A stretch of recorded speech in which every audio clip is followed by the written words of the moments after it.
Oh, yeah, brother. Welcome to the Materia Cup Day 2, Top 32. We're here seeing 32 participants fight from all over the country to battle to see who will get the representative area in first cut. Okay, I got to stop that. How's everybody doing, everyone? What is this dude? What is this dude doing? Where's this energy coming from? It's Sunday, Monday. It's got to have some energy here. Day 2, Kansas City Materia Cup, live from Collector's Cash. I'm your host for today, Mike Byrne, with my partner, Gabe Cavalieri. We're doing the commentary, talking about some decks. Top 32, the first competitive event here in North America to kick off the 2024 Final Fantasy TCG season. Going to be an exciting day. Welcome to the hundreds in attendance and the millions watching around the world. All around the world. All around the world. So we do have some exciting matches today. We have, for the beginning portion, we have kind of selected, curated, if you will, hopefully a match or two to kick things off, to kind of show some of the other decks that might be represented in the top 32 that maybe weren't featured on stream. We saw a lot of Knights yesterday. We saw a lot of Wool 7, those types of things.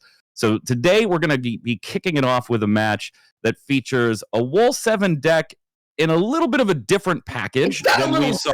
In that it went ahead and sprinkled in sprinkled in some warriors, and then going up against a mono wind. So we're going to take a look at that when we get ready to kick off round 1. But for those of you that want to know a little bit of details about the meta, what made the top 32, I did do some breakdown work this morning to give you some of those numbers.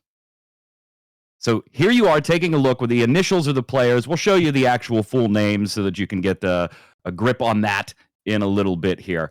But taking a look at the meta, I've broken it all down, and I did segregate some things. So I didn't just generically Wool 7. If somebody was Wool 7 with a specialized little package of something, I kind of made that its own thing. So you'll see Wool 7, that's a more traditional Warrior of Light 7 deck. And then maybe you'll see a Wool 7 Cat 8, where they're kind of investing into that Raijin Fujin package, even though they're not cost 3, they're cost 2. There's a significant Cat 8 package in there.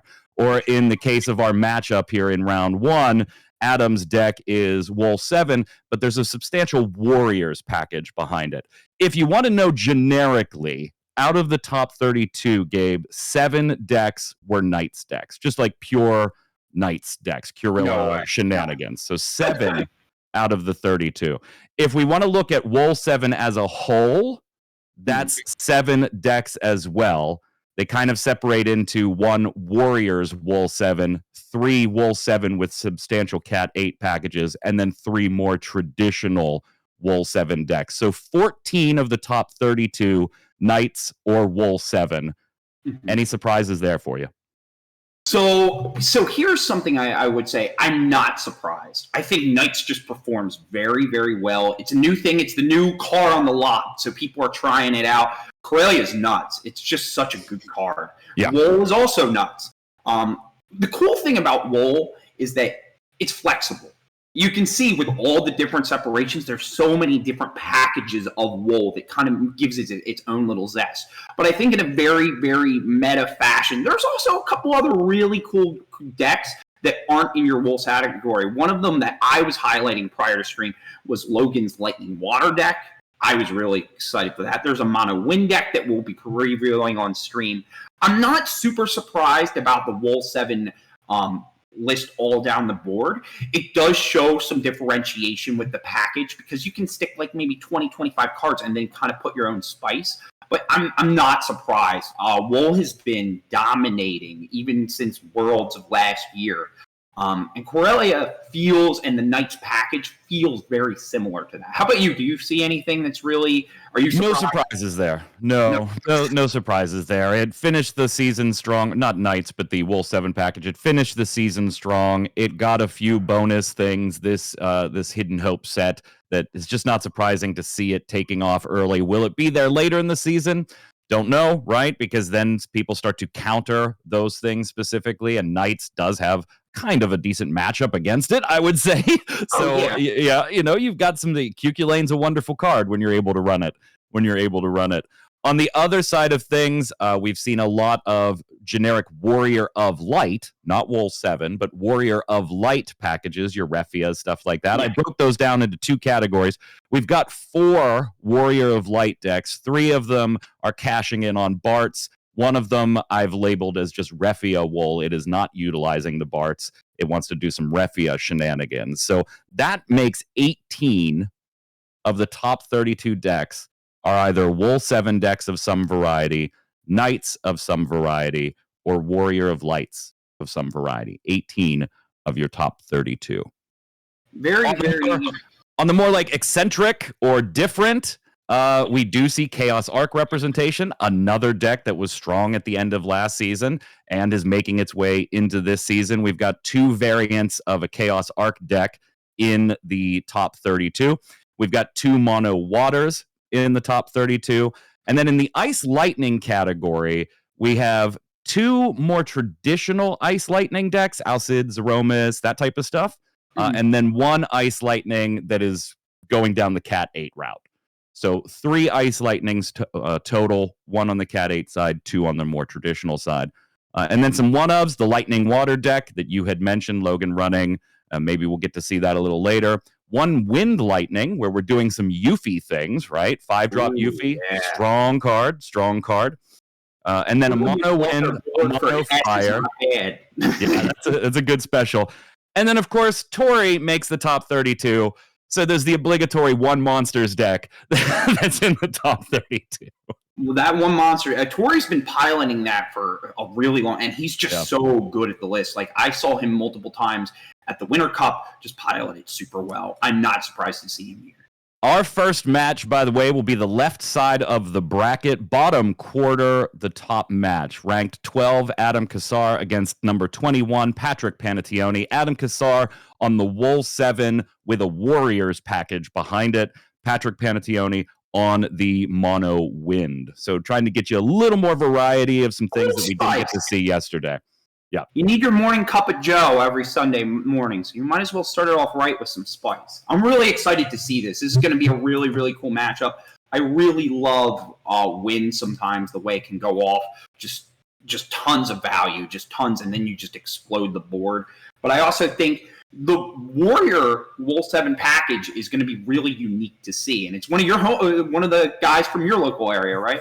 Not from my direct locals, from my sister locals down in West Virginia there. Adam's a great dude. Jeremy, everybody down there in West Virginia, fantastic. Oh, yeah. I kind of just like lump us all together, right? Erie, Pittsburgh, West Virginia, we're all kind of sister groups. We all play against each other. We all practice against each other. We all I was the punching bag for the last week and a half. Down to Kansas City. Michael beat him up Warren, dude. Yeah, right here live on the stream. I got the bruises to prove it, letting people punch me around on some different decks. So I was playing. Who needs WrestleMania when you got locals? Yeah. I was 100% meta for the last 2 weeks, even though it killed me to be so. But you got to help the boys and the girls. You got to help the boys. It's the only way. You know how it is. So 32 decks, only 1 champion. We're going to try and jump around and grab some of those different decks as we go. Obviously, I mean, when we get to the top 4, top 8, yeah, I'm predicting a lot of Wool 7 and a lot of Knights. So we might not have as many options unless some people play their way through it. This first matchup coming up, obviously Wool 7 going to want to be aggressive. The contenders know the decks, right? And it is going to be a best of 3 format here for the top cut. The contenders know each other's decks. They've had a chance to review those deck lists. So Adam recognizing, hey man, I don't want to get into a mid game or a late game with a mono Wind deck. We kind of saw a Wind X deck yesterday, Wind Earth Retainers, piloted by Ghoul, kind of take over the match, right? Mm-hmm. You know, the Wool 7 didn't get the best flip in the world on an empty board, and Ghoul was able to mop some things up, leave that Warrior of Light on the board, so you never got to play another one, and just do its thing. Adam certainly doesn't want to find himself in that type of spot. So hopefully, 1, get a little aggressive with the Warrior 7, and 2, maybe get a better flip on the Warrior of 7. Your top card's got to be better. That's the only way. Yeah. Yep. What do I have to finish the story? I'm being told I have to finish a story. Yeah, you have a story to tell. You know, Dude, I'm unaware of my story. the greatest story ever told is being held by Michael Beat 'em Up Ryan, and he just won't share it with us. I'm being stingy. I'm being I feel stingy. like I'm ready to hear like the Lord of the Rings story, and you're just gonna hold it back. It was a lot of walking, my friend. A lot of walking. Just a lot of walking. If you remind me what story I'm supposed to tell, I'll tell it, Bloodfist. I'm not exactly sure what story you're referencing there, but I'm looking forward to a great day. Maybe of he some has Final Fantasy TCG. He knows the story better than you do. Maybe he has a story to tell. People know my life story better than I do. Better than I do. Gabe, I gotta ask. Do you have any favorites in the crowd? I mean, setting, obviously we don't want to be biased or anything, but I have friends in the crowd. You have friends in the crowd. Is there somebody that you're kind of watching going, hey, man, I hope you do really well? Who are you cheering for tonight? So it's mixed because I really love like everybody. That's like the hardest part for me. What a cop out. I know. I'm taking the the easy way out. I was really hype about Logan. I know I'm excited for Adam too because I'm familiar with the West Virginia area. I know Key's kind of local to a couple friends of mine, like my friend Karan. I know they played with my buddy Anthony from New Jersey at the Winter Cup, so I'm excited to see him progress. I know he's a very, very good player, very competent player. I'm kind of mixed bag. I don't know. How about you? Who are you looking at? I got some personal boys in there. Adam, obviously, and then Corey Kunkel on the other side of the bracket. So, oh man, how about an Adam Corey Kunkel finals? That'd be dope. Anyway, they are on opposite sides of the bracket, so they could make it there. But then, of course, like about the Rally Boys, I think Snugsy reminded me. There's a bunch of Rally Boys that I just totally forgot. I just blanked on it completely. Then I'm waiting for Big Dadler to get in there. I got Tori. Tori has a special place in my heart. I love monsters. Love playing against Tori. Just a good dude to sit across the table from. My boy B is in there with the Ice Lightning representing. Him and I have had some Ice Lightning mirror matches for the ages, and he just absolutely demolished me on camera once in a bubble match. But he's still my boy. I absolutely love him. You only get demolished in bubble matches. In my bubble match, in one of the Crystal Cups at Gen Con, I got dismantled by Steven Sauce. It was just like a massacre. I got Estinian when Estinian was a good card. Opus 6 Estinian was a good card. We've got our NA Worlds team on there, so you can't count out people like Ryan Chen and Hunter Nance. Kyle Peters, just a beast at the table. Like, it's stacked. My boy Travis Pfeiffer. I almost forgot Travis. Oh my! I would have heard about that one later. See, now you're getting the comment. You picked all these other guys. You're like, oh, Travis. No, I picked Travis. Yeah, Travis running a Knights package. Again, another one that's a Knights package that's built in a little bit of a different way. So some tech things in there. If we get a chance to see Travis on stream, I'm looking forward to some great matches today. And so many friends in the crowd. Like, you can't help but cheer for whoever wins. You can't help but cheer for whoever wins. Ryan Chen. Yeah. Ryan. Chad already throwing theirs in there. So who do we want to see in the top 4? Who do we want to see holding the trophy? Throw it in chat right now. While you're there, make sure you hit follow on Collector's Cash Twitch channel so that you can hang out with the team. Again, thanks to Cam and the entire team at Collector's Cash for putting on a great event. Day 1 was fantastic. We're llooking forward to some more on day 2. We'll be right back when we're ready to start round 1. Commentate. Like, it's an amazing opportunity to do all this. You know what I mean? Somebody mentioned in the chat trying to have some new face and somebody come in. And I feel like for me, I think if anything, I'd love to see a newer face go ahead and you'll see a lot of these big world competitors that are there, but I'd love to see a new face just spoil it up like that. Like, brightens my heart a little bit just to see a brand new face like get that glory to fame. I remember when Steve, like for years, Steve Sauce from Ohio, was still chasing towards that top hit, and when he got there in North Carolina, like just the emotion that was there, just because he was a new face that actually hit what he wanted to hit. And we'd love to see somebody else who hasn't gotten to that peak get to that peak too. Seeing some Sydney here. I'm seeing some in here in the chat. I don't know who this Ryan Chen guy is, but I think Bloodfist might know who he is. I feel like I've heard the name before, but newcomer to the scene, very new to this game. Everybody asks who is Viridian. Nobody ever asks how is Viridian. We're new players. come in. That's a beer agreement from the round of 32 firing. So. We are about 2 or 3 minutes away from firing the round here, so we'll give you one last minute. Go use the bathroom, grab a drink. We'll come back in about 2 to 3 minutes, and we'll get this thing started. Enjoy. We'll see you there.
Here we go. Adam Cassar, Wolf 7 Warriors on the left. Patrick Panettone, on the right with the Mono Wind. Looks like we're resolving our mulligans and getting ready to go here. We go, Gabe.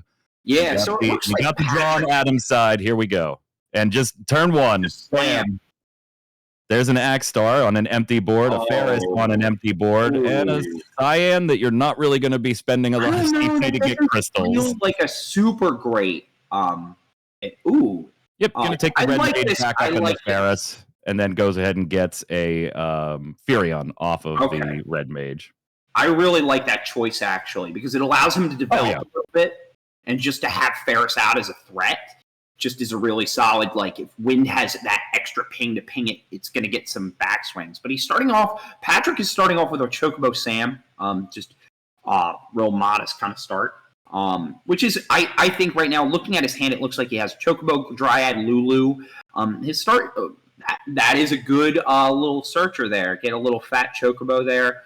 Yep, going exactly the way you want it to on Patrick's side. Going to take a little damage, but I'm sure Patrick already knew that. I mean, I really hope that Wind deck doesn't have any burst. I don't think it has any. Hopefully, nothing will go wrong here. Not at all. Nothing. Everything's fine. Everything's fine. You know, nothing to see. Nothing to see. All right, so we're going to play a Tyvas, go get ourselves a warrior. Yeah. Now things can start to get a little dangerous here. Yeah. What's a good warrior you think in this? You think? He's taking another Furion. Another Furion, yeah. I was thinking He's going to get a free play of a warrior here if he opts to use Tyvus's action ability, and you just drop the Furion, and you're at 5 characters with, so you'll have Furion with haste and draw a card. Oh, he's opting not to do it quite yet. It's okay. It's an action ability. Here it comes. Yeah. So in combat, Furion, haste, draw a card.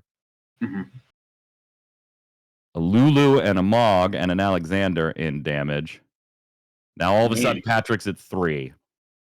I think for Patrick, that's totally fine. There's a lot of cards like that he can react to, and like the way this deck can storm off, it's very, very. It can handle this, but it is a lot of aggression very early.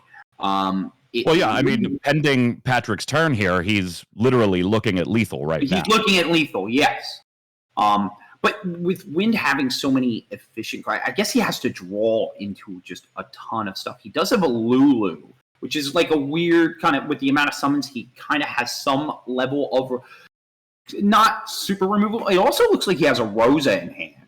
So, yeah, we're probably going to see there's the Rosa first. We might storm count. He's even getting a storm count going. There we go. Patrick's second turn, and we've got a storm counter on the table already. There we go. If it's free, it's for me. We're going to go ahead and get rid of Tyvus with the Alexander free casted on the back of Rosa entering the field. That puts the storm counter on 2. So it's interesting. I think the Mog is a good play, but I think he's trying to maximize. Well, he doesn't really have a board. I'm thinking he's going to hit something with the Rosa here. I think he's just deciding what's the most cost-efficient card to play to get the maximum value out of Rosa. I'm not sure what you mean on hit him with Rosa. Right now, he's got to get to that third counter to activate that Chocobo, and if he plays another backup, get a second backup up. There it is. Fat Chocobo hits the board. That's going to be 3, so he'll have 2 backups up off of Rosa's 3-drop or 3-cast ability, and then we're going to get the Fat Chocobo to go ahead and search for a card name or job Chocobo of cost 3 or less and just drop that son of a bee right on the field. Yeah. Just get the Chocolate and just. Yep. And Rosa gets you 3 backups up all of a sudden. You go from 1 backup that's dull to 3 active backups. Seems pretty good. Not bad. Pretty mid to me. Now can Patrick get 2 more casts and try to get a free character off the top of the deck on Rosa's 5-cast ability? Yeah, so he does have got the cards. Here comes the Rosa. That's 4. We'll take back probably Alexander. Yeah, okay, so and we're going to free cast that off the back of Rosa to nuke the Warrior of Light. Summons you don't have to pay for seems pretty good. Oh my. That's gross. That is nasty. Not a bad hit, I would say. Rosa reveals the top card of your deck on your 5th cast and plays the character to the field as long as it's legal to play. Turns out Shinryu is absolutely legal to play from the top of the deck there. It's a legal target. And now Patrick's just going to go, hey, what do you want to get? Tutor in there. Yeah. What do you want to get? And your turn. A lot of people in Pennsylvania, in my area, whenever they get a really crazy turn, you just kind of present your hand and you're just like, your turn, please. Like. Let's see how now Patrick storing the Shinryu special in hand, 3 backups. We'll draw 2 cards next turn. So worst case scenario in the world, if Patrick had no other play next turn, could Shinryu special. Oh yeah, this is assuming Patrick doesn't top deck a 3rd Shinryu. Oh yeah. Now, Adam getting a little punished for the aggressive play into the Furion instead of the Mog search. Yeah. How do you respond to this? That's like kind of a weird. We're gonna go ahead and play Jekt. Doesn't seem too bad. Yeah, it seems good. Let's go ahead and get rid of that Rosa. That problem. Yeah, when the Jekt entered the field, it was reduced by 1 for each fire character, and you get to choose a forward opponent controls. Jekt and that forward punch each other in the head. So bye, Rosa. And obviously Patrick not having any win CP to save Rosa with her non-target ability. Right, damage 4 ends up being a bird. Another bird, imagine Birdie. That. All bird.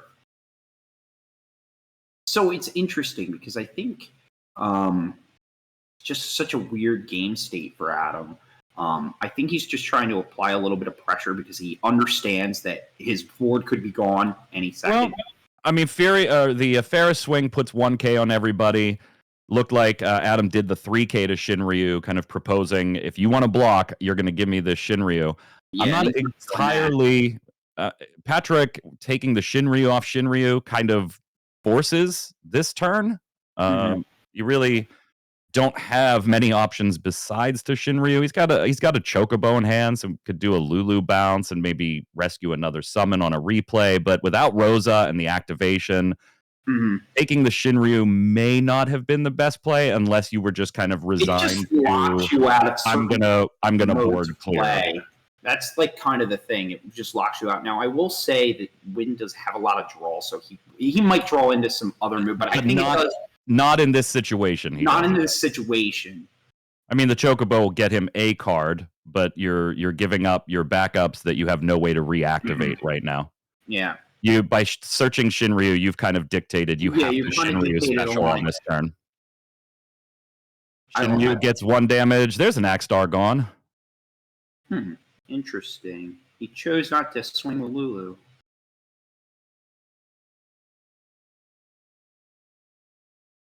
See, okay. Meath gonna discard a multi-element card to go. Hey, whoa! That limit break card really wanted to hit the field. Meath allows Adam to discard a multi-element card to just go get Warrior of Light in this case. I would imagine. Yeah, it's pretty easy grab. Yeah. Oh yeah, that main 2. Let's go ahead and put a counter on Chocolate. Get a few counters there, and you'll be able to dull Chocolate, ditch 2 counters, and draw 1. Yeah, it does look like he overpaid for the Meath. Looks like he paid 3, which inadvertently turns off the Amat in his hand. Which would still be on. Not like Patrick's in a great spot, though. Looks like he top decked a Moogle backup and something, and a Slitskin, or Stiltskin backup. Slitskin. Slitskin, your old Slitskins. I feel like I would just jam the Moogle here. Yep. Yeah, that way he can keep Chocolate up, and on main 2 get that second counter. Yeah. Unfortunately, an Axstar in hand, but it looks like we don't have any ice. So we're gonna, I would imagine, 7-drop Wool here. Yeah, just slam the Wool. Yep, there it comes. A couple of 3 backups. There's our Mog Warrior. 4 backups and a Mog Warrior. I'm not a huge fan of that. And I think Adam sees it. He was like, "Man, that was not a good hit. That was not a good hit at all." I mean, Mog, kind of a little late to the party. Yeah, you could draw a card. He opts to take the 2 backups and just see what he can grab off the top of the deck. Looks like a Cyan and a Ward. So he does have the Ward 7K pop sitting in his hand. Yeah.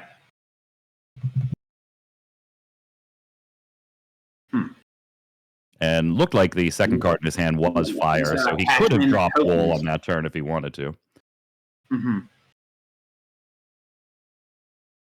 Adam probably looking at the reveal of that Wool and going, "Yeah, that was my shot. That was my opening, and oh no." Yeah, that was. Yeah, I think Adam knows that this is really not. Patrick being able to hit that second Chocolate counter on Adam's main 2, and then go ahead and use it to on his turn to draw a card, and then top deck 2, puts him at 3 up backups and 4 cards in hand. That's called resources for a Wynn deck. Yeah, that's called resources. And we've also got a Rosa in hand again. Yeah, that's a nice pull. It's weird here. I think Patrick is trying to decide on who. I think it's weird because he doesn't want to trade off the Warrior of Light because it gives him more value. I'm wondering if he's trying to storm first or try to get Rosa and try to get some free activations, free flips here. And I think the Wynn deck requires a ton of math in that sense. So I think he's starting the turn off and playing a Rosa, or maybe not. Maybe. So we've got the free Alexander's been putting in work this game too. Yeah. And to answer your question, chat, Adam does run Montleonis in the limit break pile. So one more fire backup, yes, does turn that on as a potential play for Adam's side of the board. Mm-hmm. All right, we're gonna go get ourselves an Evray off the other Mog, not Mog. The other Mog. Get a little bit of reactivation. Yeah. Adam just kind of picking up his Warrior of Light. I think he senses that this thing is dead. Yeah. Yeah. So they run into each other. Yeah, they run into each other. I wasn't sure if you wanted Adam to opts to trade or not, block. but I think you're right. I think that was probably fair. Doesn't draw a backup, interestingly enough. I actually think he might have liked to see a backup there. I don't know. He would have just to turn on Montleonis. I mean, we've got 2 7-drop Warrior of Lights gone. I'm not sure why you blocked the Shinryu there, but Adam may be valuing the ability to top deck and play a Wool, given that the previous riff was not great. But he really didn't. He didn't get a searcher here. He didn't get a backup that he could drop to go get that last Wool. He's maybe now it feels bad because when you trade your like your Wool to hopefully draw into one and you don't see it and you draw all backups, it just feels really well. He doesn't even have to draw into it. He doesn't have to draw into it though either, right? He has multiple search abilities, but he didn't get any of those either. So I think he just ward, take out the Lulu, and pass. It's don't expose too many things out there. The best move he can do right now. If you would have drawn the 5th backup, yeah, you have different lines of play there, depending on if it's a Wool searcher or if you just want to go straight into Montleonis from the limit break and start getting forwards from your break zone to the field. But yeah, I think you just pay 3 here, drop the ward, get rid of the Lulu. But that maybe he's good. Looks like he's going Cyan. Oh, he's going Cyan. Interesting. I don't know how I feel about that. Well, I mean, it's going to be some type of spend on crystals if he decides to do so when Cyan hits the field. I just think if playing the Cyan, it really, I feel like the Cyan is such a good board wipe and it's such a modular card, and just having it in a hidden zone. Rethinking. Rethinking. I think Ward is the clean. Oh, he doesn't even play the Ward. He doesn't even play the Ward. Very interesting. I don't like that, to be honest with you. Yeah, he is on 6 damage. No, Patrick is on 5. He's on 5? Okay. Mm-hmm. It's just I think the limit break deck, I thought there was a card under it, but nope, he's on 5. All right, so he plays Zidane. Can't see what he picked off. Yeah, something got picked off the top of the deck there by Zidane, and Patrick has access to it. I don't know what it is. Yeah, I can't see what it is either.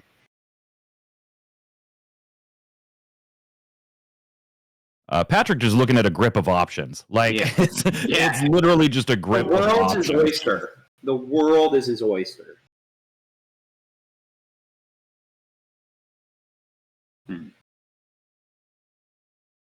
Suddenly it's an Amat. Well, I mean, Adam has the Amat. I don't think he discarded it. No, I think somebody been holding it for a while. All right, so it's a pass from Patrick too. Didn't want to overcommit to anything. Maybe he I'm trying to think. Like they had the open deck list, and I think there was there any. Adam doesn't have the Amat. He ditched it. Yeah, it is gone.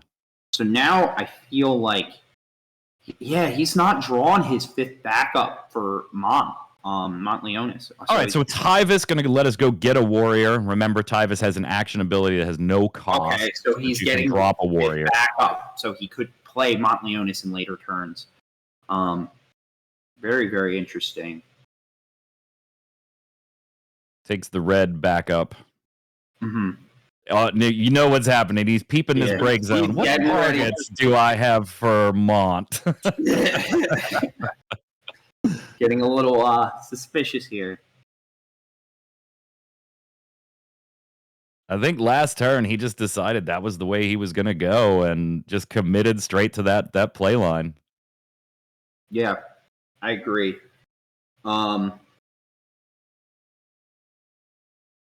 Getting the double snipe with him would be pretty good with Mont here.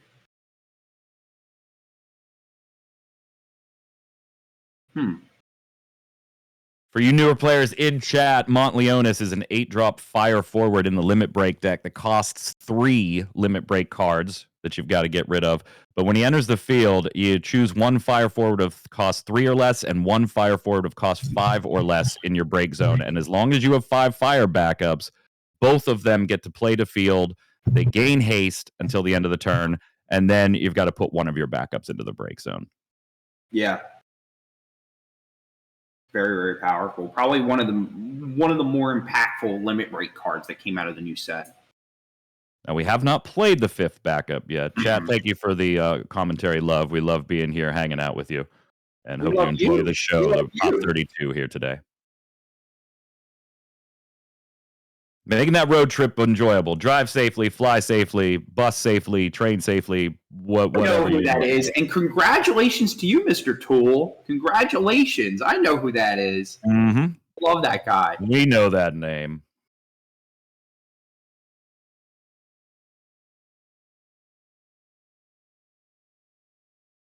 Adam kind of thinking he didn't get to damage really 3. In the tank about this one. I'm pretty sure he was like thinking about, hey, could you get me to damage 3, please? And Patrick was saying, no, we're not going to do that. That's okay. Mm-hmm.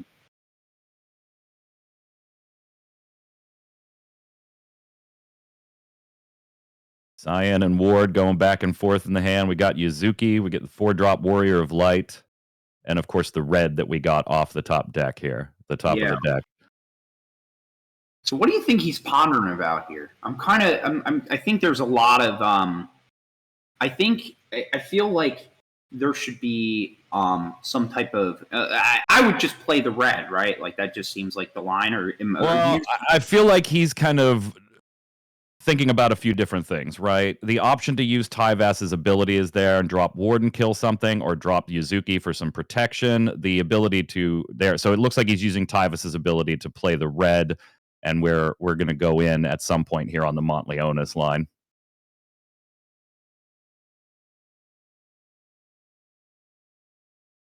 We are going in on Montleonis right now, ditching 4, dragging Montleonis to the field. Now we pick 2 fire forwards, one of cost 3 or less, one of cost 5 or less from our break zone. They play the field. We're going to sack a back up, and they both gain haste. Again, Patrick at 5 damage. Yeah, full grip. Plenty of stuff to do, but also has to be a little careful when dealing with haste, of course. Adam kind of eyeballing a few different things here.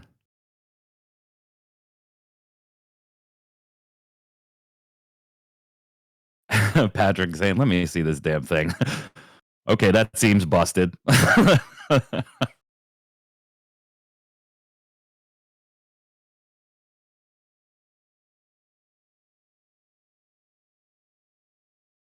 Okay, so we got the Minwoo.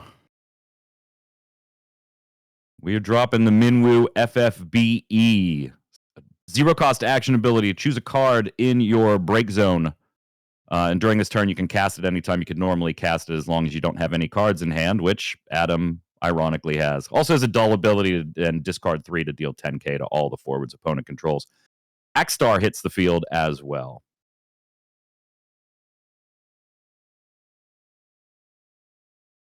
Gabe restarting his computer, so it'll just be my voice here. Axstar hits the field, blasts Lulu with the damage from cost 3s on the board. Tyvus, dull frozen. And Minwoo and Axstar with the haste off Montleonis gets there. Adam takes it back. Yeah, Tyvus was dull frozen off of the Axstar. Hey, technically, yeah, he did have to sack the backup, but we got there. We got there. Patrick picking up Montleonis and just saying, yeah, that seems broken. I might be in trouble here. All right, so Adam up 1-0.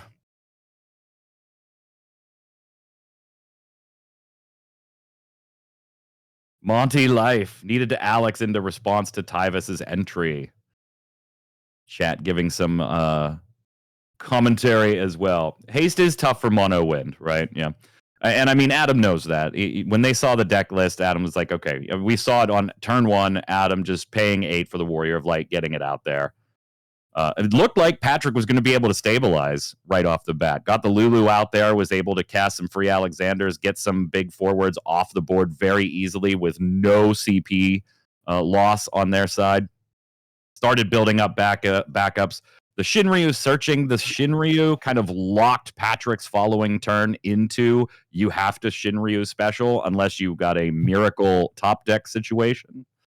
So I'm not sure if Patrick looks back and says, hey, I probably should have grabbed something else instead of Shinryu there, because that totally dictated what the next turn was about to be. Yeah, suddenly board state. Yeah, suddenly board state. I like that.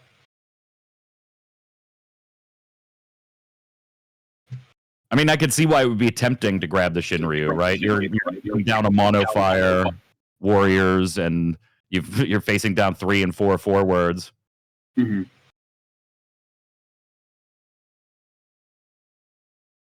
All right, so he starts with a discard there to get Moogle out. Just a clean, solid start on Patrick's end.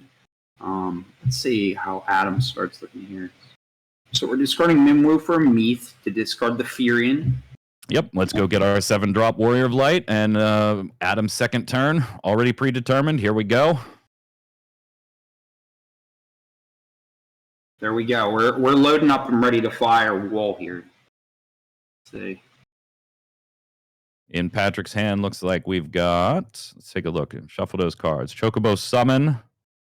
We just drew a Shinryu and a Norshtalon. Looks like we got a Lulu, an Evray, and is that an Atomos hiding at the back of the hand there? Looks like it. Yes, it's an Atomos hiding at the back of the hand. Yeah. All right, so Patrick taking a look at this saying, yeah, that Wool 7's coming down, so let's set up a little bit. Yeah, let's kind of build our big storm agenda here. Oh, he's getting Northstalin. Patrick is running one of the Opus 16 Fina, yes.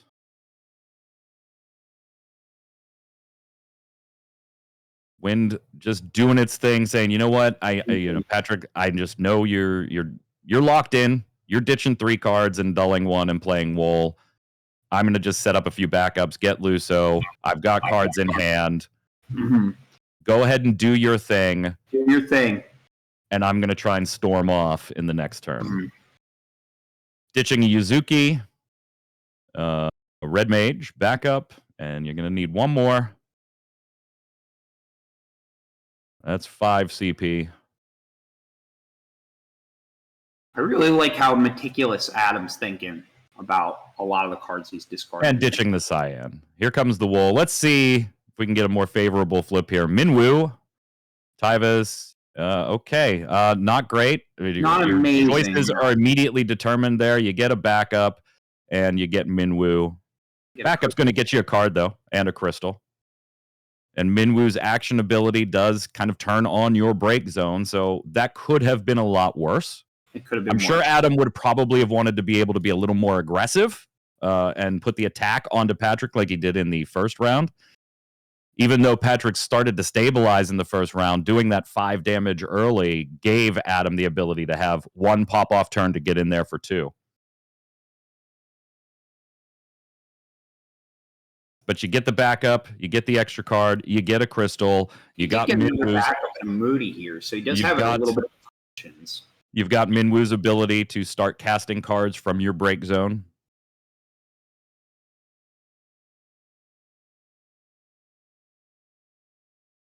So now Patrick definitely has to take the break zone into consideration until that Minwu can be dealt with.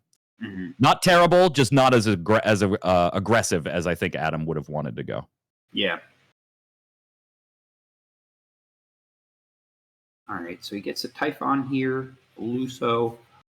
He has the Shinryu too. Let's see here. It looks like his hand's a little awkward. I'm looking at Patrick's hand. Looks like it's Shinryu, Lulu, Typhon, Luso. Not many stormy kind of cards. I feel like there might be a world. All right, so Yeah, we're gonna get rid of that Warrior of Light with Typhon.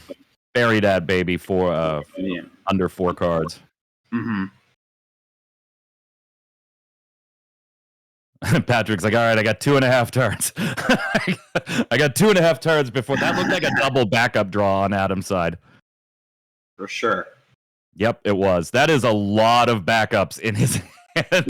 He has a crap ton. The opposite of aggression here. You know what? Let's try and draw and not get a backup here. Okay, gets the Alfie, which isn't great. Gets a free great at all. You know, might as well. Hey, I'm at 3 backups. Let me just play this 4th one for free. And you know what? While we're here, let's just go ahead and go to 5. Yeah, go to 5. Just get the Amat. Take the Amat.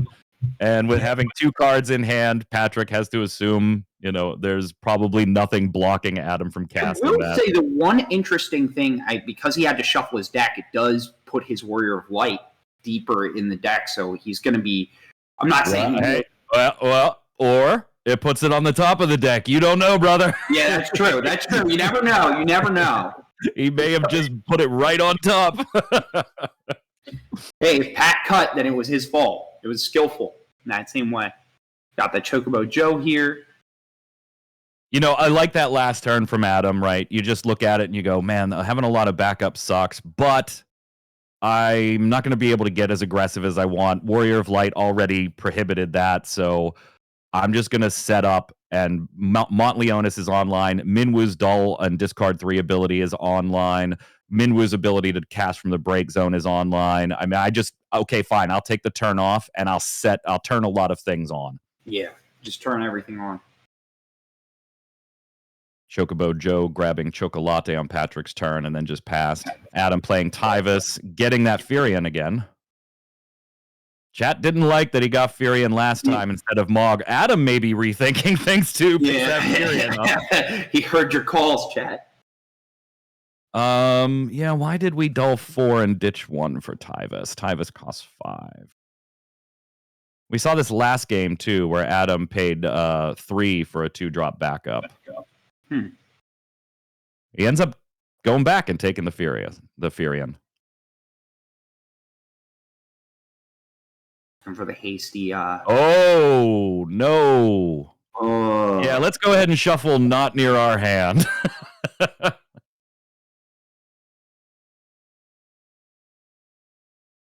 bit of the nerves there.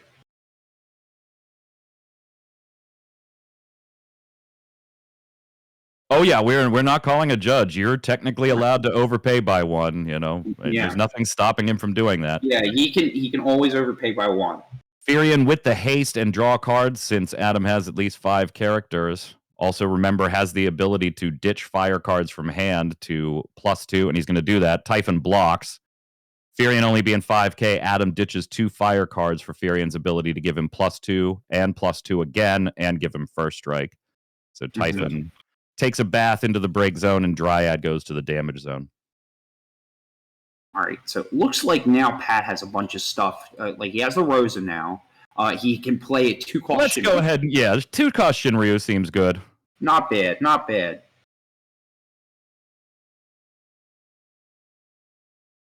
So I wonder if there's a world where searches for the second Shinryu, right? And then maybe he plays Rosa as card 2 just to get the Storm cost, just to untap all of his backups on the 3rd cast. Yeah, but Patrick, doesn't. Well, he knows that Adam has the Amat, right? Because he got that off the Moody search, and he's looking at 1 up fire backup and a second card in hand. That's fair. Yeah. Looks like Adam's going to let the Shinryu resolve. Ooh, interesting. He gets the Chocobo.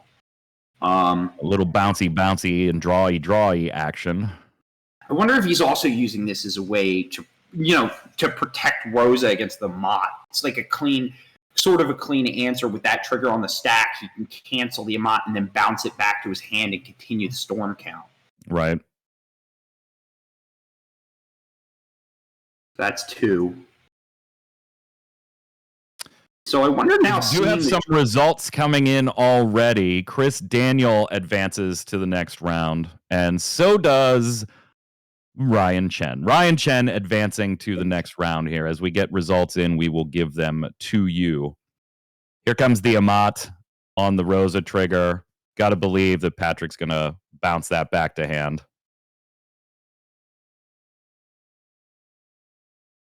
So he won't get the trigger there, but he will protect the Rosa and go ahead and draw a card for his trouble. Mm-hmm.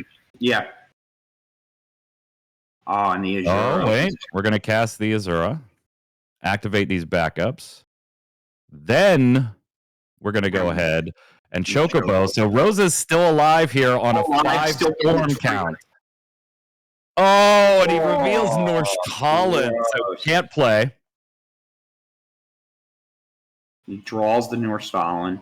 Can't play it. Yeah. So he takes the Norse Talon to hand, gets the Chocobo to draw that Norse Talon Rosa back to hand.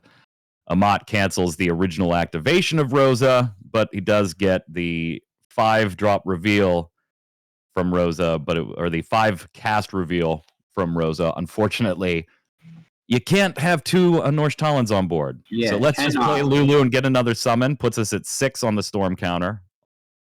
Chocobo back to Luso.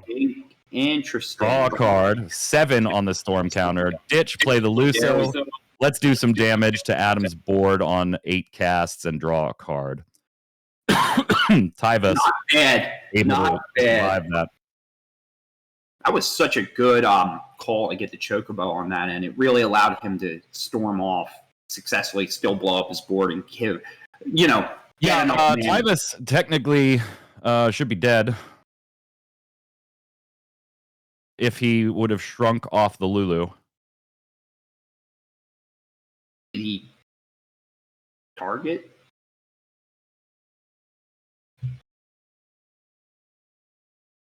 Just like Chris Lopez advances to the next round as well. Yeah, unfortunately, that is an up to trigger, so that is just considered a selection of 0. Yeah. Could have gotten the Tyvus off of board, though. Yeah. Might be a lucky break for Adam. Oh, it's definitely a lucky break. Tyvus gives him the ability to free play a warrior. Yeah. Just playing free things is good.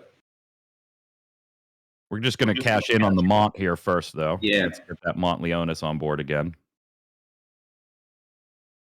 First time we seeing it on stream this weekend. At least on stream.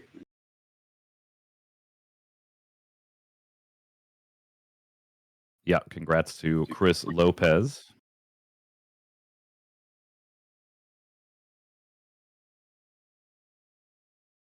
Adam eyeball net Furion, man. Adam loves. You know what? I love that Furion card too. He's in my 4-color. Like I absolutely love that card. Me too. Such a value-centric card. All right, so we're gonna get the Alpha No. That's cool. Coming in on an ability, we'll get to search something. When Alpha No hits the field, that seems pretty good.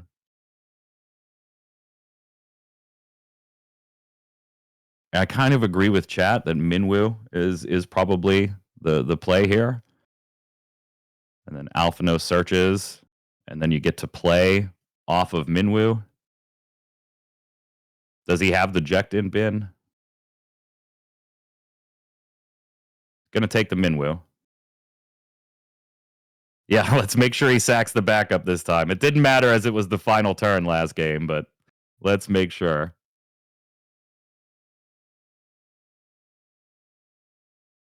Adam, before taking the Alpha No search, would like to see Patrick's break zone. Let's see here. It was pitched for Monty. Okay. Yeah, so there's a Ject in bin. Alpha No and Minwoo will have the haste.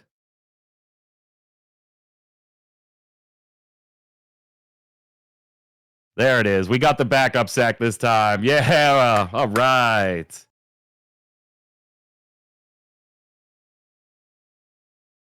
Did we just sack the active backup?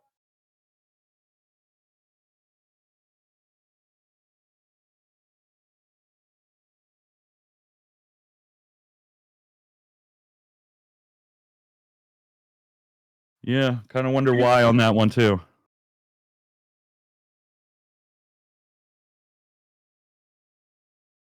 All right. Tyvis plays Axstar. We get some dull freezes of anything that doesn't cost 3.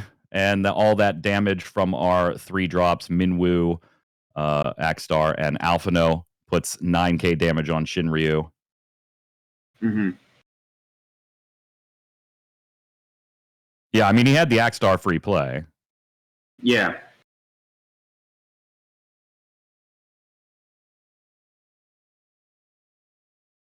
All right, Minwoo with the haste off the Montleonis play puts a Dryad into the damage zone. Alphino with the haste off the Montleonis play puts a backup in the break. It's a or in the lot damage of zone. regret. That's 4. What did I miss there? Why did we put a backup back on the field? A dull backup.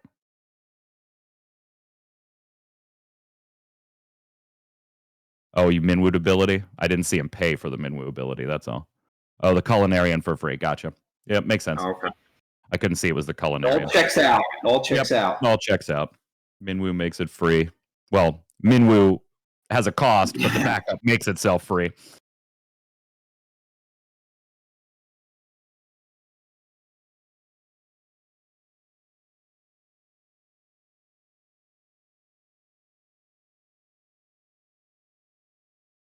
Yeah, the math checks out. Yeah. He can absolutely Mont again if needed. The math checks out. A 0 cost action ability to play a 0 cost backup turns out pretty damn good.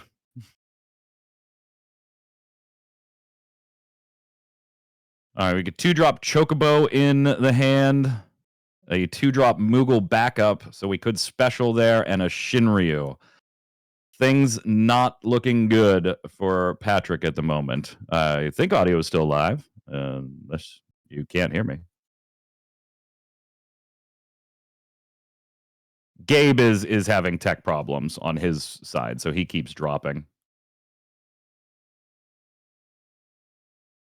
Cool. Audio still live. Chat confirms. Yeah, Gabe's having tech issues on his side. We'll take a look at it in between rounds.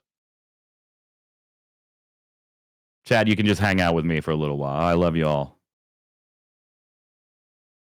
All right, so we get the cheaper Shinryu onto the field. Now, what do we grab is the question. 2-drop Chocobo summon, 2-drop Moogle backup in the hand. We can Moogle special if needed, but Shinryu off of anything is going to get us. Patrick looking at maybe a Rosa? Look like that's what he took to the front of the deck. This is game 2. Adam won game 1, Steve. Steve D, love you, man. Much love. You and the entire YY team. I said so yesterday, but I'll say it today, too.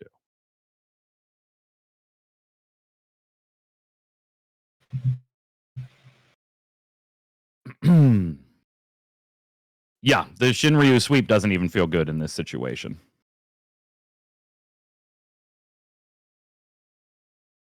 And knowing that off the top of the deck, provided, you know, if you're Patrick, you're looking at it, you're like, if he hits a Warrior of Light off the top of the deck, great. He can't Montleonis again, but he could play the freaking Warrior of Light.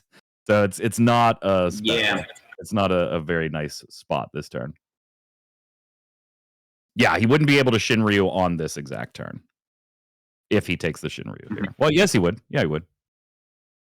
He has 6. It would cost him everything, but he could do it. Yeah, he'd have to hand dump here.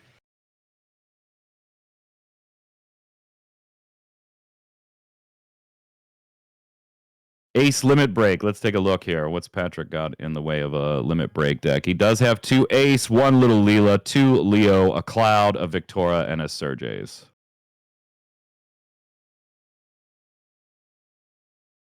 But counting up 1, 2, 3, 4, 5, 6. Yeah, Ace would be 7K. Yeah, I mean, that doesn't feel great, though, right? Because if he top decks... Montleonis should be in a limit break zone. Yeah. If he top decks the Warrior of the 7-drop Warrior of Light, it's playable, provided he doesn't top deck 2 of them. And if he top decks 2 fire cards or 2 anything that isn't a light card, which Adam did, Montleonis playable from the break zone or from the limit break deck again. And he does run 2. The way Adam is feasting his eyes on this break zone, you got to believe that we're just going to see another Montleonis here. Looks like from the top 32 pairings, Brandon Sharp advances to the top 16.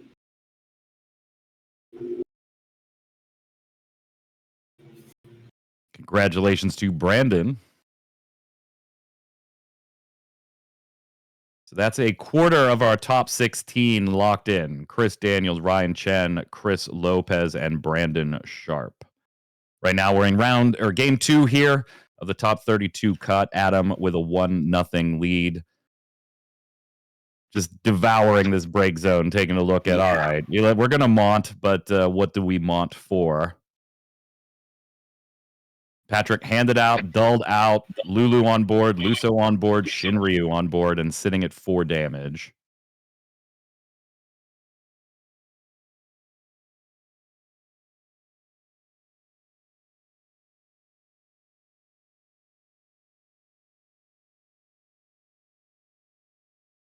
Adam continues to peep. What do we want to do? Like, do we almost just do the same thing again, right? Just like Minwoo and Alphino? Yeah, Tyvis, yeah.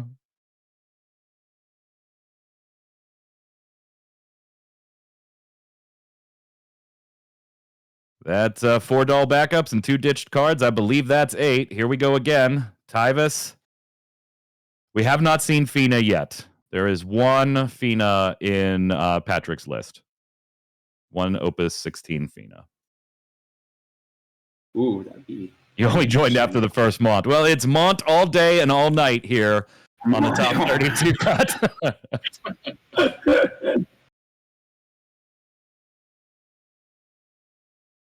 Here we go, Tyvis Minwoo.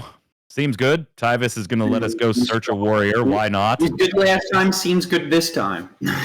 Why not? Let's just go ahead and get a warrior. Full Montleonis. Adam's favorite target is Furion. He's flipping through there. Oh, man, I don't have any more Furion left. He just loves that card. He just loves that card. We'll have the backup sack here in just a second. It's just gonna be dragged back to the field with Minwoo's effect anyway. Yeah.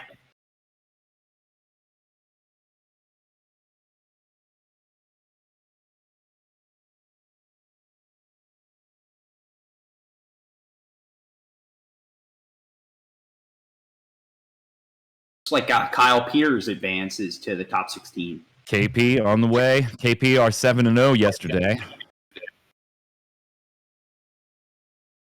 Gonna drop the ward here. Presumably on Tyvis's ability at some point, we'll be dropping ward.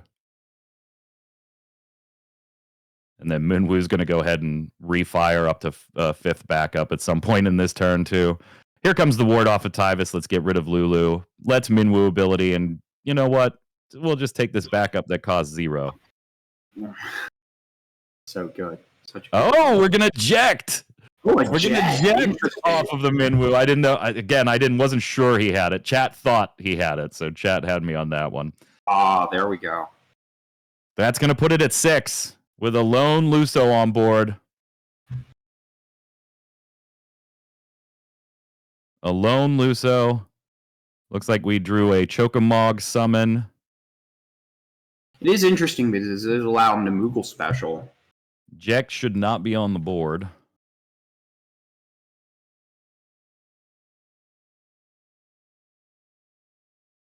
Shouldn't be on the board right now. Yeah, that punch.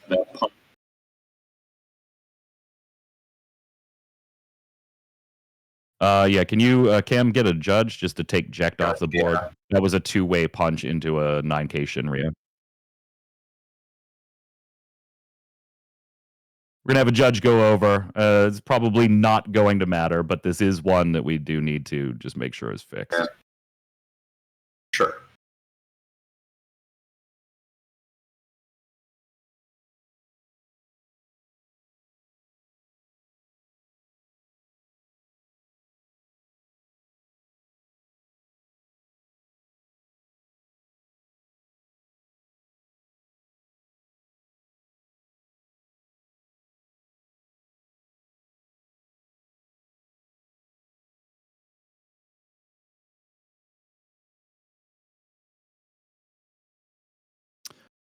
All right, we've got that into the judges. They're going to go take care of that 9K double punch For into sure. eject.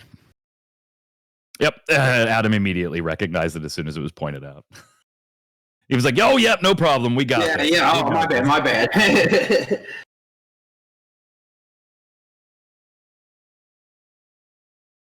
Do be like So that. we have Moogle specialed on Patrick's side, and he just extends he the hand and just gives it the scoops fist bump. Yeah. Adam's going to take it 2-0. Adam Kassar going from top 32 to the top 16. GG, mono wind, and a wool 7 that really turned into let's play some mono fire. Yeah, The it wool was 7 really was not a great card for Adam in that matchup, besides being able to cycle some other things into his break zone. So we've got Chris Daniel advancing, Ryan Chen, Chris Lopez, Brandon Sharp, Kyle Peters, and now we see Adam make the top 16 as well. Remember, we have gone through, I've got all the analysis of the decks. We are going to try to bring you not knights, because we had so many knights. That seems like the line, not knights. We'll try and bring you not knights when we can. When we can. And try and mix it up here. We do have some one-offs here. We just watched it was a Wool 7 deck, but was more cashing in on the Warriors aspect and the Warriors package there. We do have some mono fire, one mono fire. The mono wind, unfortunately, gone. That was the only mono wind in the top 32. That deck is now gone. Yeah. Still waiting results on a number of games, so I can't tell you for sure what other decks are gone yet, but we've run the analysis. We've got the breakdowns. We'll try and bring you something a little different in each round as long as we can. Presumably, as we get closer to the top. As we get closer, yeah, for sure. Once we know, we'll let you know. Is the Refia Wool deck non-Barts, and could we see if that progresses? So yeah, when I did the pre-show analysis stuff there, the Warrior of Light decks I did put into 2 categories. There were a total of 4 of them in the top 32. 3 were specifically that Bart's line that we all know and love, and then 1 I labeled as a Refia Wool because it did not run the Bart's. Yeah. That is being run by Refia Wool by Michael Powell, who is playing Jerry Donahue, and we do not have the results of that one yet.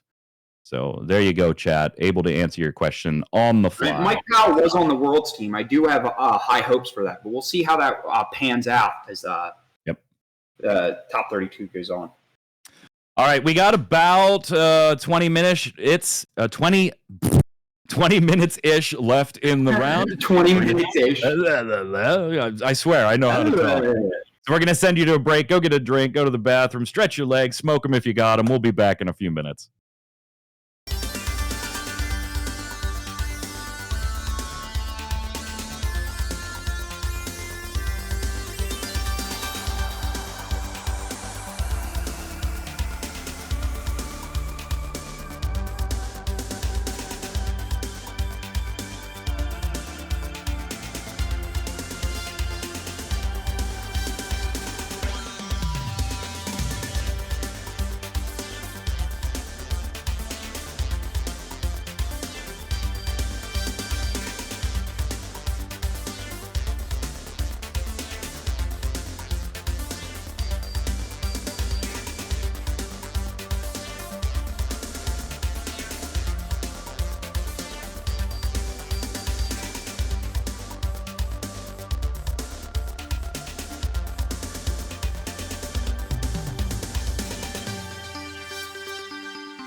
Don't shoot. Die. Please. Shoot him. That's what I have.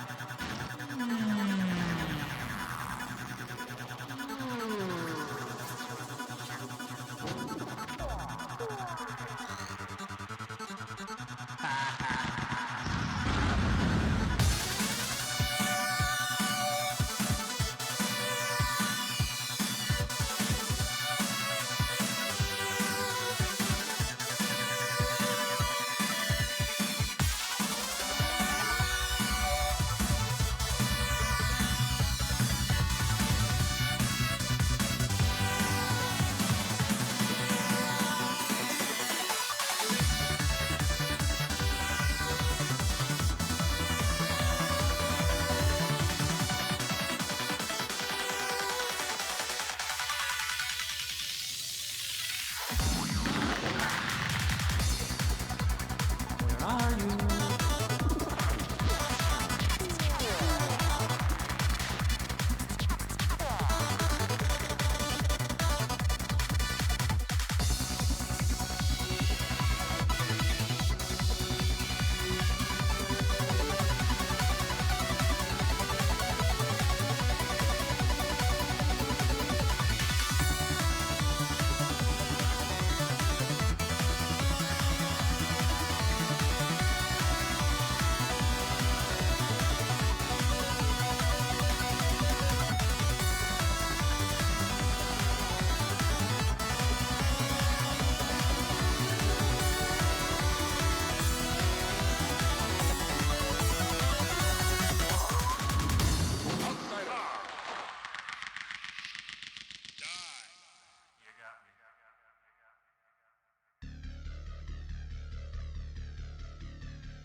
All right, we're back. Top We are 16 back. incoming. Top 16 incoming. The round is completed.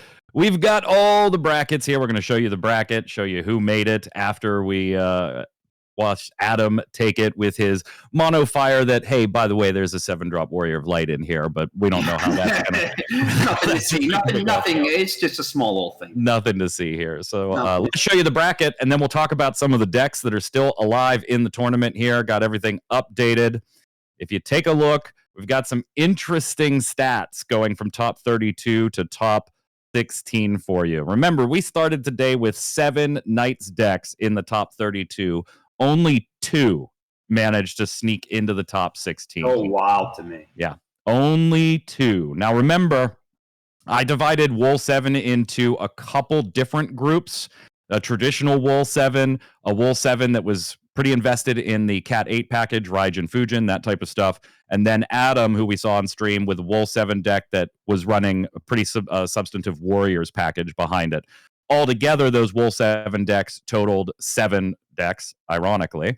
And we see 4 of those make it into the top 16. Both Chaos Arc decks, look in that upper right corner of that bracket, Gabe. Both Chaos Arc decks make Not it. something I'd expect to see in 2024, but it's doing it live now. And they're both two different kind of strategies or win cons, if you will. Corey Kunkel on an Earth Lightning, very reminiscent of the last Opus, with a couple small techs in there for Opus 22. And then we have Jonathan on more of a mill variety. Yeah, more of a mill variety with the Earth Lightning, with the Chaos Arc. So It's yeah, nice to see we'll a have lot the of mirror different- match in the upper right corner. We do have Ice Lightning make it into the top 16 as well. One Ice Lightning deck manages to make it, and that is the more traditional Ice Lightning. The Ice Lightning Cat 8s that I separated into their own category for the pre-show stuff this morning. That deck does not make it. That deck did not make it. As far as some odds and ends, our regular Warrior of Light packages, we had 3 that were heavily invested into Bart's shenanigans. 2 of those make the top 16. And then our one lone Refia, we have that Refia package that wasn't running the Barts. That deck, that Warrior of Light deck, also makes the top 16. Rounding it out, we've got 2 mono water decks, 1 mono earth deck, and then Tori Kelly sneaking in there once again with that monsters deck. So we do have a few stragglers, a few surprises out there. Chat's already calling. They want bottom right. We have already selected where we are going for the table, chat. You win. Anybody like the color yellow? Anybody into the color yellow? Anybody into yellow, maybe Anybody blue? into yellow and blue? We're going to be headed to the lower right corner of the bracket to watch NA teammates Will Coghill and Ryan Chen battle it out in the mono earth, mono water matchup. Should be a very interesting matchup. Mono decks battling mono e mono Yeah. to the pinnacle of the mountain. If you've never heard of these cats, there was an NA team last year, went to Worlds, I've never heard of it. Fantasy What is that? Worlds. What is that? Yeah. So that's where we're going to take you. We're going to take you to the yellow-blue matchup. Again, as the rounds progress here, our options are going to get less and less as far as variety to bring you. So we're trying to jump on some of the decks that maybe you haven't seen on stream before, didn't get some spotlights yesterday because they weren't in the top tables early in the day, and then we were showing bubble matches later. So we're trying to jump around, give you some deck variety here on the stream while keeping you informed of the decks and how they are progressing through the tournament. I've got all the data. I keep punching it up as we go here. It's a lot of fun looking at how this shakes out. Gabe? It melts my gooey heart to see yellow come out there. I really do feel this is like the yellow deck's time to shine. I was hyping it up day one. I was really hyped to see it. And to see it getting farther and farther up is exciting. Yeah, it feels like we're going back in Final Fantasy time to take a look at a mono earth, mono water matchup, back in time a little bit.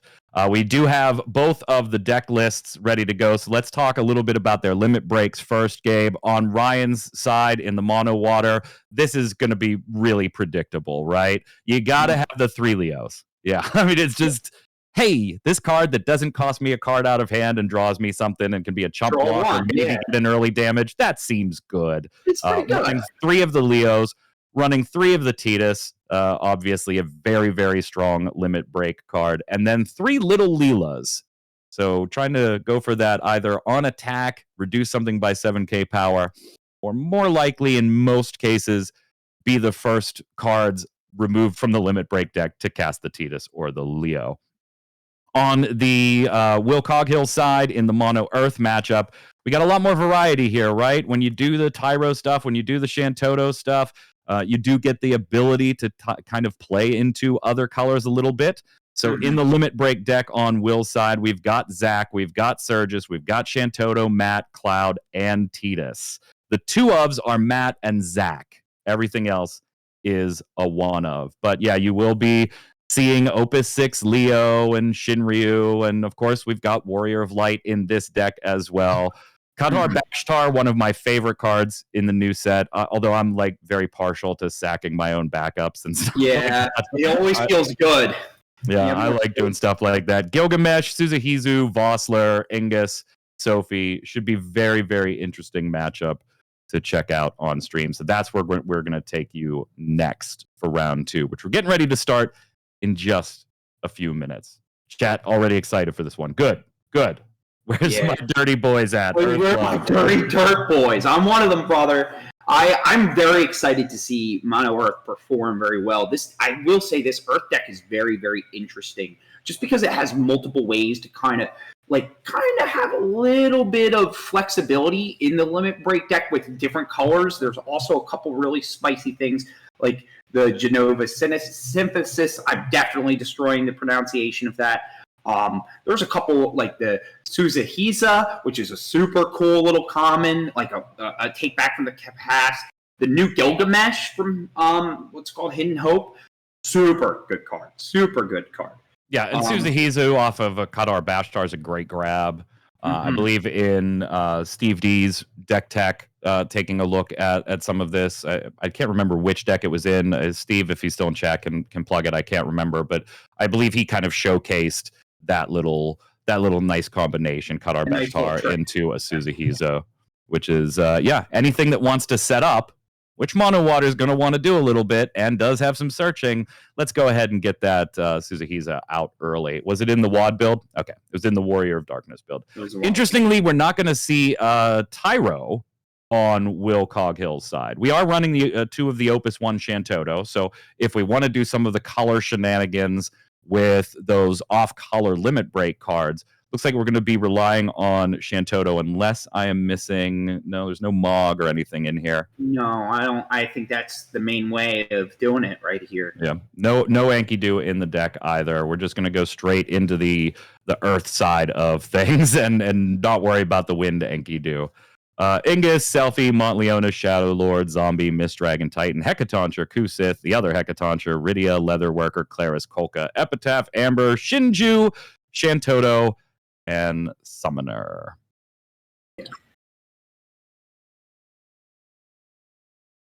So we're going to give the players just a few more minutes. They're perusing the deck lists.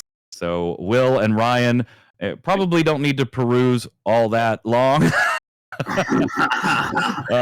They know what they're talking with. They know. And so we'll take you to the table in just a minute as we get started here. Both Chaos Arcs making it. That is awesome. I like to see it. I'm so excited to see that deck archetype come in. And I feel like that was such a good call for this weekend. You know what I mean? It takes several layers of control. It plays a slower game, but it can definitely control the board in a different way. And Arc is just a gross card. Chaos is nuts. Like it's so exciting to see so much variety from 16. And a lot of I did not expect 2 Knights to make it in the top 32 bracket. That was absolutely surprising to me. I'm glad to see these mono decks kind of sparking back up together. There's a lot of spice still in the mix, which is super exciting. What are you excited to see? Yeah, one of those Earth Lightning decks did take out a Knights deck on the way. Corey Kunkel, a Pittsburgh local, a friend of mine. Congratulations to him. Absolutely awesome to see him make the top 16 there. He is one of those Chaos Arc decks, and he was playing against a Knights deck, Hunter Nance's Knights deck. And, obviously the Knights want to put on the gas, and Corey's Chaos Arc needs a little bit of time to set up. So can you dodge that initial gas on the Knights in an effective way? Manage to do it, take the matchup, and knock one of the Knights out of the tournament.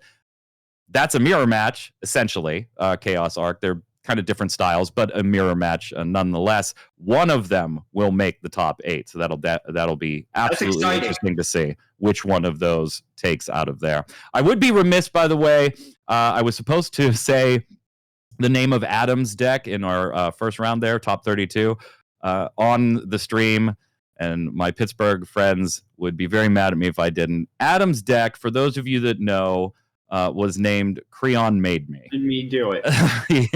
Creon Made Me. So yeah, that was the name of Adam's deck, giving Creon Smolnik. Creon, if you know him, you love him. Is one of my best FFPC. I love that guy. And so, just in the interest of fairness, I will give you the deck names from now on as well. Will Coghill is running Call Sign Orange Julius, and Ryan Chen is running Gabagool. Let's get to the table and get started. Gubada Gabada.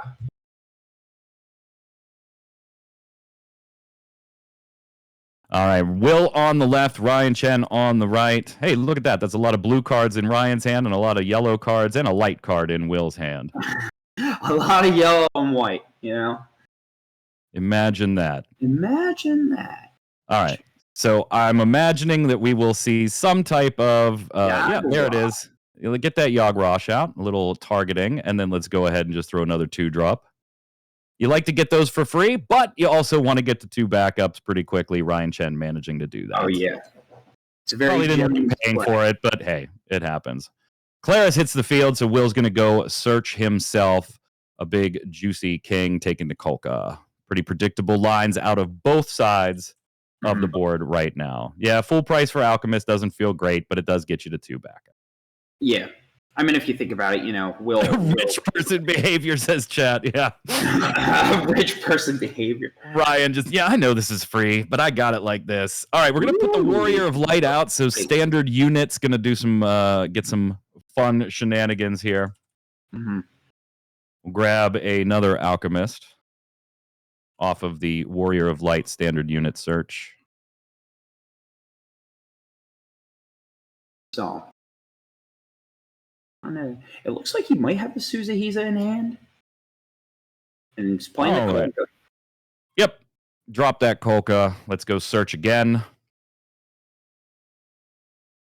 There's the Leo, the boy, the man, the myth, the legend. I love this card so much. He's going to try and get big, but remember the Warrior of Light on Ryan's side of the board is going to start buffing standard unit forwards other than Warrior of Light for 2K as soon as Ryan Chen hits that 4 standard units barrier. Warrior of Light going to swing in for the first point of damage. There's a Gilgamesh headed to the damage zone. So that's Ufskis.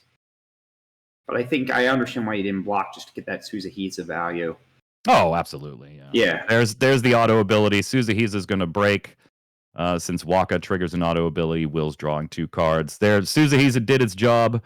Will taking the blue worm off of the Waka reveal. Looked like he was thinking about it again for a second. But sticks to the decision. Mm-hmm. Let's just put out another free standard unit this time. Ryan deciding, you know what? I paid for the first one. This one's a buy one, get one free.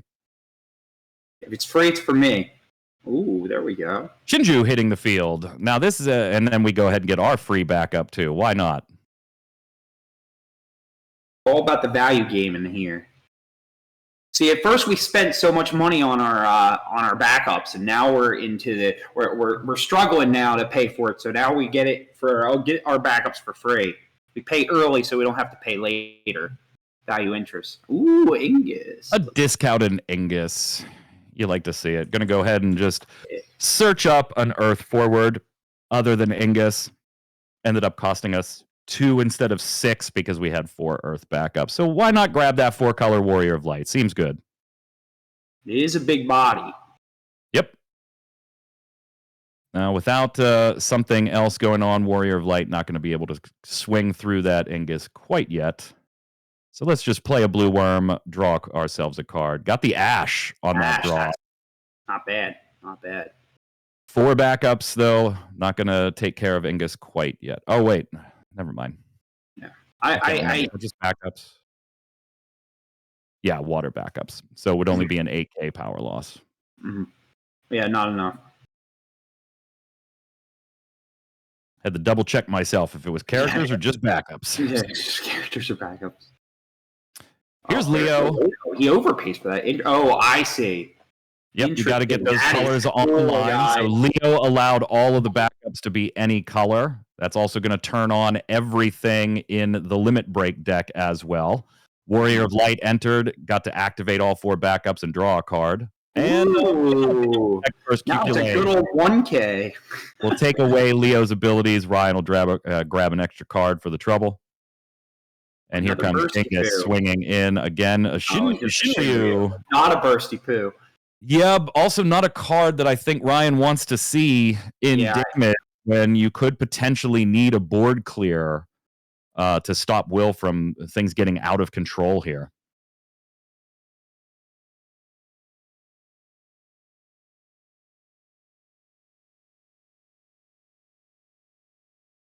Staring down 3 forwards. 2 beefy boys and a Leo that thick men on the beefiest on the beefier side of things right now. Not quite a beefy boy, but certainly. All right. Glaciella. Now this is interesting because it is 1-up, but you can spend some crystals for its ability. Glaciella was on the field there, getting a crystal for its entry, and then having the ability to ditch crystals to pay for Brave Exvius Forward's special abilities. Ash coming in, 8K power loss to Leo. That's enough to get rid of him because he wasn't quite beefy enough. And not thick enough. Not thick enough.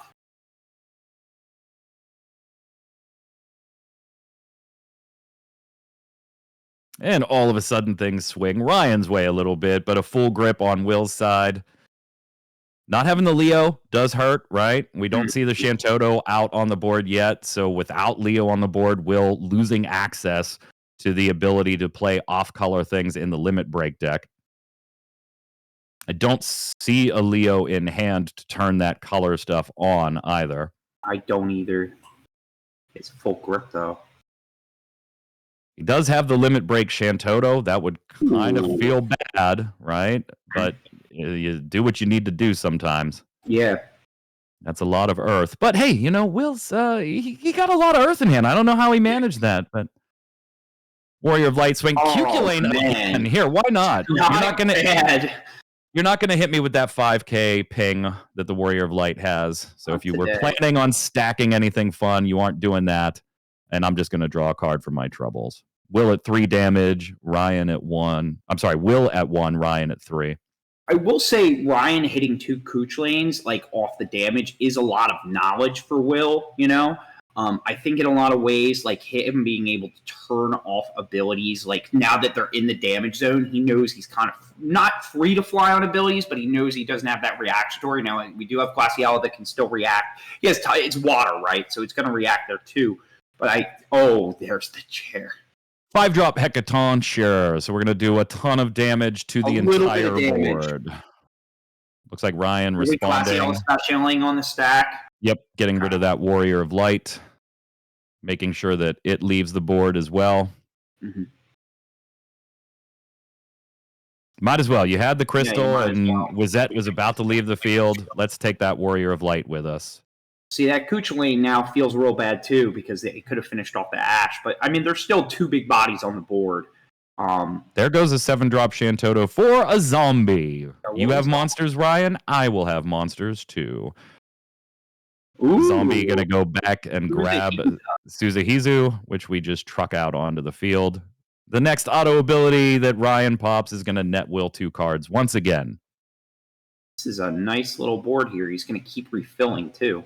Oh, that's not great. Suzuhizu, the one of Cuculane the last one left in the deck. Ooh, so he doesn't get that value. Took its ability away and then used the Piranha to get the Suzuhizu off the field. No draw for Will. Will probably felt a little safe there, right? See 2 Cuculane in the damage zone was like, what are the odds of him having that last one? 100% is what it was, what it ended up being.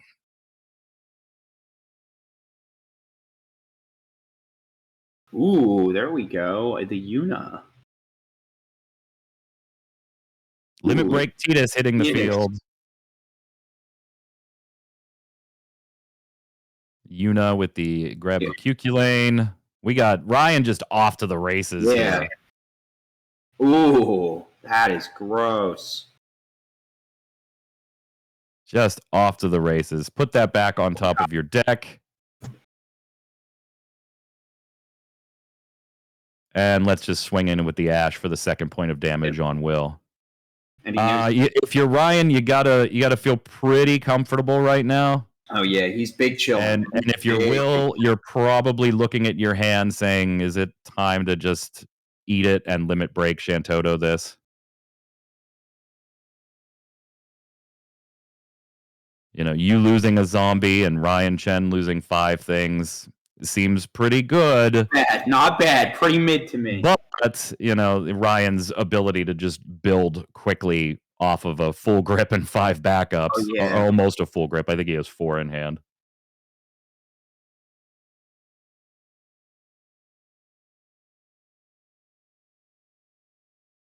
It looks like he has his Warrior of Light. He can't really play that right now. If there is, he has a Shinryu. It's kind of no chat.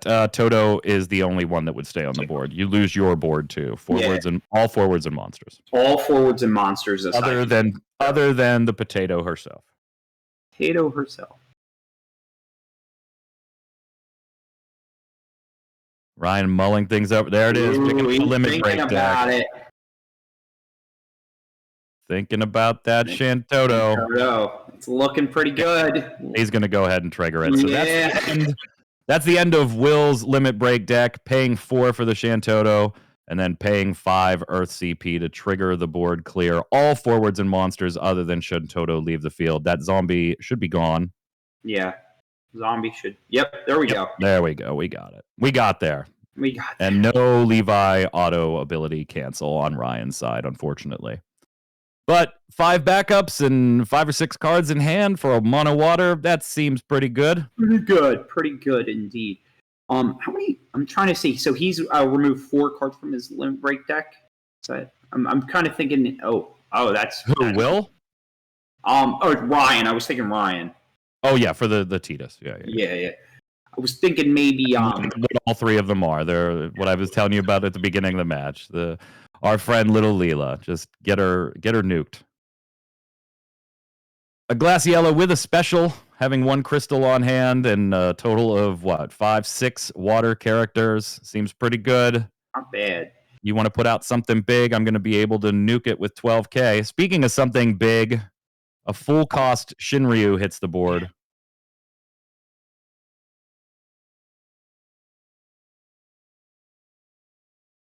Did we see what he grabbed? Get a free backup and play it. Is that what he did? He grabbed a free backup? Yeah, he grabbed a free backup. Yeah. Which I think is smart. I think he has to rebuild a little bit. I think the Shinryu being in his hand right there kind of felt a little clunky. He was kind of locked into a line. Lots of searching. You know what? Anything you can do, I can do better. Ryan drops the Shinryu. What's better than 1 dragon? 2 dragons. Let's go ahead and grab another Yuna.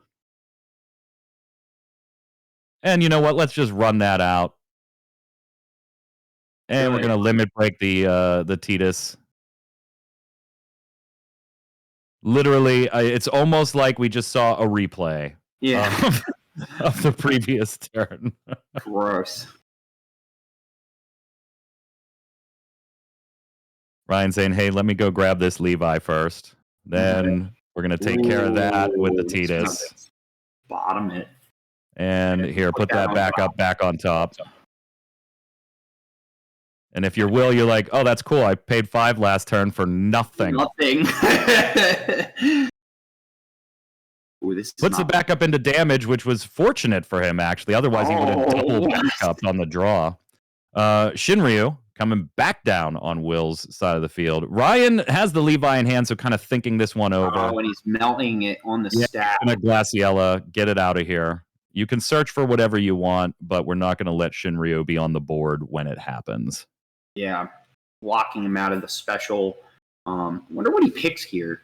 I wonder if no, I think Neo XX is too expensive here. I mean, 7-drop Shantoto and hand out. Like, you're not in a good spot here. No, he's not. It's not. And we've already seen one Shantoto 7-drop backup go to the BZ. At least I've definitely seen one. I don't know if we've seen two. He does run two. Oh, he's scooping it. Just deciding we're done. Yeah, Let's go. Let's go ahead. Let's save some time.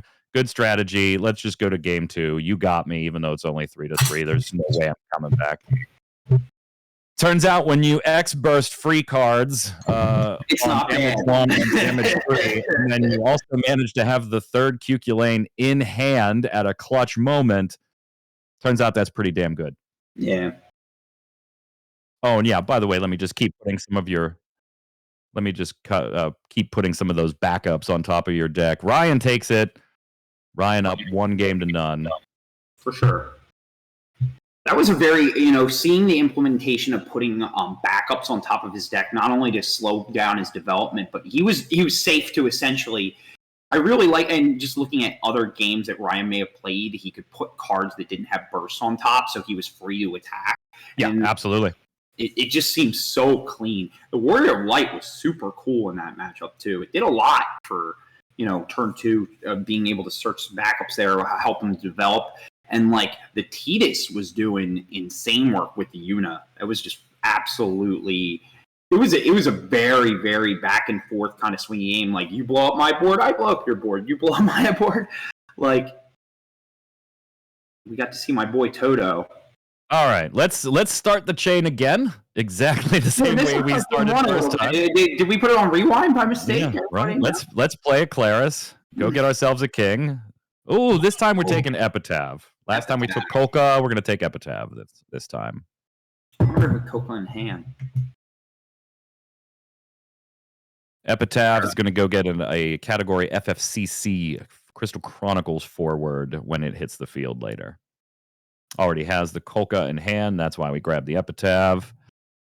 Got the Sarah into Gordon. I mean, in both decks, again, just doing exactly what they want to do. Try to set up those initial search it's lines. Like a gentleman's game. It's so funny. You see a lot of these decks that are like 2 backups and then just jamming 8 forwards. This is like such an old school feel to it.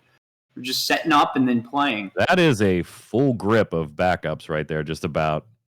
He's got the Epitaph. He's got the Amber. He's discarding a Claris.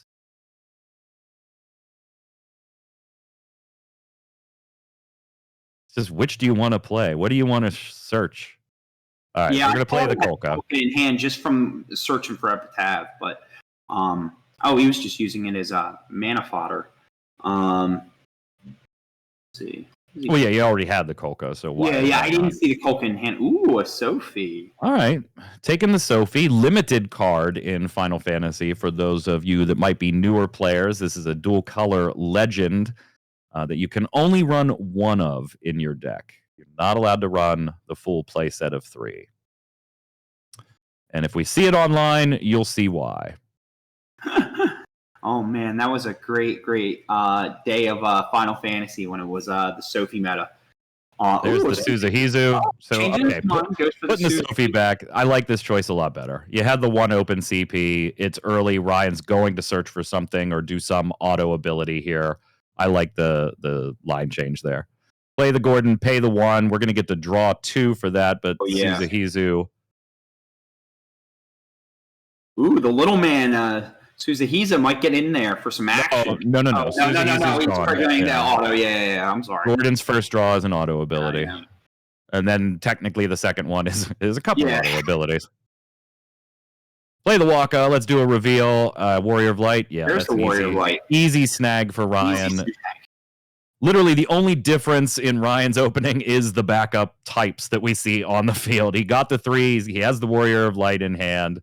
He's going to play it, go search a standard unit, presumably one of the free backups, and hit 4 backups next turn with a forward out. That's if he doesn't have greater plans based on what's in his hands. Mhm. We're going to play the Amber, go get a Shinju. Nice way for yet another search line. Obviously not running Soiree in the mono Earth deck, but an Sure. Earth backup that searches an Earth backup on top of a few other Earth backups that search Earth backups. Yeah, gets you up there pretty quickly. Let's go ahead and play it, get a freebie, and all of a sudden we'll Not at a bad 5 turn. backups. I would expect Ryan to finish this turn at least 4 backups, if not 5 as well. There's the Warrior of Light. And looks like we're dulling 2 already. Ditch 1, dull 2 for Warrior of Light. And I would imagine this is a freebie. Yeah. Yeah. Because he's at 3 backups. This backup for newer players is free if you are at least 3 backups. We saw Ryan pull the big dog move last game and actually pay for it in Ryan's first turn. But this time, man. This time, he lost. He spent too much money on his last ones. He's got to play these for free. Yeah, he got them both free this time. So yeah. Manages the 5 backups. All right, a true gentleman's game. 5v5 on the backup line. Warrior of Light threatening to start the damage train. Both players with plenty of cards in hand. We got the 7-drop Shantoto. Last time Will ditched that early. Mm-hmm. All right, we're going to play the Gilgamesh. I like it. I really like this Gilgamesh. And we are going to just go ahead and pay to break. Mm-hmm. Now, Gilgamesh also gets that ability on attack as well. On attack, too. The option to go ahead and pay 3 CP, 2 Earth, and 1 of anything to choose a forward or monster and break it. And because Will's at 5 backups, remember, Gilgamesh is actually 9k, and the only way to break him is to deal damage to him with summons or abilities. You can't use clean break effects. Clean breaks. Damage, not a problem for Ryan, right? I mean, you're looking at a Glaciella right there who's going to deal 2k for every water character for just spending a crystal. So Gilgamesh can be problematic for some decks, not likely to be much of a problem against the mono water. Being able to toss around damage seems pretty good. Gilgamesh not really a concern at that point. I wonder if Will's going to go in here. He's I think. Well, he loses the stack war though, right? Yeah, he does. Yeah. Yeah. So it's Ryan's not even going to let that happen. Just go ahead and keep your Glaciella Wizette. There's no reason to let that Gilgamesh swing and then trade. Yeah. Trade on abilities. There's no reason. There's no reason. Go to combat. Oh, cool. Before you swing, we're going to go ahead and get Gilgamesh off the board. Shinryu hitting the field, searching our Leo. Going to try and turn on those colors again.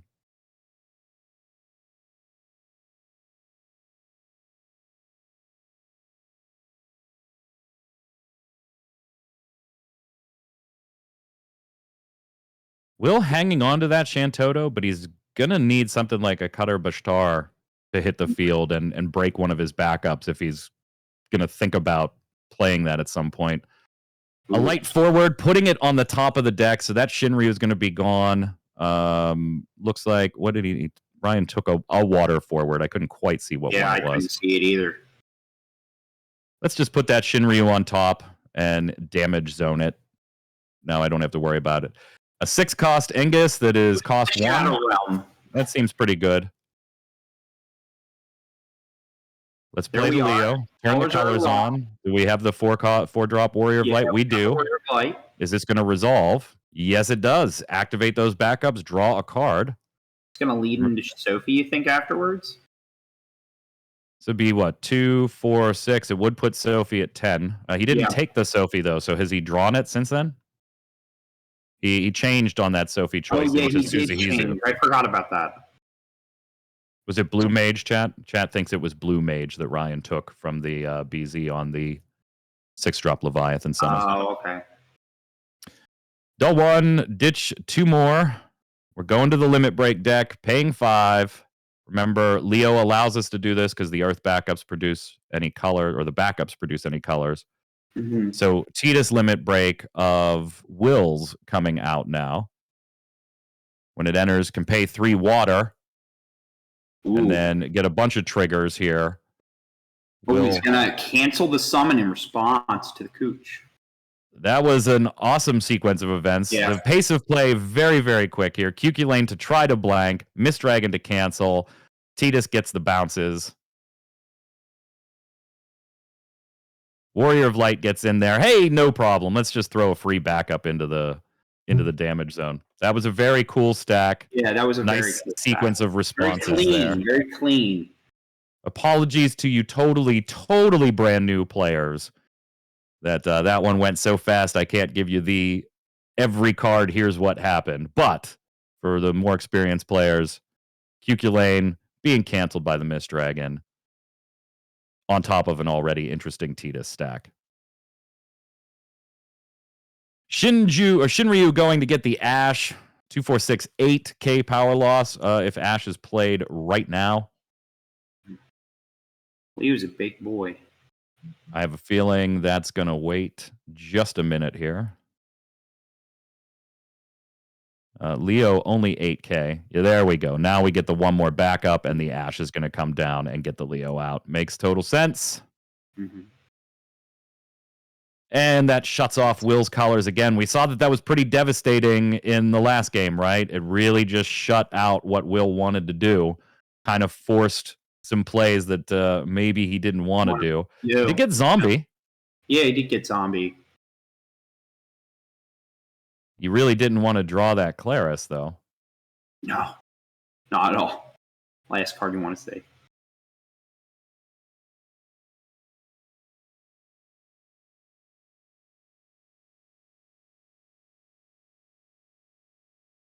There's an Ingus for one. So we're going to play Ingus. Probably Gilgamesh? Yeah, I could see Gilgamesh here. Yeah, I think that's the right choice. You just go for Gilga. I mean, you could want Leonis, right? You got a ton of Earth characters, too. Yeah, that's true. Oh, he's going to go Synthesis. Okay. Oh, Synthesis. Okay. It looked like Shadow Ward from that angle for a second. I was like, huh. No, that's Genova Synthesis.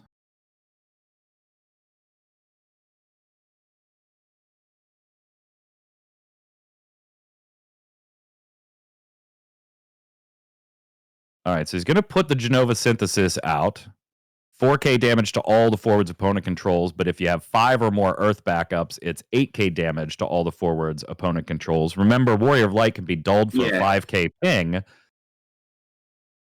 so that can finish one of them.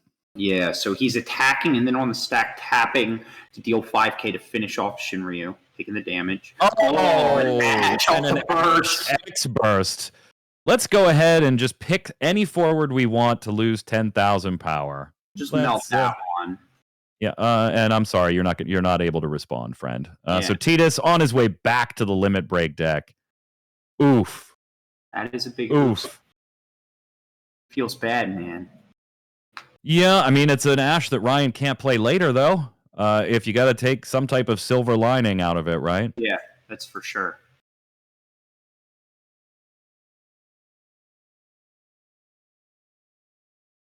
Board is still pretty good on that back end, but that was trying to see. I feel like Ryan probably has a bunch of stuff to respond to this because like most of his I feel like a lot of Water's hand here is just kind of like absolving abilities and then just melting the board on the back end. He has such a close grip to the chest that it's hard to see. I see a Shinryu on the back end. I see looks like we still got the Blue Mage in hand that we took. We got a Sahagan Chief. That's going to hit the field now. Really solid. Want to start getting counters on that bad boy for every water character that comes in. Oh, there's the Glaciala. Wizette back on the field. That's going to go ahead and give Sahagan Chief 1 counter and a crystal for Ryan. So Wizette's special is back online. Mm-hmm. And is going to be a lot of damage. There's a lot of water characters on that board.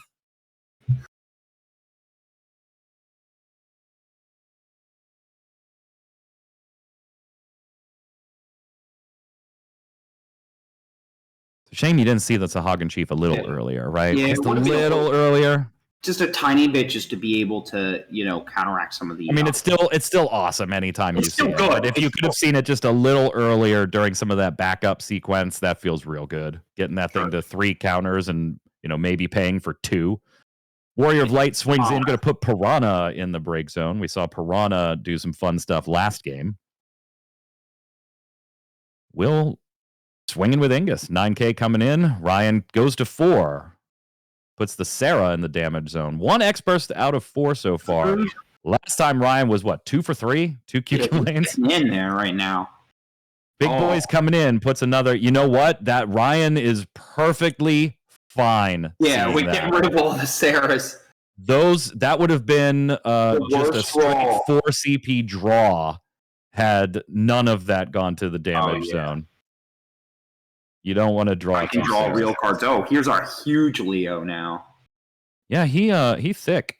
Now we now he's gonna go to damage 6. So for newer players and why Sophie is limited at the end phase here, Sophie gets a natural buff of 2K per Earth forward and per Water forward that you control.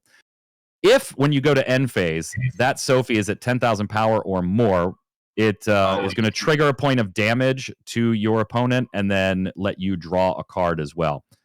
Now it looks like Glaciello Wizetted the Sophie and then did something else to take it off. I think he responded by trying to melt it and then with Glaciello special. Well, you have so many water characters that it's like, oh, how big's your Sophie? 14? Yeah, I do 22. You know, Those are Ash coming back to hand on the Sahagin Chief and playing the reduced cost Shinryu. Reduced cost Shinryu.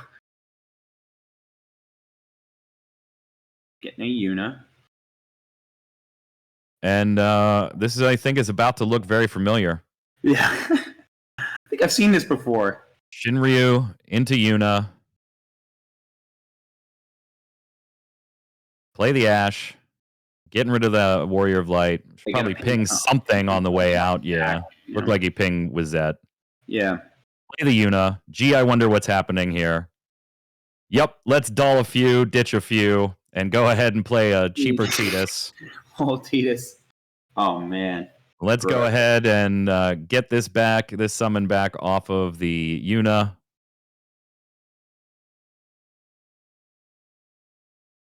Why not take the QQ lane? Seems good. Seems pretty good. Oh, he might just make that Leo a big old 1K. Or no, what is he? And we're going to pay the 3 water for Tidus's ability. Leo, gotta go. Gotta go. And let's pick a backup. Shinju seems good. Let's put that on top. So it seems vaguely familiar. Vaguely. And then Wizette gets in there and takes a safe swing, knowing I'm not going into an X-Burst. Another Leo, interesting. I don't know if he has any multicolored cards in his Here's the interesting thing, too. I think he's hung on to the Shantoto, and that Tidus just freed up a backup slot. I wonder if he goes for a swing for a hip check to just remove the board. Just to see if he can poke in. Well, no, he's at 5. He's going to fill that 5th backup slot again. Backup. Interesting. Ooh, he has a little Leo. Put the Leo back out. Playing the Warrior, of Light. That's why we overpaid for the Leo. Now, yep, he gets the resolution. All the backups get up, draw a card. Ned would be pretty awesome. But he's going to go a different route for a little while. This is the top 16, so the second round of the day.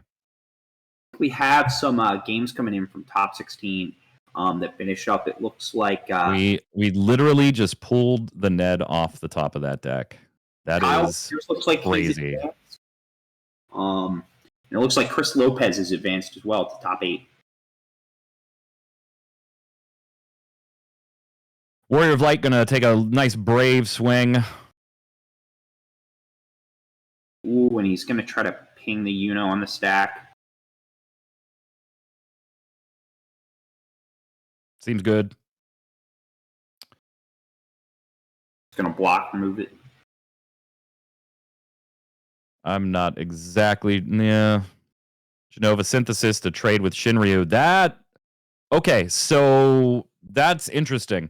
Now that Shinryu is off the board, which is exactly what Will wanted to see.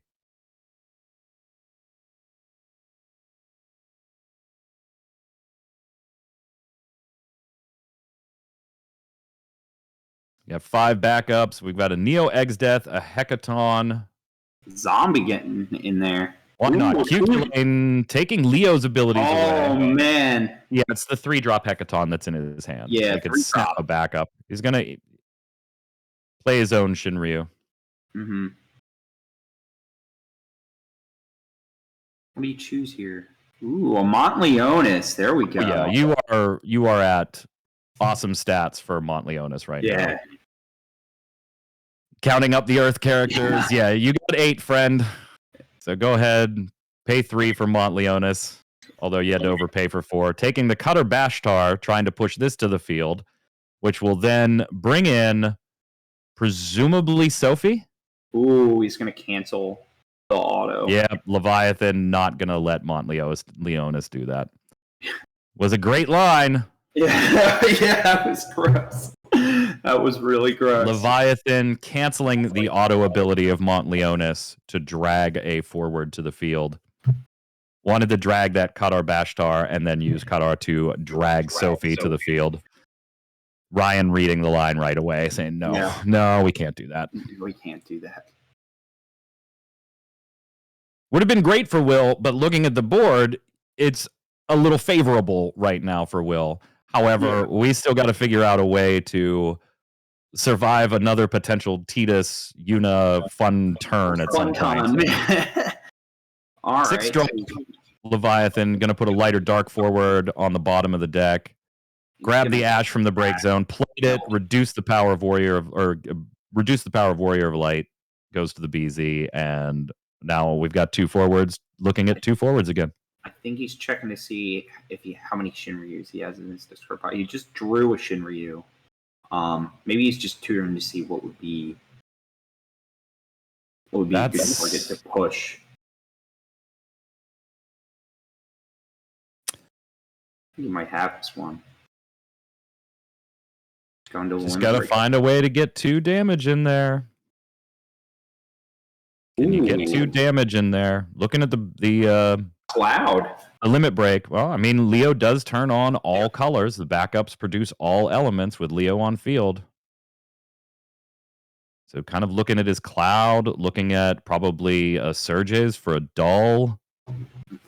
It gets 2 forwards out of here, and without an X-Burst, yeah, here comes Surges. So that's going to dull the Ash. Too expensive for Cloud to break.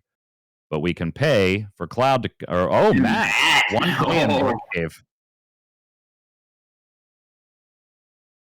Yep, Ryan just scooping it up there. Beautiful. Beautiful. Oh, yeah, you just needed the 1. My bad. I thought Yeah. All right, 1-1. Look at this. Mono Earth, Mono Water. Mono Yellow Gamers, rise up. Let's go. This is a really good set. You've been talking about Mono Earth since before we started round 1 yesterday. And you cursed its name, and look at this. This is a battle. This is a battle. I love this game right now.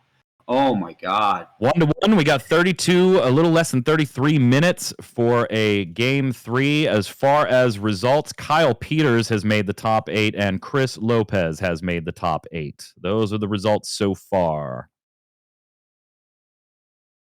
Like we're gonna have probably by the time they mull and shuffle up, they'll probably have 30 minutes for their final round. Yeah, plenty of time. Hey, it's more time than a best of 1 time. They are fun. And the speed of play with these 2. Nice pace. That's the thing. The speed of play for both of these 2, they are fine.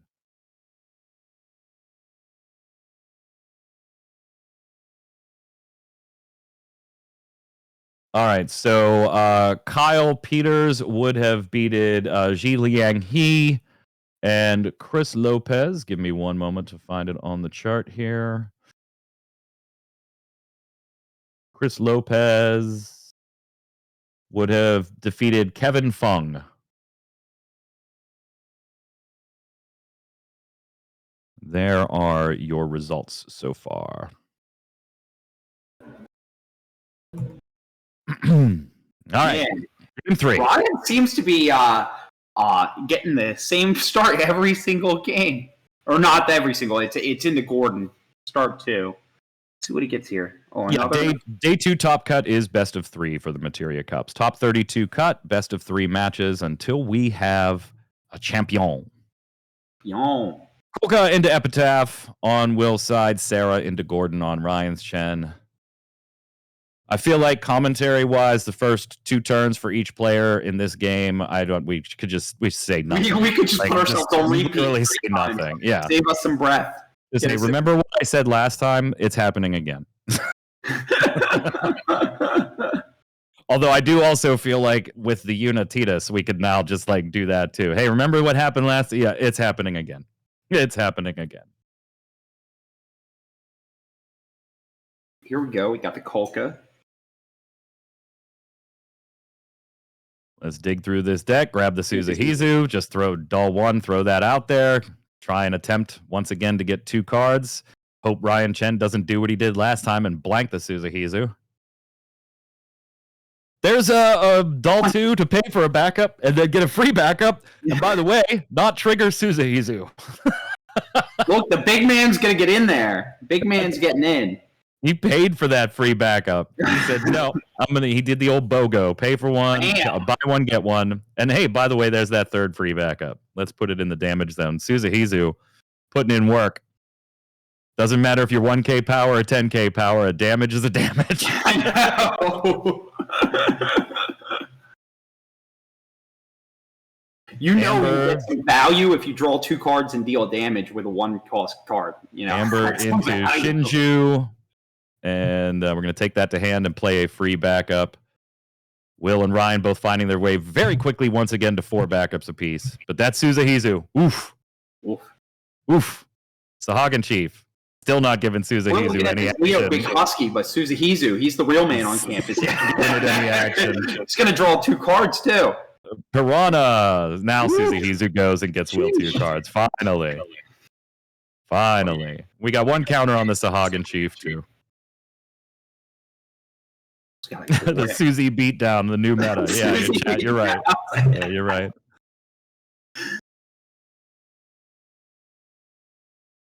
All right, we got a Toto in hand. We got an Amber in hand. Both of those are looking a little ugly. So let's go ahead and ditch that Amber right away. Yeah, I think get that Leo out. Turn on the colors. That's right. We're gonna try and get it. Yeah, we get the anticipation and the draw once again. Drew into the Montleonis. Man, these 1-costs in Will's deck are doing work.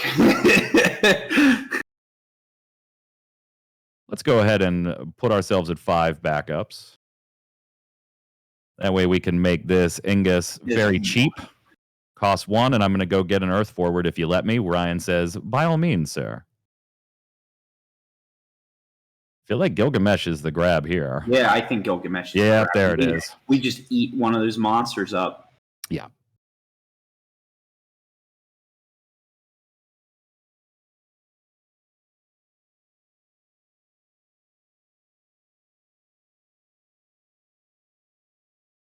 Yeah, this is a Mono Earth Storm where it casts 17. Porum hits the damage zone on a Warrior of Light swing. Waiting for the sneaky Luso on Earth. Opted not to get rid of the Chief with the Gilgamesh, chat. Opted not to. I mean, payment would have been a little awkward. I guess I wanted off the board, but apparently Will valued an on-curve spend. Hopefully he doesn't have a way to cleanly kill the Leo and then, bounce the Warrior of Light to hand. Ooh. Warrior of Light, just getting... no, we're not going to put that to hand. We're going to try to 5K the Piranha. Nicely done there. It's a forward on Ryan's turn, so there we go. Ooh, realm. Here we go. Some realm action. Go ahead and get rid of that Leo. Realm enters the field. Choose a forward or a monster you control. You may return it to its owner's hand. When you do so, gain a crystal, and then 2 dull abilities. 1 for 1 crystal and a dull, 1 for 2 crystals and a dull. You can search a monster of cost 2 or less and play it, or search for a monster of cost 5 or less and pay it. I think we have to see Gilga here, right? You have to see Gilg. Yeah. I mean, yeah, you don't like that Sahagin Chief sitting there. You kind of have to. Chilling there is just horrible. and then he's just going to rebounce his ash. I feel like he has to answer. You have to. Yeah, you got to force the trigger of the Sahagin Chief.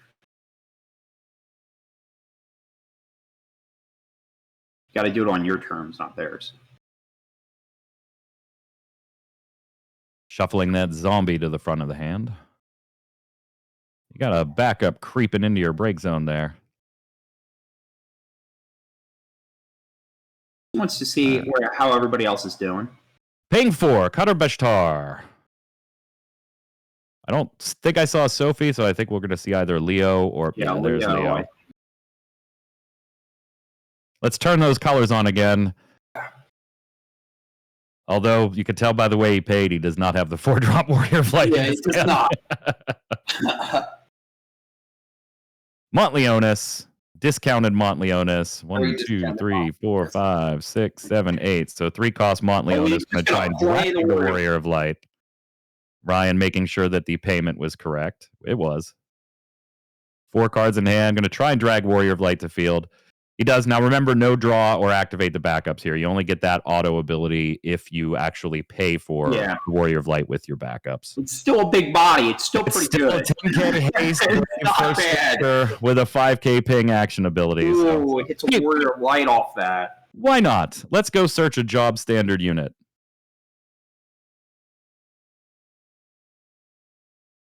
Ryan getting the blue mage again seems good. Helped out last time. Mm-hmm.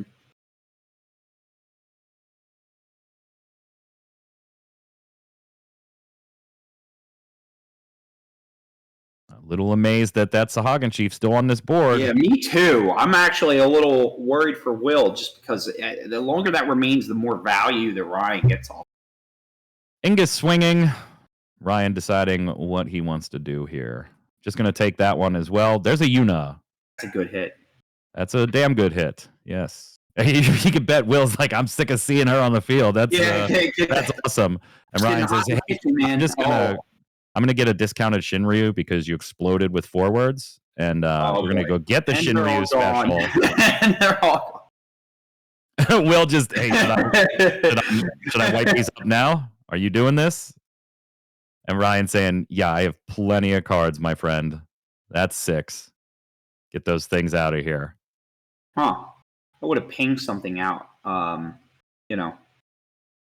guess. Yeah, I mean, he doesn't have the follow-up, though. He doesn't have the follow-up. He doesn't have a follow-up. Is that a Neo X Death? Ooh. That is a Neo X Death. Oh, man.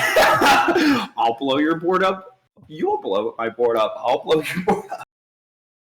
Oh, man. This match is sick. Lots of crunch in here.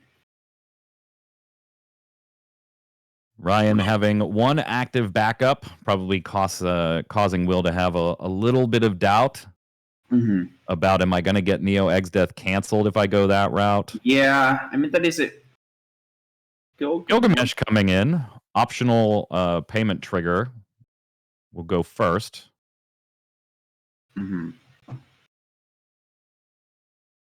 Will opts to pay, so the payment is done. He's targeting the Sahagin Chief for a potential break here. So auto ability break on the stack. Of course, we're just going to break Sahagin Chief and take the Ash back to hand. Ooh. Okay, so he's using Realm. Yep, get rid of that crystal. Dull Realm on Will's main 2. Get a Piranha. Get Piranha, play to field.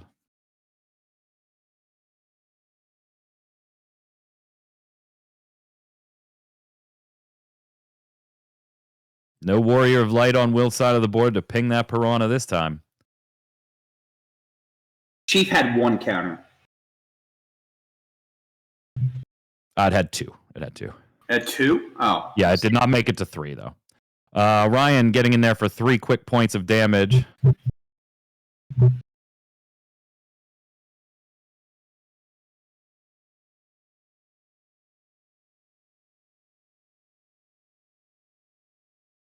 Chief had like 6. Yeah. Yeah, and you certainly aren't bouncing Gilgamesh.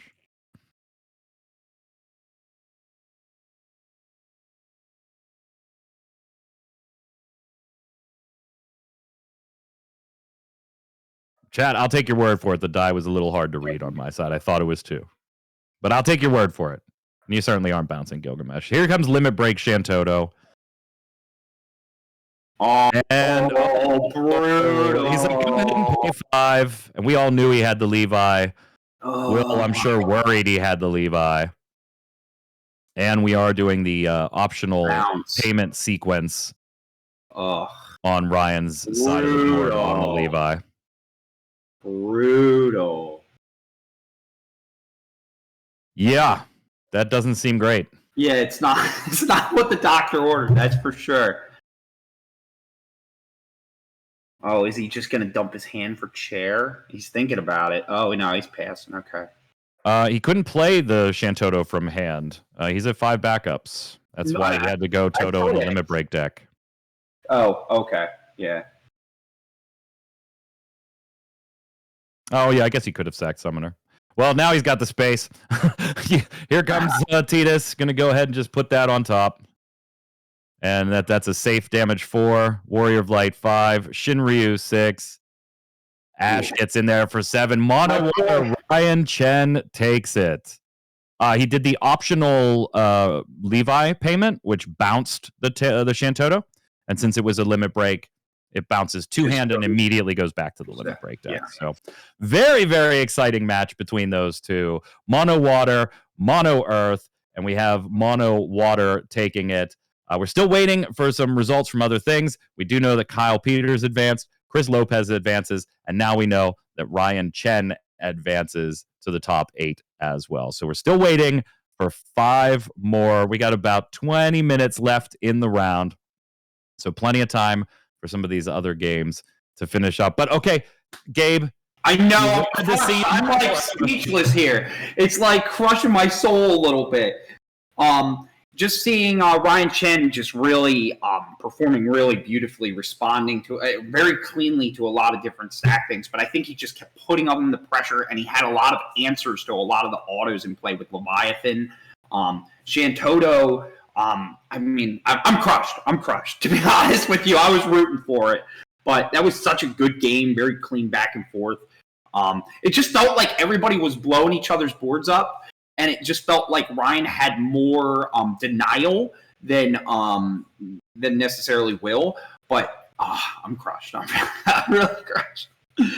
Oh, man. Yeah, I still like in game 1, my favorite is like, okay, 2 Cuculanes are in damage. Like, he can't possibly have the third no one way. in hand, No way right? can he have the third. Can't possibly have that in hand. Oh, yeah, I do. Wow, that sucks. Yeah, I said that too. I was like, oh man, there's no way the third one he had, and he just had. He just planned it out so beautifully. Like it was such a really, really good set of games. Well, I mean, we do have just on the 3 results that we have right now. Obviously, a Mono Water deck it makes the top 8. The other 2 decks, as far as Kyle Peters and Chris Lopez, they're actually on the same side of the bracket in the same quarter of the bracket. So next top 8 round is already decided for those 2. It will be Kyle Peters against Chris Lopez in a almost essentially exactly, there's a few cards difference, mirror match, the Wool 7 deck with the Cat 8 Raijin Fujin package built into it as well. So that match is already set. That'll be a Wool 7 Cat 8 mirror match. We're still waiting. Ryan Chen, if you want to know, is either going to go up against a Knights deck or a Warrior of Light build around Bart's deck. So one of those 2. The other 2 quadrants of the tournament, we have no players in for yet. So we're going to take about 15 here. Get up, stretch your legs, go to the bathroom, get a drink, smoke them if you got them. We'll be right back.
We're back. Top We're 8 back. incoming. Top 8.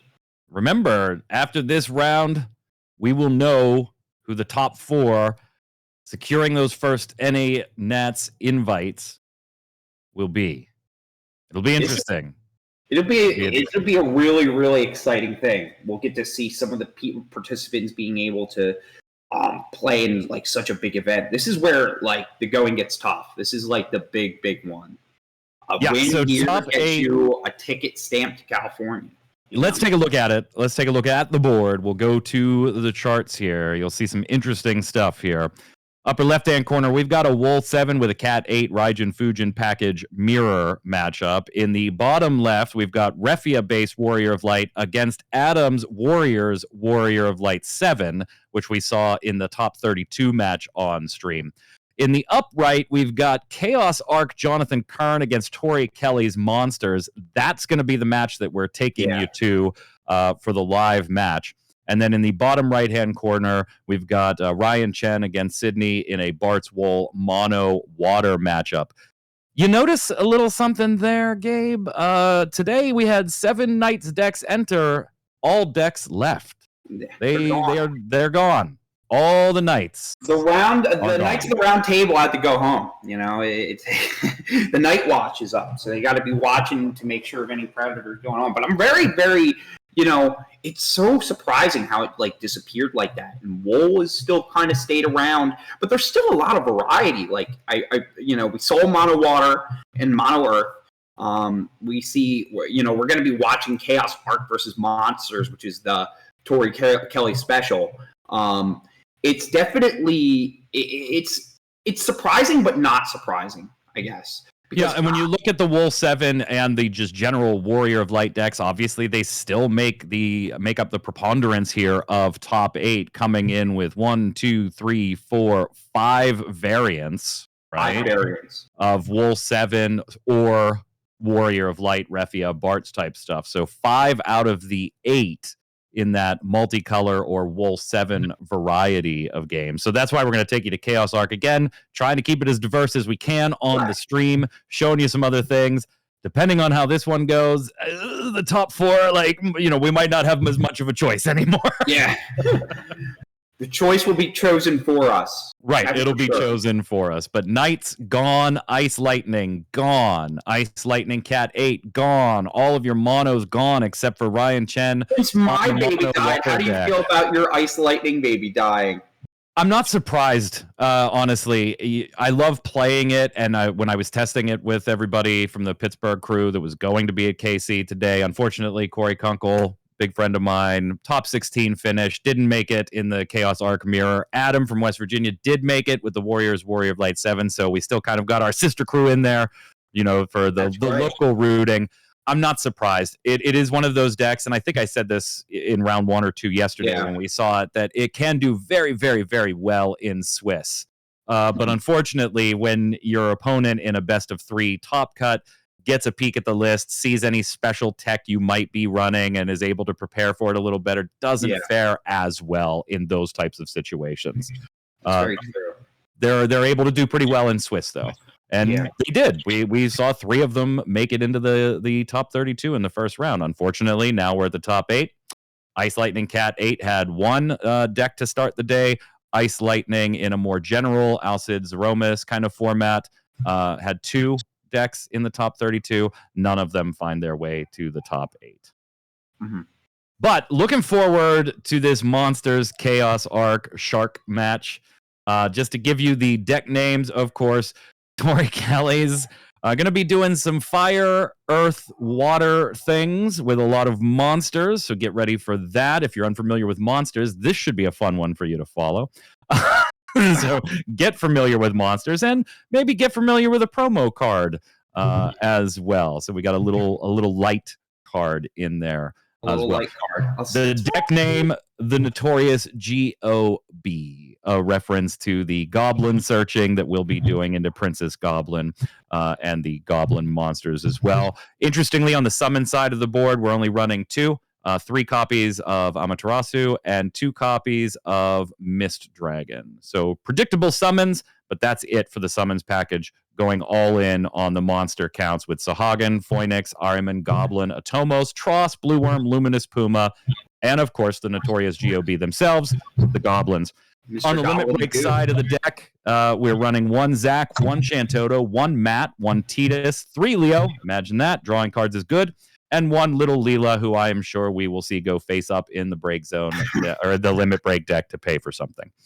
On Jonathan Kern's side, in the deck name Shark Mill, obviously we're running a Chaos Arc package. This is more in an Earth, Water, Lightning package. We're running things like Siren, Unai, however you want to say it, Garnet, Man in Black, and then, of course, the namesake, Chaos and Arc as well. Limit break side of things, 1 Shantoto, 1 Matt, 2 Cloud, 2 Leo, 2 Little Leela.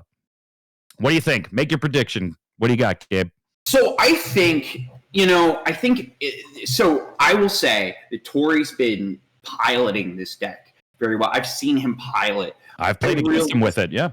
Yeah, he's played this deck very well. And I do think that there is a decent amount of monster removal, but I think that he has a lot of unique kind of choices and I'm a big fan of Toolbox. There's a lot of toolboxy kind of things you can do here. And Goblin just hastes whatever you need to give you that type of value. You're running the Mira engine, which is super duper solid. Not every deck prepares for that.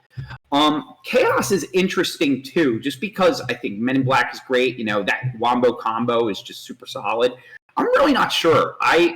For me, I have a preference towards the monsters because I think there's some unusual interactions that you have to do with monsters that not all decks can maneuver towards.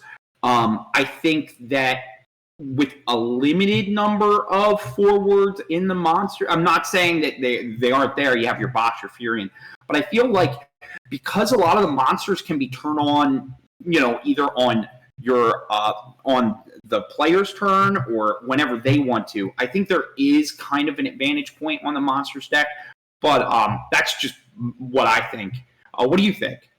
Yeah, I mean, and remember, it's not going to take a ton of forwards to do this in Tori Kelly's deck. Obviously, we're running 14 forwards, including 1 copy of the promo Lightning that I had mentioned earlier, PR 110. So remember, that card combined with Realm and having a high threshold of monsters on the field for your Realm is going to lead to the potential for a lot of bouncing, right? And if you can bounce things, then you don't really need a bunch of forwards out. If you can just keep bouncing things back to hand, by the way, Tross giving you cards when that stuff happens, you're going to be able to get in there 2 and 3 damage at a time. We are running both Goblins, so we have the ability to not only haste things, as you mentioned, but also the ping, ping, ping of some damage. We do have removal. We have bounce. We have ways of getting in there 2 and 3 damage at a time with a couple of monsters.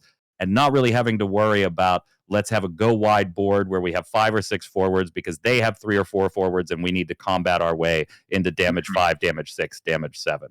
Obviously, Tori and Master, this deck, I've had the pleasure of playing Tori a couple of different times on it. It is a lot of fun. I haven't had a chance to play him since Hidden Hope came out, and Limit Break was the thing. But it's funny when you look through the deck itself, outside of the Limit Break deck, there is no Opus 22 in this. There's nothing that Hidden Hope gave Tori that Tori said, hey, you know what? That goes in this deck. It is still very Opus 21 and before. Opus 21 being a Larsa backup, and Sahagin from Opus 21 as well. Even just that, both of those are one-ofs. Everything else is Opus 20 or earlier, including the Demon. So we're going to see some interesting removal, board clear, bouncing, and sneaking 2 or 3 monsters in there at a time. If you can get set up, get Realm online, get 5 monsters online, get that Lightning to be able to swing. Goblin giving things haste is certainly going to help if Tori can get that online. On the other side of the board, not only do you have Chaos Arc to contend with, but you do have kind of a mill package to contend with as well. We're going to go to the table so that we can get started with this exciting top 8 matchup. Tori on the left, Jonathan on the right. Monsters on the left, Shark on the right. Should be very, very interesting. Looks like Jonathan won the right to go first. So we got the draw 1, and here we go. Let's just casually ditch 6 for the Rydia. Rydia is going to let us go search a job summoner and then a summon as well, as long as the elements of those 2 cards are not the same. Getting the 2 cost Yuna. Predictably going to be Yuna. Now, the summon, you might have a little bit more to think about depending on what your opening hand was, which we couldn't see. So he grabs the 5-drop Hecaton, already threatening to do some board-wide damage, which, you know, when you have a lot of monsters that can hide behind, hey, I'm not technically a forward right now. No. That's what makes I feel like I always feel like if there was an advantage card, it would go to Tori a little bit, just because there's so many cards that have that deal damage on like when you want to deal damage, but since Tori can choose when the monster is a forward, there's an advantage for her. Now here's the mirror. Oh, there we go. Big Shuriken. There's one of the 2 7-drop Shantotos Tori's running, by the way, that just decided to take a trip onto Tori's lap real quick. We ditched a Realm and a Bosch to play the Larsa to go get us a forward of cost 4 or more. In this case, we just grabbed the Realm. And we're going to ditch an Echidna on Jonathan's side to get Yuna out and have some Yuna summon fun. Now you're going to see Tori kind of pop off a little bit, because now he's going to have a lot of toolboxy options. He's going to probably slam the mirror here. I think that let's see what monster he decides to get. It's time. Pay 5. Let's go get us 2 different monsters. Cost 1 and cost 2. Atomos and Goblin. Goblin going to search, so we might as well just do it while we're here, and we'll take the Princess Goblin. Seems good. Let's get ourselves a fire backup online as soon as we can play it. And looks like Tori is going to ditch to play it, getting rid of his Zonde. Ooh. Atomos on that second cast gets to activate both backups. And you'll get the trigger from Princess Goblin goes to get our light card, our singular light card, Lightning. Lightning on attack. Going to start doing some bouncing. Yeah. Getting some more repeated value here. I mean, this was a very mana-efficient turn to start. Lightning's going to kind of fuel the engine to just bounce. Oh, here's the Furion here. And that is the 5-character trigger, so we're going to swing with a hasty Furion and draw Cuculane. We're going to get Jonathan a free card. Yeah. We're going to take Realm's abilities away. Not really mattering. You just want the card at that point. Yeah. Free, it's for me, though, so I'll take a free card out of that. Yeah. If you got to take a damage, grabbing a free card on the way. Go ahead and play the summoner backup there.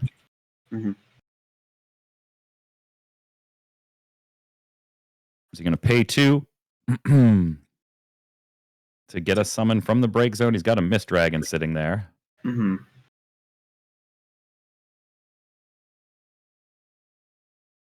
Jonathan thinking hard. Ooh, just going to discard and discarding the arc. It's probably smart here. Discard to hand size, get rid of the arc. We can go ahead and get that back later in some ways in Jonathan's deck. Furion getting in there, getting the draw again. But Thornton says, hey, you know what? Just go get whatever you want. Jonathan says, thank you, I'll take the chaos, no problem. No, that makes me think if he has 2 arcs in hand. Makes me wonder if he does. Well, I mean, we've got 6, a discount of 6 on Tori's side, 3 different elements represented. So chaos going to be cheaper by 6. Take another damage from Realm. We're going to put a Garnet in the damage zone. That puts Jonathan at 3 damage.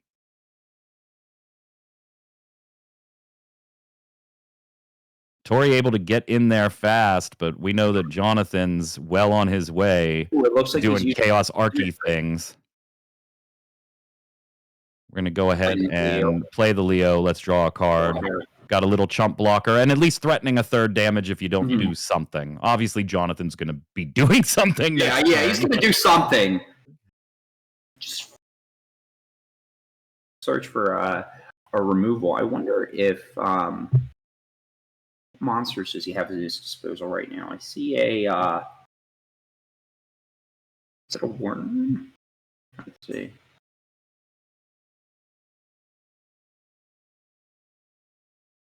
Looks like he has. He's play the blue worm. Or the blue worm, yeah. Going to draw a card, and a Tomos is going to activate for being the 2nd cast. Leo also gives, on your selection for chaos, you're just like, yeah, here, sure, have this little Leo. Have the Leo, that's fine. Looks like on Tori's side, we ditched for turn 2, ditching the light lightning. Just everybody's hand is so good, and they don't want to make a move here. Well, no, I shouldn't say that. Tori made a lot of moves on that end, but kind of an interesting kind of game here now. So he has enough cards to get a decent valued chaos. Yeah, he's totally fine there. Yeah. He's paying 5. Here comes chaos. Yeah. Would assume here that Tori, when this resolves, if this gets down to resolution, it's just going to give him the Leo, but Tori's going to respond on the stack here. The Ama. Tori, due to chaos plays the Amat. That's going to cancel Chaos's auto ability and try to kill him. But Jonathan says, wait a minute, I want to do something. I want to. You're going to see a Mist Dragon here to cancel the Amat. Yes. Oh, yes. It's going to. Oh, he has a. He says, well, hold on. I'll go ahead and cast another Amat. Wait, does he have a response back to this? Oh, my God. And Jonathan says, well, wait. Wait a minute. Does he have 2? Oh, he's going to cast this chaos or this arc right now while chaos is out here, and we're going to break Furion and make you discard 2. That sequence of events cost Tori his entire hand.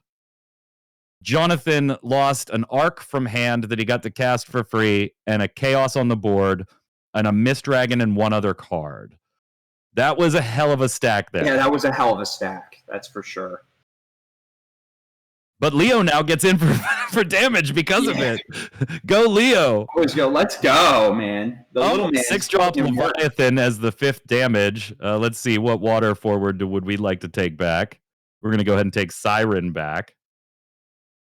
And Leo's going to get bounced, which sends him back to the Limit Break deck. That was an awful lot of responding. Yeah, that was a lot. The first chaos played in this game.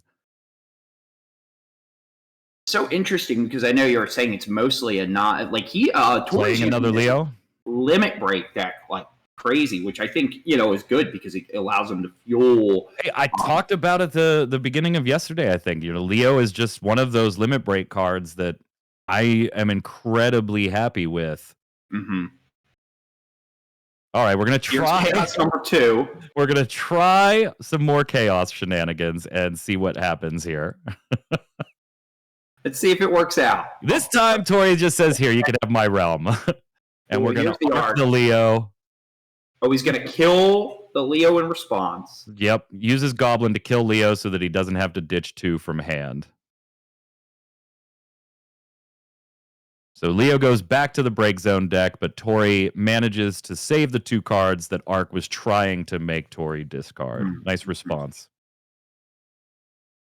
Now he's got to deal with a Chaos and a Realm on board. Chaos does have that action ability. Obviously not online yet. He doesn't have haste, but you can dull Chaos and sack a forward of your opponents that you control to break a forward. So it's not online yet. Not yet. But if the turn comes back to Jonathan with Realm and Chaos still on the board, that will be an option for Jonathan.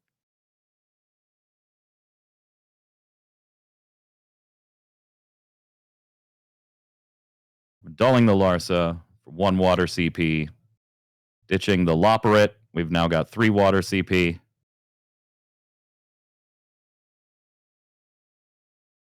And we're going to bring out the other Leo and draw. So, Squire, anytime a summon or an ability targets something in the choose sequence, if for some reason that target becomes ineligible or isn't there upon resolution, which is what happened here, kill it, then you lose the entire effect of that summon or ability. Yes.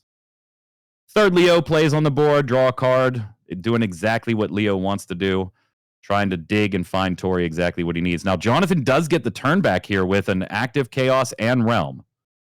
So that's absolutely an option now. Chaos's dull action ability is online. All right, so he's Kusith in here. What did he choose here? No, I would assume this is an Unai or Une. Oh, he was discarding for. Okay. We're gonna. So Leo goes back to the limit break deck. That's going to do it for Leo in Tori's limit break deck. We're out of those, and Princess Goblin heads back to hand.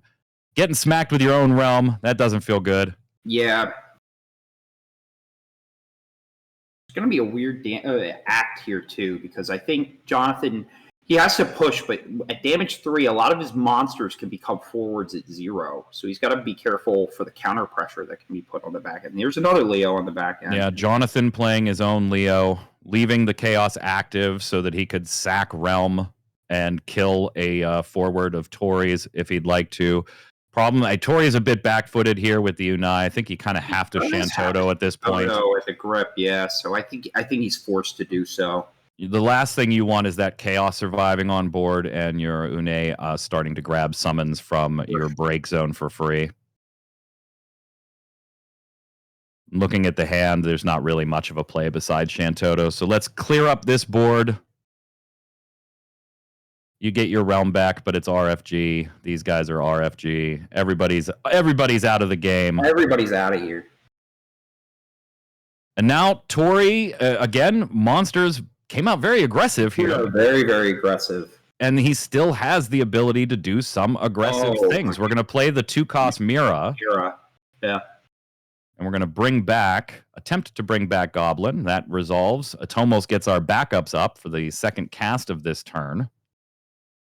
So all of a sudden, we have a ton of colors on board with Shantoto. So let's grab a Gobbo. We got a Mira and 4 monsters. Time to make Mira go burr, get him to 6 damage. Yeah, remember, anytime these monsters go to the break zone with Mira, who is just given haste by a Goblin, you can choose a forward opponent controls and deal a 2k damage, but that's moot on an empty board. Jonathan takes the 7th damage. Goodbye. That was aggressive. That was so cool. Definitely took the aggressive part on that end, which I think was smart.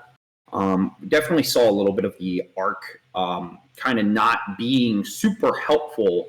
Double Amots were that was crazy. That was a crazy turn, and then Tori having the Shantoto is really clutch, right? Like if you don't have the Shantoto in that spot, the game's pretty much over. Jonathan would have a live Chaos on board. He would still have your Realm for Chaos's ability. Would have the Une to start recurring summons. That could have been a mess. Having the Shantoto and then being able to drop Mira on top of it, activate those 2 backups. You got exactly what you needed to do. Well played by Tori. Yeah, and it was an interesting stack there in game 1 on the initial Chaos. Very, very fun match to watch.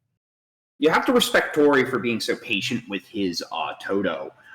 He had a couple instances where he could have used it early, but because he was super patient with using it, he was able to really clean board on that last set and take the game here as we go into game 2. Presumably, Jonathan will be on the draw going first here, having lost the first in the best of 3 here, quarterfinals matchup. Plenty of time for these two wonderful players to wrap this up. All right, where's Jonathan go on turn 1 here? We're going to ditch a Toto, and we're going to go ahead and play the Summoner. Obviously, we will not be paying the extra because there is no summon target anyway. Tori Kelly does have the, looks like the 5-drop Realm in hand. Looks like a Mirror Web will probably be the play. Yeah. Oh, nope, he's getting rid of the Mirror Web and a Gobby to play the Loporrit. Okay. Yeah. A little more cost efficient. Yeah, we're going to draw 2 and then bank 1 to the bottom of our deck. Got the Amat in hand, the 7-drop Shantoto in hand, hanging on to those answers like a smart player would. All right, let's drop some water. Is he playing And Rydia? Yep. We'll go grab Yuna and then our summon of choice. Such a good card, particularly in this deck. Like, if you don't have the Arc, go get the Arc. If you have the Arc or you don't need the Arc, there's so many options in Kusith and Mistdragon and Hecaton. And we're going to play out the Yuna and just pass 3 backups. Take that Hecaton to hand. That Loporrit, maybe not long for this world. Yeah, maybe not. I wonder if there was a line there where he maybe overpaid for the chair just to make the payment on the Realm in hand like super awkward. Potentially get him with not. I mean, he definitely has some water in hand, but I feel like it's definitely more hurtful if you're paying 6 in hand for the Realm instead of 2 and 1 backup. Looks like Tori's going to give up the Shantoto here for a play. I think Does have one more in deck. He runs 2 of the 7-drop, and he's got the Shantoto in the breaks or in the limit break deck. Here comes the Realm. Predictably, this will probably Goblin and Atomos, same as last time. Goblin going to search Princess Goblin probably. Yep. Now does he's shuffling up, so he's setting it aside. So he's going to run the Princess Goblin out. Yeah. Ditching a Furion. Getting that second activation. Second cast activation, grab the Lightning. Very, very similar to last round. And hey, last match it worked, so why not? Worked the first time, it'll work the second time.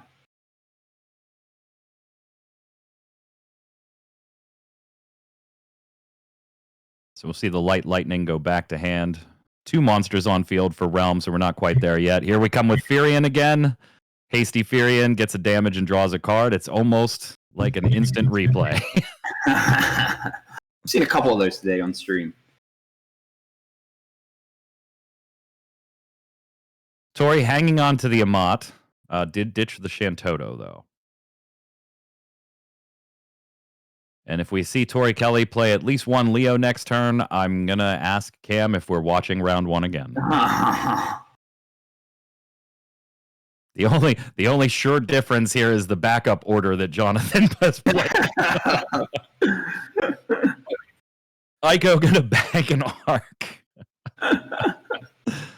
We'll ditch to Doll 1 for the Tyro. Probably a Chaos here if we don't already have it. There, nope, we don't already have it. So we're gonna grab a Chaos, take that to hand. Jonathan at 5 backups. We also have 3 colors represented on Tori's side of the board once again. So Jonathan's Chaos will cost him 5, not 11.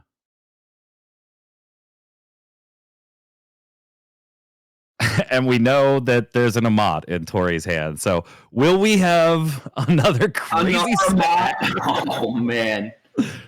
I'm going to Amat. I'm going to Mistdragon. Okay, I'm still going to Amat. Oh, Hero X Burst feels pretty good. Not I mean, bad. Furion is drawing cards, so at least you're not losing the card advantage on those X Bursts. But still, giving somebody the choice of go get whatever forward best answers the situation right now doesn't always feel great. Does not feel great at all. 2 monsters here, so Realm's bounce ability still is not on yet. 2 Amats in Tori's hand. I mean, we literally... They're good. Hey, there's a Mistdragon. There's a Mistdragon. Tori's got to be thinking, okay, can't possibly have another Watch, one. it'll Right? happen like that one game where with what's it called, Ryan Chen. He'll be like, no, he doesn't have the third Miss Dragon. Oh, he does. Like, Let's play a Loperit, draw 2, and bank 1 underneath the deck again.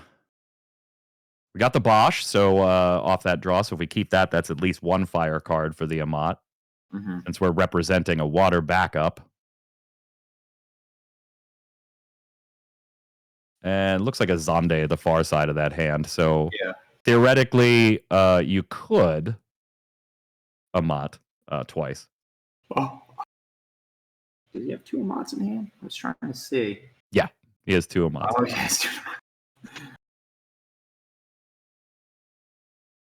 Looks like Tori is not going to try to double Amat anything this time. Thinking about some play here, continuing main phase 2. Gets rid of Bosch. So 2 earth or 2 fire. Goes for the... Yep, goes for the 2 fire. Plays the Zonde. Atomo's activation for fun. Kills the mirror, I guess, to replay another mirror on the backswing. He does have a pyro in hand. Yep, Zonde. Both Amats at the grip, ready to go. Zonde on entry, dealing the damage to Realm and breaking it, and for taking 1 point of damage. Tori opts to do it. No way he has double Amat again. No shot. Tori opts to do it so that he can replay a Realm.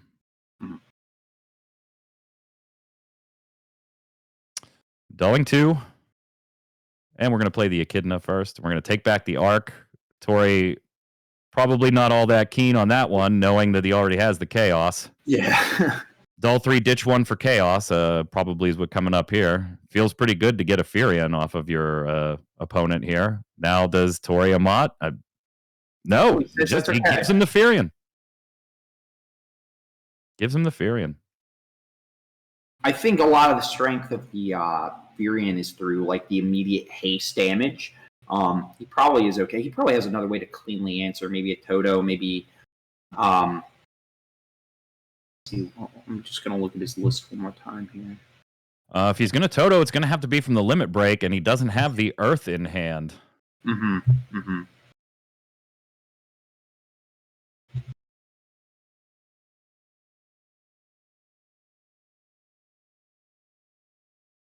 Because he'd have to ditch one of those Earth cards just to play it, which would leave him with 4 Earth CP on the back end.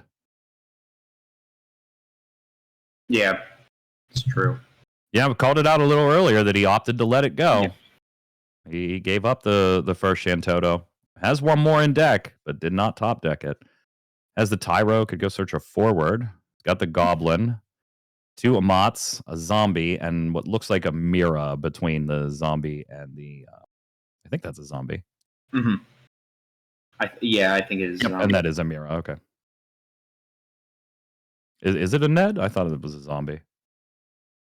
No, I think it is a zombie.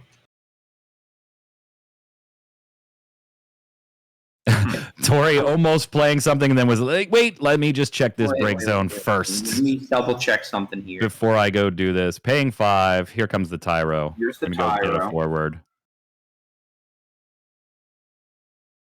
We're going to see our Realm again here.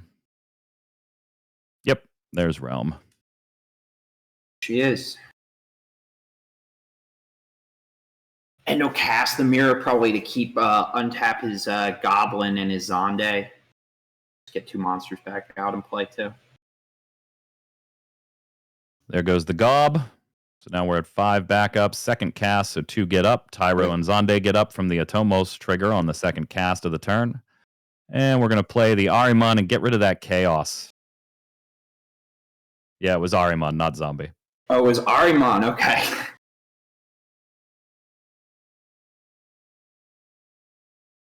Jonathan kind of like, I might get to draw a card off of a Furion here. That's pretty good. Yeah, let me just go ahead and do that. Bosch into damage on Tori's side. Jonathan draws a card, gets the Cuculane. Discarding it to make Echidna a forward and deal that 3rd point of damage and draw a card on Echidna's swing. All of a sudden we got a tie game, 3-3. It does unlock Tori Kelly's Atomos to be a forward, which is... It does, which activates all backups on swing. Man in Black coming in and going to RFG a Hecaton. Interesting. So those Men in Black summons, when Man in Black enters or when it attacks, you get to choose a summon in your break zone and remove it from the game, and you have the ability to cast those whenever it is legal to cast those. So threatening a backup with that Hecaton. Threatening to break a 3-cost or higher backup. Tyro may not be long for this world. Yeah, probably not.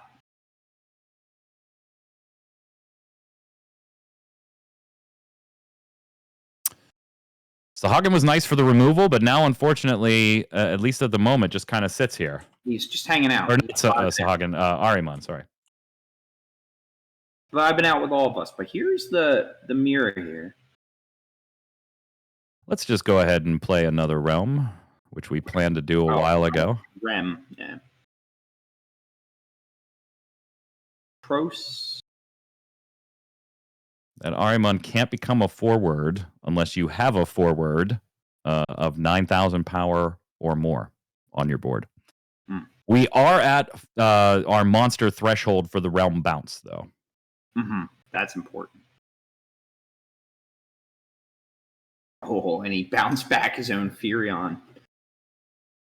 Seems good. Not bad, not bad. Yeah, let me just go ahead and bounce that Furion back. And hey, whoa, And then that's he mine. draws a So card from Tros. yeah, seems good.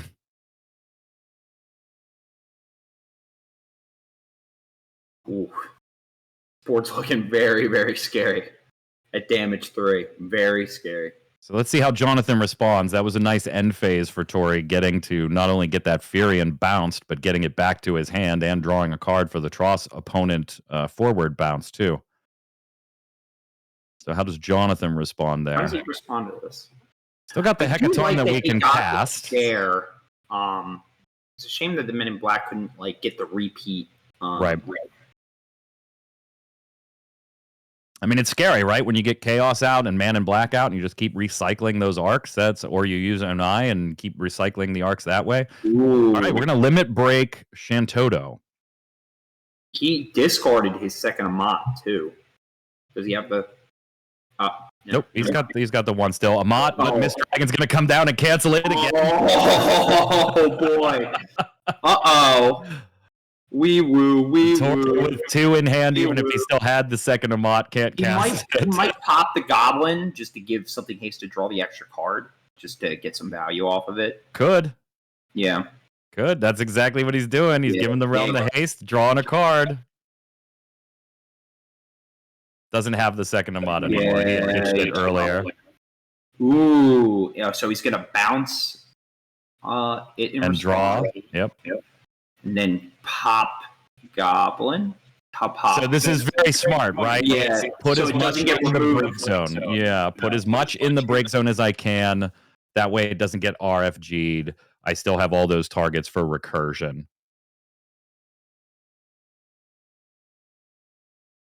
3-3 close game. 5 backups on Jonathan's side. 5 backups on Tori's side. I'm kind of amazed. I mean, the turn potentially Jonathan took the turn a very different way. Jonathan still has chair at the grip. Looks like we're going to see another Furion who keeps changing sides. It's the brainwashed Furion. It's not sure who it works for. It just does its job. We'll get in there for 4th damage, draw a card, and Kusith says, I'm getting Chaos back. Maybe Men in Black. Oh, he's going to take it. May have a Chaos in hand still. Kind of hard to see with the lean back. Yeah.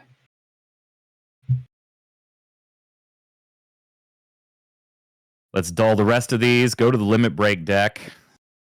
See what we see. Probably a Leo. Yeah, there it is. Leo. Let's go ahead and just grab a card here. If you're Jonathan, you're kind of like looking at this like, hey, man, I'm a mill deck and you are searching or drawing every turn. How am I not winning?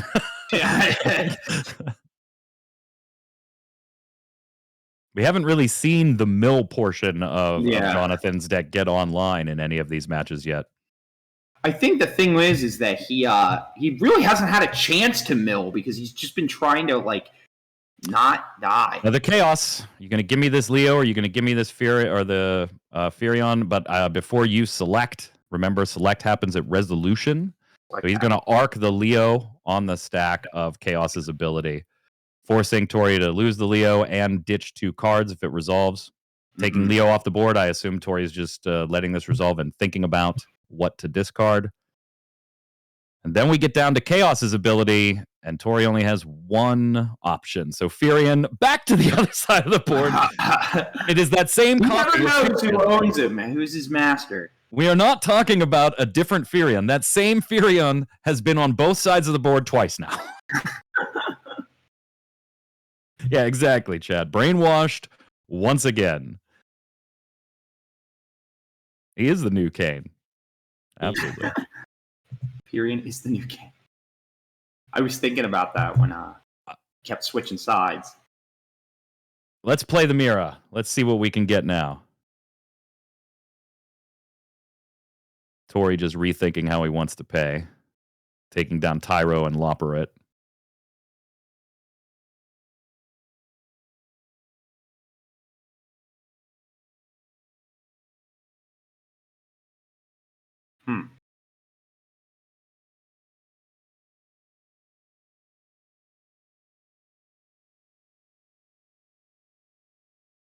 Looks like he's misdragoning here. Yep. Got to get rid of that break zone on the Mira stack. Furion is Quattro agent at this point. Exactly. The best part is that it's been the same Furion. It's not Same one. Yeah. It's not like Tori has played, a second one or a third one. It's the same Furion.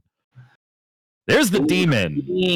There, the demon coming in. Now, this is going to be a little interesting. So when the demon enters the field or attacks, I'll just save you time. You get your choices, but Tori exiled Jonathan's break zone, and for every card did damage, 1,000 damage to a chosen forward.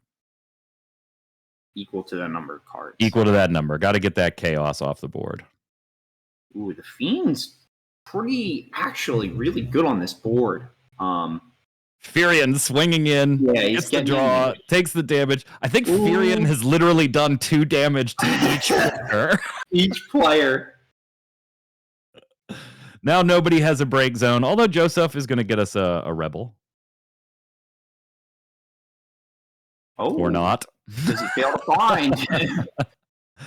Or not. Let me just double check, make sure that yeah, okay, there's Furion's. Okay, yeah, there we go. Nice try. Tori really wanted to get a Furion of his own. He probably saw Furion go back and forth. He was like, do I even have, if he doesn't have Furion's back, he's like, where'd they go? The summon on Jonathan's side was removed by Man in Black, so he is able to cast that at any time he wants. In this case, Jonathan's Kusith, grab back Chaos. Looks like he's going to run it out, and then on top of Mira, and have to keep the demon over. Oh my god, this is Tori losing control of whose cards is whose. Almost gave the Mira to go in the break zone. Remember, he's a monsters deck. He's bigger than the forwards anyway. He doesn't need them. He's good. Yeah, Man in Black got removed by the Shantoto, but you still get that summon. It's not an ability on Man in Black himself that says you can cast that. It's that the summon itself can be cast. Wild. Little different than the Setzer in the newer sets that removes, and the ability to cast them is an ability of Setzers. Mm-hmm. Jonathan just brainwashing the hell out of Tori's deck. Yeah, we're going to crack Loporits and just kind of cycle a little bit here. See what we can get. Ooh, he's bottoming the lightning. Ironically, this is a situation, too, where Chaos's dull ability now has 2 targets. All right, so we're going to see the Phoenix. Burning the Chaos here. Yep, dealing 9K damage to a forward, and at any point, Tori can remove 4 cards from his break zone to make Phoenix a forward of 9K power, but you can only do it once per turn for obvious reasons. Yeah.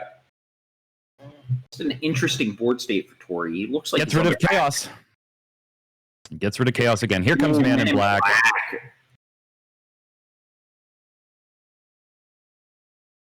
All right, just getting Cooch. Yeah, let's just say Cuchulain there.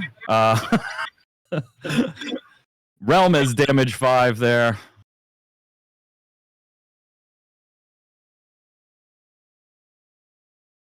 Taking a peek. What's left in this break zone? Yeah. Swinging with the demon. Gonna remove the break zone. Wait a minute. I don't know if that is legal. I need to reread the demon. I need to reread that. Realize that. Yeah, because you have to choose one forward to do that. So he had to have damaged somebody. Phoenix was not a forward. He can self-choose, but looking at the board, he did not choose. Yeah, he didn't choose Looks like Tori's going to scoop anyway. Yeah, he would have had to nuke his own Furion or his own Demon or, the third forward that he had on the board there. Yeah. He did? Oh, he pointed at it? Okay, I didn't see the point. That's fine. Okay. Yeah, as long as he picked his own. Yeah. We're tied 1-1, headed to game 3. Man, what a matchup. What an exciting matchup. That was unexpected. I did not expect, I think that was the first time Jonathan resolved. Well, no, this game was the game where when he was able to resolve Chaos Arc, it worked out great for him. Yeah. I think when the deck does what it was designed to do, it did well. Sick strategy. The most milling I saw was Furion taking a point of damage, dealing some damage there. Unreal. Furion did 2 damage to each player. That was mill 2. That was a strong mill bed deck, folks. All right, Jonathan making me a little dizzy here. He's got the circle swing going on. Circle sway, dude. He's taking us for a ride there. Stirring the pot, subtle technique.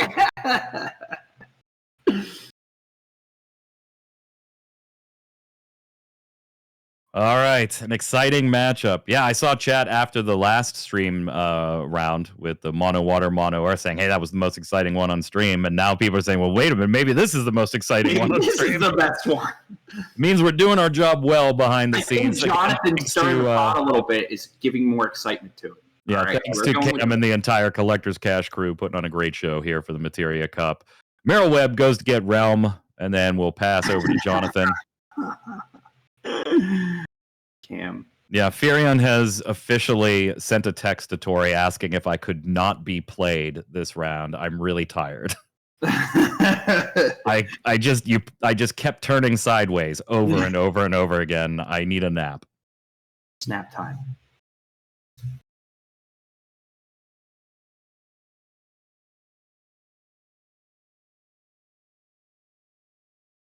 Jonathan kind of thinking about things. All right, we're probably going to see Rydia here. Yeah. Oh, no, a Tyro. Okay, this might be an opening that Tori likes. Tyro doesn't usually feel that great on turn 1, and it certainly doesn't feel good in this type of matchup here. So we're going to play the Echidna and take back the Kusith. So Tori... If Tori has the ability to get a little aggressive, he may just do that here. I think we're double Amodded in hand again.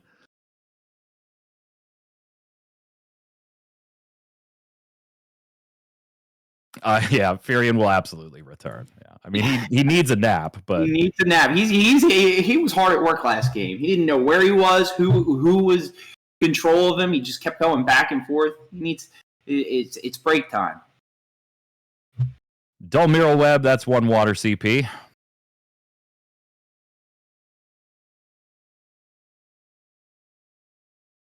Tori thinking things over. The winner of this exact match makes top 4 and punches their ticket to NA Nats. Yeah, this is the big one.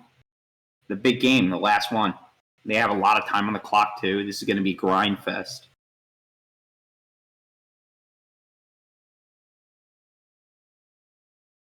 That's 5 for the Realm. Let's see. Atomos, Gob, Princess Gob, play it out, activate. Oh man, Oh, beautiful. yeah. It's almost like I'm, playing Tori's deck for him. Vicariously. It was all written up. Is he going to run it out though? Does he? Nope. He values the fire cards in his hand this Yolanda's time. going to be cool here. He's Ditched one Amont. He's keeping the other one. So we aren't going to see the Princess Gob come out to search lightning. Ooh, is he going to get a little aggressive here with the monster? His hand looks like he kind of has to. He needs to cycle into. Jonathan needs to cycle into some backups here. Yeah, backups are good. Oh, there's a Goblin to the damage zone. He's got the Shantoto. Not a backup, just the Shantoto, not the backup we asked for. Oh, Thornton, that's a backup I would ask for. Yeah. Oh, Iridia. Yeah, I mean that's you end up going a 5-drop backup turn 1, a 5-drop backup on your second turn, a 5-drop backup on your third turn. That is not exactly, and only one of those 3 gets played on curve at all. The Thornton. It's not the way to crumble cookies, Something like that, my friend. Something like that. Echidna going down does give Realm the ability to swing. Leo's going to come in and cycle. So we're already hitting the limit break deck on Tori's side. But that's what Leo's designed for. Second Amont in the bin. Princess Goblin going to go search us a light forward. We're going to go grab that promo lightning once again. Haven't seen it hit the field yet. It's just been the search target off of Princess Goblin. The only search target. We have not seen it hit the field yet. I think there's going to be some bouncing shenanigans here. That's what he wants to do with it. Just hasn't had a chance to. Ark kept ripping it out of his hand. Hey, welcome back, friend. Hey, look. he's off his break. Ooh, and he hits a chaos into damage. Oh. Ooh, Expert seems pretty good. Yeah, it seems pretty good. Let me just take back this Anima. Yeah, I'm going to sneak that back. Okay, so Jonathan with a slower backup opening and getting 1 chaos hit to the damage zone already. This could turn into a very interesting opportunity for Tori. Yeah. If Jonathan plays the Iridia here, you kind of just go, man, that's a rough opening. 5/5/5 and only 1 on backup curve. Like, you could pay 5 for this Iridia, but it's going to cost you 2 from hand to do it. Yeah, expensive. So you pay for it on CP curve, but on card efficiency, you lose. Looks like that's where we're going.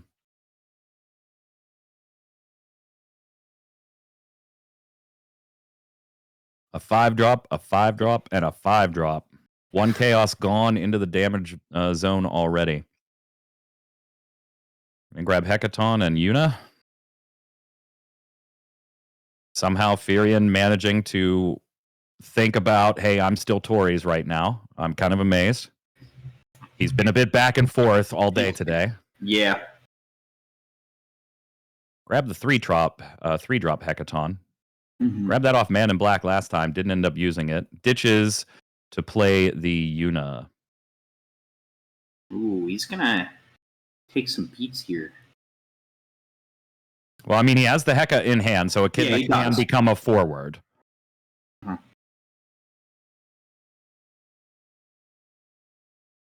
And Echidna being a forward is enough to keep that Realm and that Leo at bay. Firion, you probably don't block just because Corey can ditch cards from hand to make it stronger and give it first strike. So take that damage. Ico into the damage zone. Echidna can block, if you ditch a summon to make it a forward. And that's exactly what we're doing. We're going to block the Leo and draw because it attacked or blocked.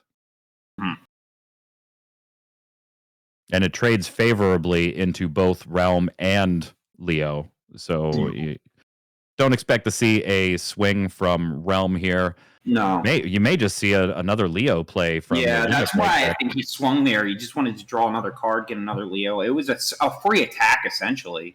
Yep. And if you have a follow-up to get an Echidna off the field, that feels great. Yeah. And I don't think he does, but you at least clear the Leo spot to play another one. Mm-hmm. Oh, One goblins out. fire for a gob. We're going to go search another gob. Getting the notorious GOBs on field. Goobita gobita.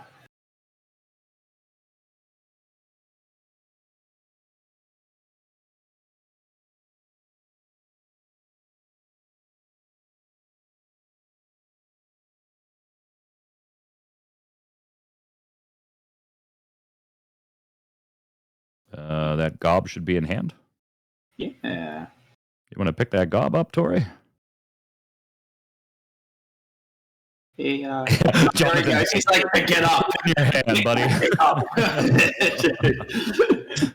He was like, put that in He your heard hand. you. Looks like we're hitting the limit break deck again. Leo coming back. Yeah. That makes sense. Two Ooh, getting a activations secondary off of draw a Tomos. Ooh, he draws a Tyro. Interesting. Yeah, not great. On Not the cards great. right now. And it looks like you have to give up like a Bosch or some whatever monster that is in your hand. Another goblin. Playing another goblin. Let's go ahead and search the hasty goblin. Oh, Mr. Hayes. Now, we do have 3 goblins on field. Those can be dulled to deal a forward 9k, which means that Echidna, having taken damage already and is currently still a Ooh, forward, melt it. Yeah. could be melted off the board if Tori wanted to give up 2 of those 1-drop goblins to do so. John listening to stream confirmed.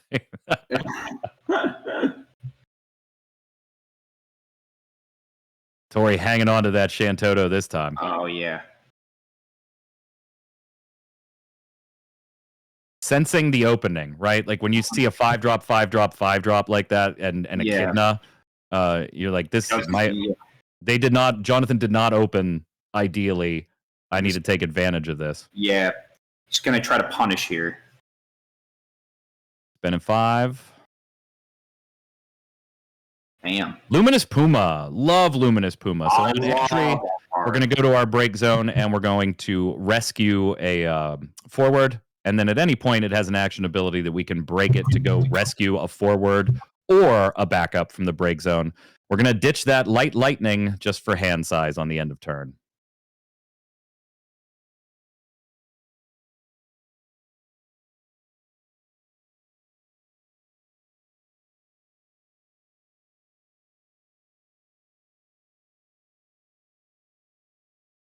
All right, Jonathan, a little back-footed here at this point. Was not the best opening those first 3 turns. Yeah, Luminous Puma, my boy, love My him. boy. I love it. So much value. Yeah, he did so many things and still had to ditch 1 to hand size. He just couldn't get to 5. He's like, all right, I'll dump 1. Yeah, interestingly though, we did see him ditch the Amat again, or he ditched that earlier. He is still hanging on to the Shantoto, I think, though. Mm-hmm. Yeah. Yes, he is. Yeah, it's Yeah, in the yeah. back of his hand. Back of his hand, yep. Speaking of Toto, I would imagine that's where we're headed here. Yeah, That's where we are. hits that limit break deck, paying the 5. Tori probably wishing, hey, probably should have hung on to that Amat. So let me just go ahead and break Luminous Puma to rescue something from this break zone. Mm-hmm. If you're going to lose all your monsters, you might as well. Probably Get pop some all of value these. out of it and keep them in the break zone. Probably pop all these goblins too, and just break that Shantoto with 9k, 3, 3, and 3. Again, if you can just take it off the field now, it sits in your break zone. Everything else will be RFG. That Leo goes back to limit break. Very good. 3-1 and only 2 backups in hand for Tori, but is still in the driver's seat. Like, Yeah. undoubtedly, just still in the driver's seat right now. That's not to say that Jonathan can't get back in this. I mean, a Chaos Arc can start changing things very quickly. Jonathan did get there with colors, by the way. Chaos doesn't feel quite as good right now as it has in the first 2 matches, with Tori only on 2 colors on the board, so getting a 4 CP discount instead of the usual 6. Yeah, Tori unfortunately draws the Amaterasu, like a but- turn too late. Yeah. Would have loved to have had that in hand for that Toto.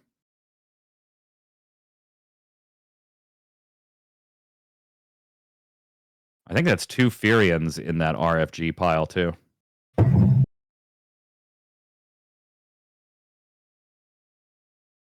It's like as an update, Mike Powell will advance to top 4.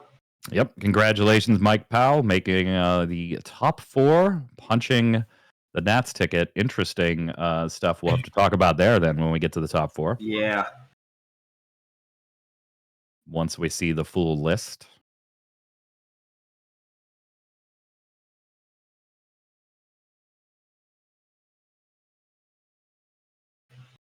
Yeah. Yep. That's why we're saying we'll have interesting things That's to why we talk have about when we interesting get things there. to talk about. Yeah. Tori does, in fact, run 3 Furion. So, yes, we could still see another Furion, I think. It's only fitting. You have to. There's the Tyro. Yep. Ditch and Shantoto and Matoya, another potential board clear tool in Tori's deck in that Matoya. Play Tyro, go get Mira. No, the roll down happens based on your Swiss ranking. Mm-hmm. It's not a power tournament play like that.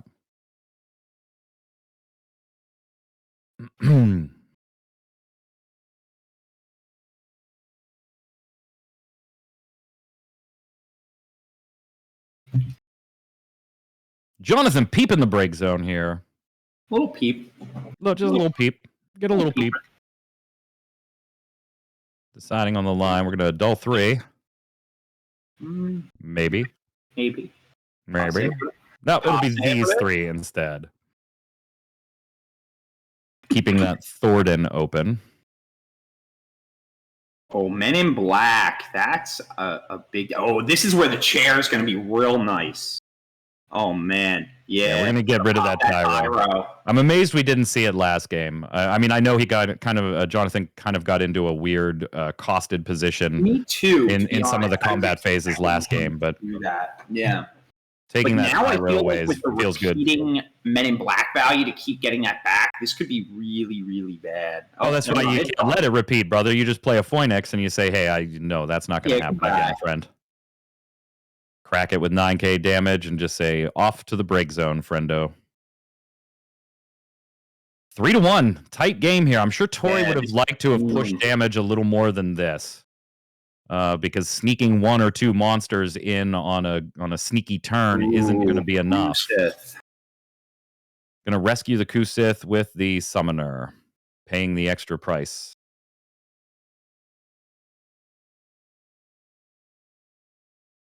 Oh, he's getting a little aggressive with the Phoenix, maybe? Yeah, I mean, you kind of have to, right? Like, yeah. I don't think he pushed as much damage as he really would have liked there. Mm-hmm. You know, with a very slower opening on Jonathan's side, I think Tori would have liked to have pushed, 4, 5 if he could have.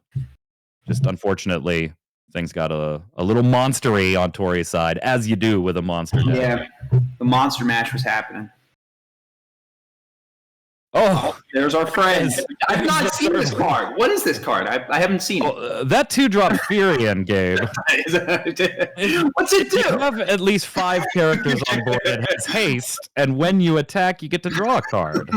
You'll notice Tori has 5 characters on field, so it has all those abilities. But really interestingly... This is a really nice one-of in Tori's deck. I haven't seen it all game, and it's coming in right in time. Interestingly, it also has some action ability there, where if you discard a card from hand, if it's a water card, Furion gets +2 and is activated, and if it's a fire card, you get +2 K power and a first strike. So it's a really hard little dude to block sometimes. Here comes the Leo. Draw another card. It's the Return of the King. The gang's all coming in. Furion, the Return of the King. All right, Bosch to give us Mira. Ooh, he's getting real aggressive. I think he's trying to pump for game. Yep, he's not quite there. He would need 1 more hasty. We just put a goblin in play. Get him to 6. That Leo just came in, didn't it? Oh, he gave it haste. He gave it haste to the goblin. Yeah. And he's giving the Mira haste. He's going for it. Do you ditch 4 cards? Yeah, you do. Yeah, he's pumping for it. Oh my goodness! Holy, pulling it out. Holy! Tori Kelly taking it 2-1. 4. Ooh. I believe that's what we call the RKO out of nowhere. He absolutely was just like, yeah, let's go ahead and do this. Take you from 3 to 7. What 3 an to 10. amazing round. Congratulations, Tori, punching Congratulations. that ticket to the North American Nationals this year. So we've got 2 locked in, Michael Powell and Tori Kelly. Now, obviously, we will have some stuff to talk about a little later. I don't know how fast we'll be able to get the additional information for you, but because Mike Powell was part of the North American team last year, Mike Powell automatically gets an invite to the North American Championship. So that is at least one invite rolling down. We also still have Ryan Chen in play to make the top 4. We don't have a result on that round yet, but there is a potential for another roll down. Hunter and Will Coghill, unfortunately, did not make it out of the top 32 and the top 16, respectively. So we do have 2 potential roll downs, 1 definite on the board already, and a potential second once we get the results of Ryan. What do you think of the Tori and Jonathan Monsters / Chaos Arc matchup? That was really beautiful. And it was kind of cool, too, because it was not... So I expected a little... Like, there was control. There was a lot of control. He just went to the face with Furion. Furion was like the MVP. He got more damage in that entire set for both players than any other forward out there. It was... so aggressive too. It was not what I expected. It was TCG player now totally sold out of Furions. Yeah, it's all gone. I bought them while you guys were watching. Well, what's funny is you buy them and they end up getting mailed to somebody else's house because he's a trader. He just goes wherever he wants. It doesn't matter. We've had some amazing games on stream so far. Absolutely amazing. And now knowing that we're going to have Michael Powell. Oh, sorry, we lost your cameras for a minute there. Michael Powell advancing, so that's going to put a Refia Warrior of Light deck into the top 4, and then of course Tori Kelly's Monsters. Ironically, both of these players that we know so far are on opposite sides of the bracket, so we don't even have any matchup details to tell you what might be coming or what our options are. 50-50 chance, but yeah, it's looking like we're going to get some version of a Warrior of Lights deck, whether that's Refia or Bart's. Remains to be determined. We do have a Refia in there. We still have a Bart fighting it out on the other side. And of course, in that top left corner bracket, we had kind of a mirror matchup with the Warrior of Light 7/Cat 8 package. So it's safe to say there that while we don't know who the player is for Mike Powell, that matchup will be Refia Warrior of Light against a Warrior of Light 7 with a Cat 8 package deck. We just don't know who the pilot on that one will be yet. And then Tori will await the winner of the Bart's Warrior of Light matchup from Sydney with Ryan Chen's Mono Water. So that's where we're headed for very exciting top 4. Very exciting top 4. Very excited. I'm very excited. I can't wait to see who pinches it out, who punches their ticket to Nats. It's going to be really, really interesting now. Full art Gorilla stocks about to plummet. Yeah, 7 the top 32. None of them make the top 8. Wool 7 still alive in some fashions. Warriors of Light with Reffi and Bart still alive in some fashions. And then you got your dark horses in a Mono Water and in a Monsters deck. Should be an interesting top 4. We'll take a break until then. Get up, stretch your legs, refill your drinks, go to the bathroom, smoke them if you got them. We'll be right back.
we're back.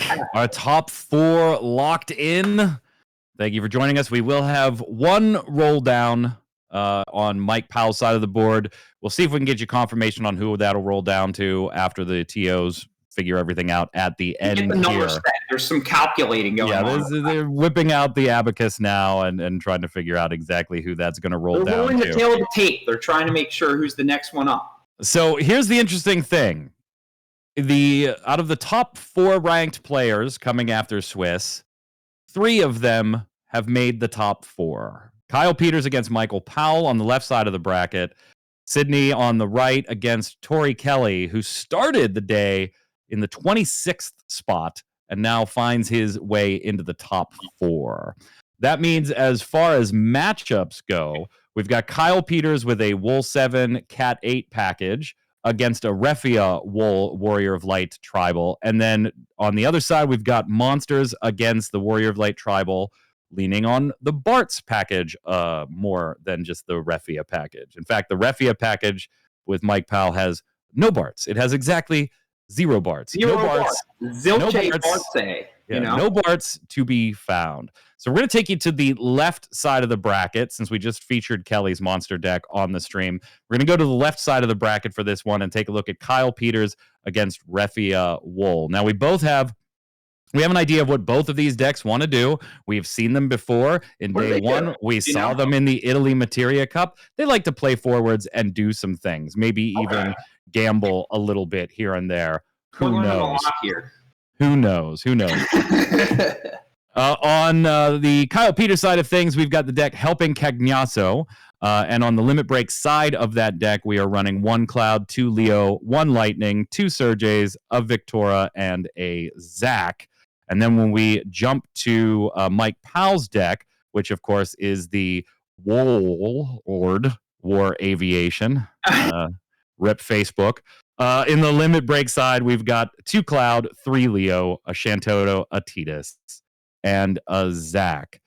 Break Zone's going to be important here. Warrior of Light Count's going to be important here. Good hits off of the 7-drop Wool are going to be important in this matchup. And then, if you want to look a little further into Kyle's side of the deck, seeing if you can mill your way into Raijins and Fujins off of Adia and off of Cypher and do some fun things there. We also have a sneaky little Diana in there as well. So a little bit of a mixed bag on the Wool 7 Cat 8 package. We'll see who can mill or RNG their way to a good reveal. And then on the other side, seeing if Michael Powell can get the prerequisite number of Warrior of Lights on field to start doing some goofy Refia things while not running a Bart's to go ahead and try and just fish those Warriors of Lights out. Where do you think we're going on this one, Gabe? This is such. I feel like this is a very much a dice roll. I think going.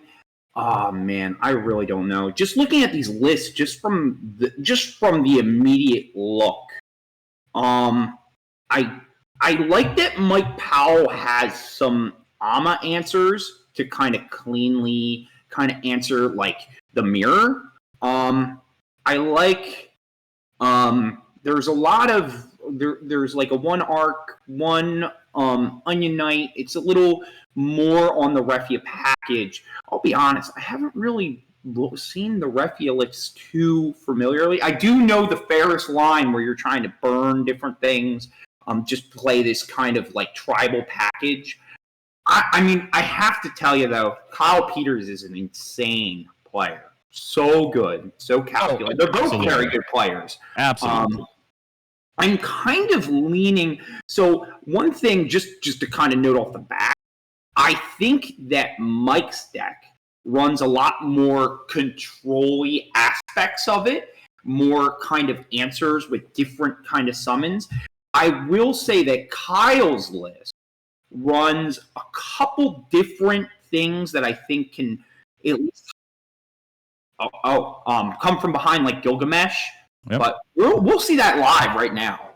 Mike Powell on the left with the Refia Warrior of Light deck, and Kyle Peters on the right with the Cat 8 Wool 7, hoping to access Adia his way into free Raijin and Fujins and having Cypher with haste and breaky. Here we go. We're going to ditch 3, play our Searcher, and go get ourselves 2 Warrior of Lights.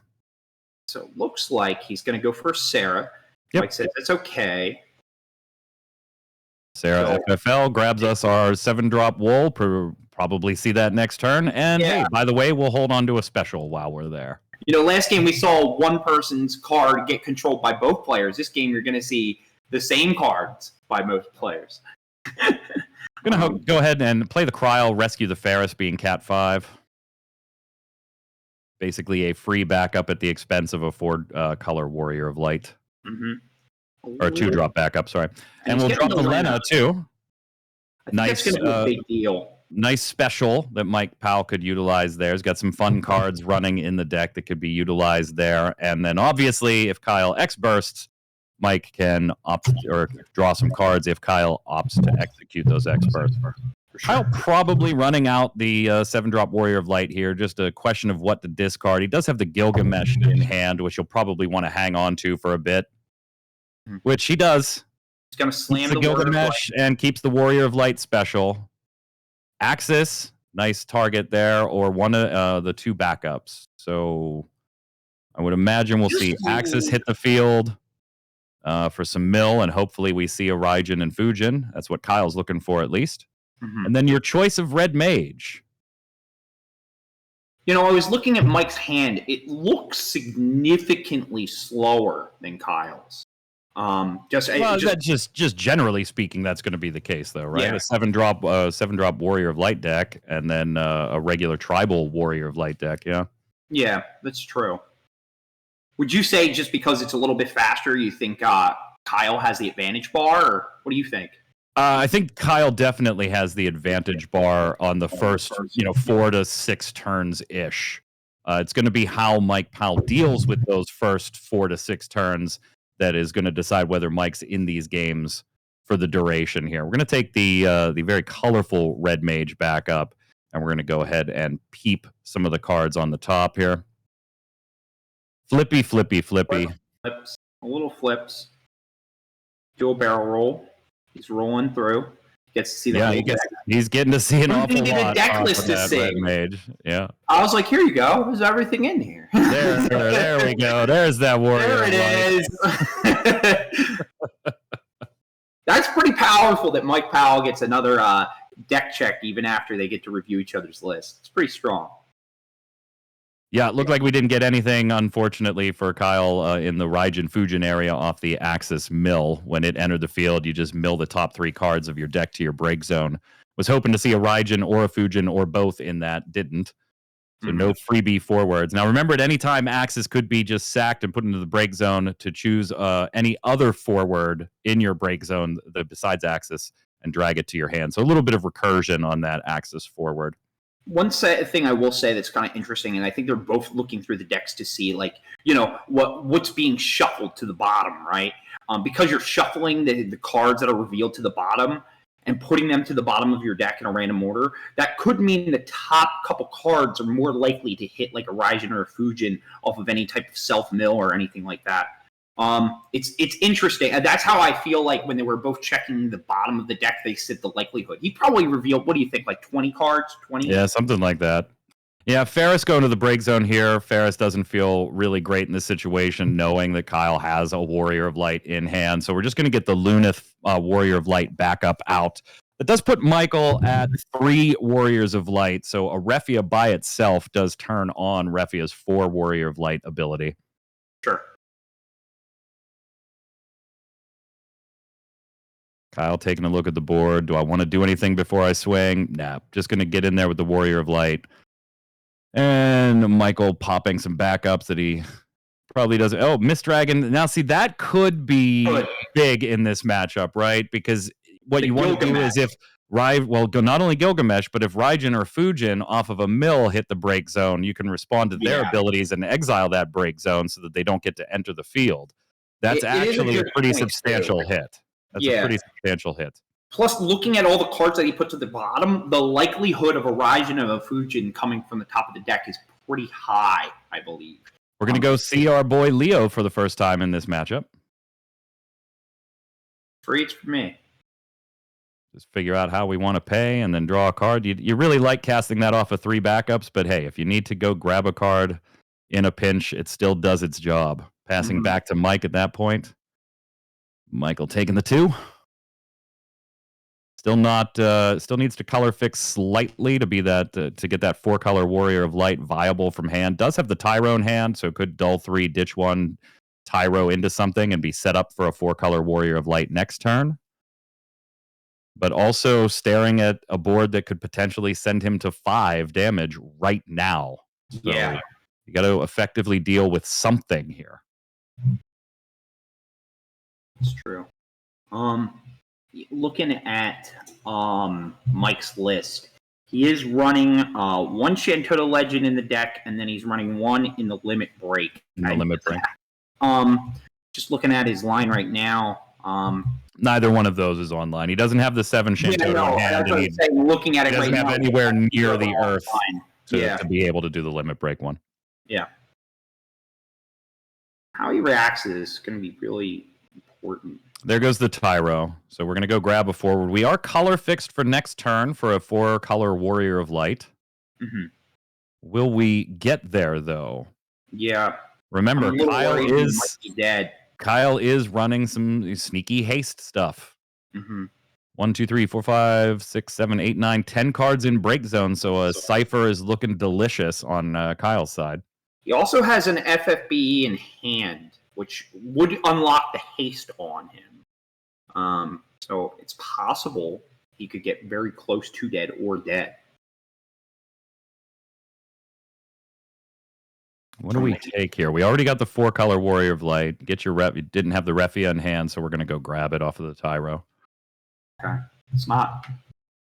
Yeah, I mean, if you've got the water and you can truck it out here now, you can get the activation and then be able to save a bounce on Kyle's turn. Question is, does Mike want to give up some cards from hand to get that Refia out? Ooh. He does this not. This is a little scary. A little scary. He just passes. Ooh, I feel like I don't know if he's gonna live past. He might. He does have a Gilgamesh in hand, and he just drew a Zeramis, which provides the ice that's needed for the FFBE. Let's see what else he has here. I mean, he's got the Cypher in hand that has enough cards in break zone. Mm-hmm. That's right. So we're going to mill 2. Mill 2. No Raijin or Fujin. No Raijin or Fujin, but there was a Fujin in the discard pile. Yep, so he's able to rescue that and play it, which causes another 2 mil. Oh, he hits the Raijin off the Raijin. Yeah, that's a big bummer. He hits the Raijin. Yeah, he just is going to play the FFB. Oh, maybe not. I'm thinking he might just have haste here. Yeah, he just has haste. He's going to try to go for lethal. Yeah, Gilgamesh has the haste. Mm-hmm. Yep. This is a little frightening if I was Mike, just because of the amount of haste he has. And I think Kyle's trying to attack with forwards that are less would die first. Well, I mean, Raijin has the haste. Oh, he's specialing on the stack. Yeah. Yep, just in case you X-burst. I think Michael's just going to flip some cards here. Yep. We're going to swing with a hasty Gilgamesh. Cypher has the haste off of Raijin as well. Oh, Tyro. Ups Tyro. I mean, I don't think it helps here, right? You still got 4 forwards that can attack. Yeah. Get in there with Axis. None of your 3-drops can be targeted off of or your Warrior of Light targeted, since Kyle Peters popped the special before that first swing. This is like more than lethal. This is more than lethal. Yeah. And we're going to a quick game too. Yeah. That was quick. Sheesh. I kind of saw, when he drew the Zeramis, my eyes were just like, oh my God. You guys didn't want to see them. They were bulging out of my head. Yep. And as soon as you decide to swing, you swing that first time, pop the Warrior of Light special just to protect Warrior of Light and all your 3-drops. Kyle knew exactly what was going on. Not surprising. Both of these players, top caliber players. Oh, for it's sure. going to be highly unlikely that you see a misplay that's going to cost somebody a game here. I think you definitely called it when you said that if you live the first couple turns, then Michael does get the advantage bar. But Kyle can go so fast. He died. He killed him on turn 3? Was it on his turn 3? Yeah, I was a little surprised not to see Michael run the Refia out, but it wouldn't have mattered, right? I mean, Kyle ended up having an abundance of forwards that were going to be able to And then swing there. if he played the Refia right, he just dull freezes the Refia, right?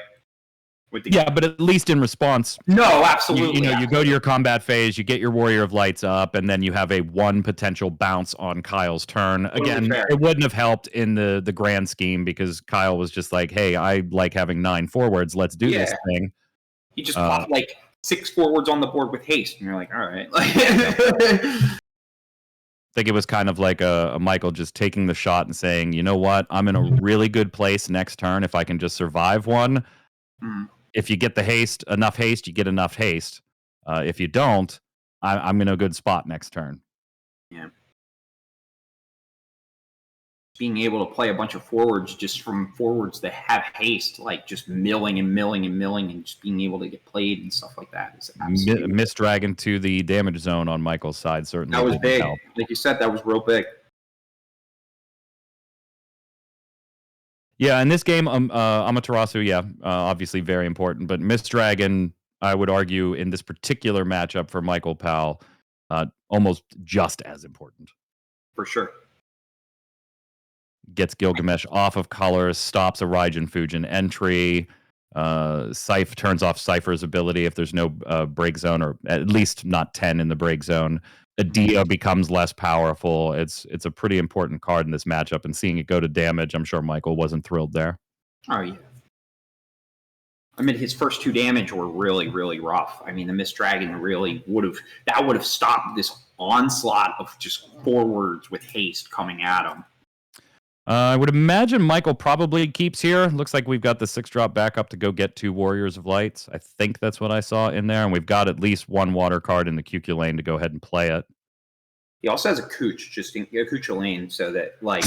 gotta stop that. Last match. Can we call it QQ lane, please? Please. No, I'm sorry. But anyway, it's good just to turn off the haste. Sheesh. My bad. Anyway, so yeah, I mean, so he does mill, right? Yeah, I'm sorry, he does mulligan. Can't talk today. Oh my god. I guess there was a sleeve crack or something like that. Or I mean, at some point in this match, you obviously could see Tori's Furion show up on either board, so just be ready for it at any point. That Furion's just running around deciding what board it wants to play on. A turn 1 limit break deck, Leo. Full Miss Dragon and a 4-color Warrior of Light in hand. This hand does not look great. I can even tell by Michael's posture, he is just not stoked with.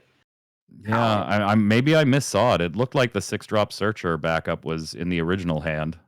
And I know you had at least the 1 water card to play it. I'm not exactly sure what happened there. I didn't catch it at all. Maybe I'm making a mistake and that's not what was in there. We're going with the overhead view that we have. Yeah. All right, we are ready for Kyle Peters on their second turn to go ahead and 7-drop Warrior of Light. Probably licking his chops right now, seeing that turn 1 on Michael's turn was a Leo. It's eating time. Adia into the damage zone. Rough. You hate to see matches happen like this sometimes. Oh man, yeah. Get the Lena. Plenty of cards to discard. We've got a Cypher in hand. Looks like we have an Axis in hand too. You can just turbo slam the wall and just play into a bunch of just greedy haste stuff. And I think that Kyle where we're going. Well, this is one of the cards I really felt was going to play a big part. So he mots it. It doesn't feel great because you don't get the kill, but it does feel fantastic when you realize your opponent just ditched 3 cards for a forward that effectively does not do anything right now. And he'll just say, that can stay on the board. That's fine. You know what I mean? In the position Mike's in, you kind of have to, right? Like, you are immediately back-footed with a turn 1 Leo. You cannot let Warrior of Light reveal. For sure. You just can't. For sure. So now, you did say you'd like to get that kill, but Warrior of Light is one of those cards that you really just don't feel bad of modding at any time, and particularly when you're Ever. back-footed. Ever. Watch, he's going to get a sweet burst right here. Boom. Hey, draw a card. Why not? We're at 6 cards in the break zone. Going to get a crystal and draw a card on Kyle's side, since that's only our second backup. The Amat does keep Mike in this a little longer. Holding on to a Misty in the hand there. Big So we got Misty the Warrior boy. of Light, the Ferris, the Misty. Got another, looks like King Tycoon. Yeah, I think he does. I think Let's peep the limit break and see what's in here. Leo could theoretically get in there for a second damage.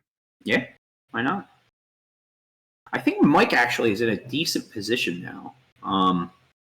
Yep, here comes Leo. Second damage. Oh, good hit. Cypher. Good hit.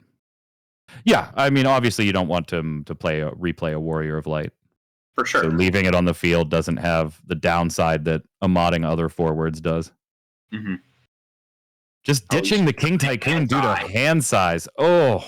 I think he has 2 Mist Dragons in hand, if I saw right. And I think that he... Well, he already had 2, and he ditched 1, so he would have drawn the third one. I missed then. that then. Okay. Yeah, there's 1 in the BZ right now. Oh, burst. Hey, let's walk into a 2 sets. Golf clap that one.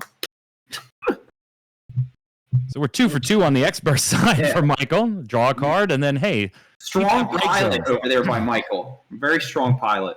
Taking the Refia. Not a great situation yet for Refia, but definitely one you want to have in your hand if you can keep it.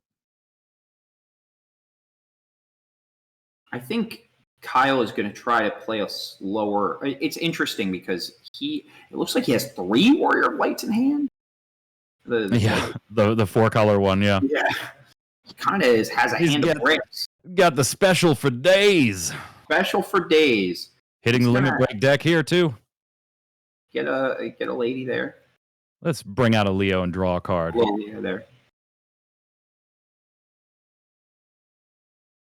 Yeah, I'll be back on my normal FFTCG Monday streams and podcast streams after the show I'm in closes, which is 2 weeks from now. Thank you for asking, though. I appreciate that.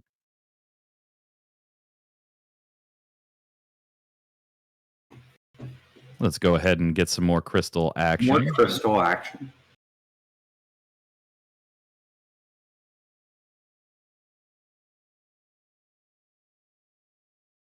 Eight in the break zone right now for Kyle. 6 colors. Although a Mist Dragon just sitting in Mike Powell's hand, waiting for the day that Get ready for it. Attempts to do anything. Yeah. Yeah, another 2-week wait. I'm sorry. I'm in a stage show right now. Lunith on the field gives us another Warrior of Light. So our Refia Warrior of Light count holding at 2. Well, I'm wondering if he might go to... Okay, he's not going to hand size. Again, I wouldn't do that. What does he play here? Oh, he's going towards the limit break. Let's throw a Zach out. Zach out there. Interesting. Seems okay. If you don't have a follow-up, you just get that Leo off the board, right? Yep. Mm-hmm. And then you just poke again, Leo get in there for 3. I mean, that's a high-value turn 1 Leo right there at the moment. Gilgamesh. That's a good hit.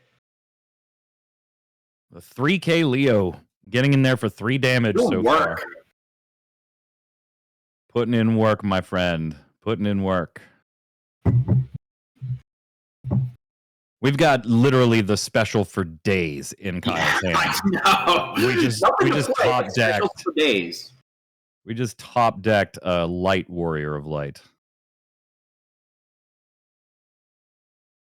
Oh man. We did ditch a 4-color last turn, but we still have 2 4-colors in hand. He's probably just begging for him to find a way to Image 3 puts Zeromus online for Kyle. I wonder if he just plays Leo to draw a card just to try to dig a little deeper. I don't know. He's got the Cypher in hand. He's got 8 in the break zone. Yeah, that's fair. So getting Cypher online isn't too much of an ask from Kyle's current hand. He's got a couple different options he can go for here. For sure.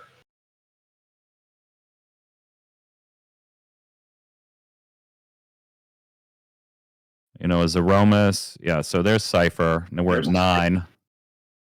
And then the mill, and we get off the triggers. Yep. we get and the here's the Raijin. Mist Dragon. Believe the Mist Dragon's coming down. Yeah. Big misty boys. Gonna get rid of that break zone. So Cypher's offline. Raijin does not get to enter the field now. Draws one. Man. No haste for Cypher, no ability for Cypher on swing. Think he's gonna jam the Zeramis? Probably, yeah. Yeah. Pin down one of the backups. I think I would pin down the probably the Lunith, yeah. Yep.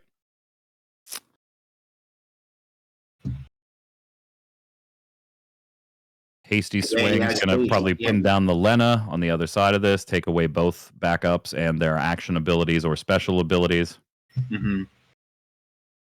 There it is. Lena gets frozen, and Mike Powell's going to go to 3 and hit an X-Burst again. 3 for 3. Yeah, he's strong pilot. Strong pilot.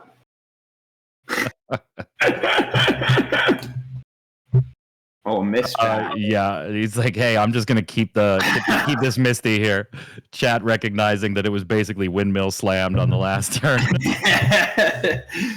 Warrior of Light going to take a swing in this attack phase. Are we 4 for 4? We are! Oh, Let's draw cards! Hooray! Now, can we get the Cypher down so that Leo can do a 4th point of damage? That's the question everybody in chat wants to know. That's the question everybody's asking. Oh, man. He just has a grip right now. Just an absolute grip. Does have the Refia, does not have the Warrior of Light count at 4 on the field yet. Even with Refia, it'll just put it at 3. But we've got plenty of options. Yeah. I meant every time Kyle is attacked, Michael has gotten a card, so just has tons and tons of value. It was like, hey, I'm going to deny you 2 CP in the backup line, but I'm going to go ahead and give you 4 CP in cards. How you feel about that? How do you feel? And Mike was like, yeah, I'd really like Lena's special, but fine, I'll take it. Oh, man. Onion Knight hits the bin, and the There's Refia the comes down. Got to get that 4th Warrior of Light out of hand. Yeah.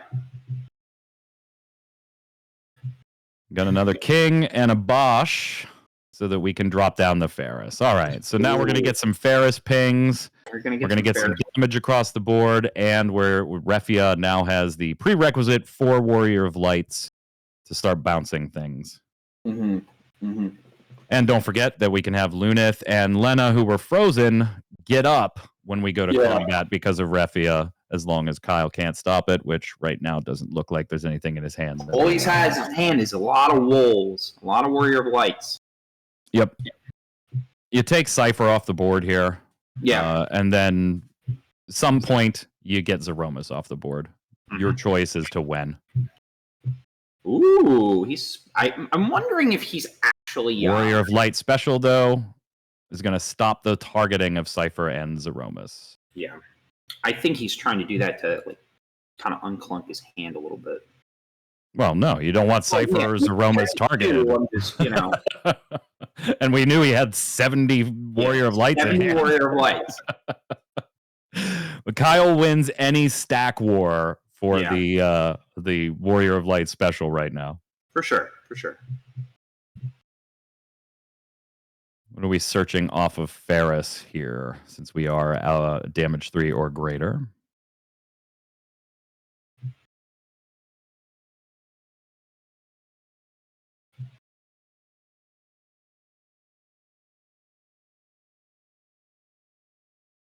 Yeah, it's a bit of an unfortunate spot, right? Like Zeromus is going to put Kyle in a rough spot. If you can't get Zeromus off the board, and he seems to be protected by a Warrior of Light unless we're doing something on the stack, resolving Ferris's search leads me to believe that the Warrior of Light special has resolved. Mm-hmm. Means that your Refia bounce, you've got to do it on your turn now. You can't go to end phase and dull all your forwards there off that Zeromus.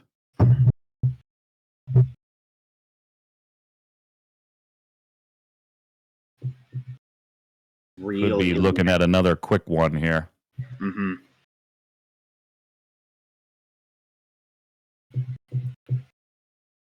Yeah, end phase with Zeromus on the board is it. You're gonna it's a nightmare. Yeah.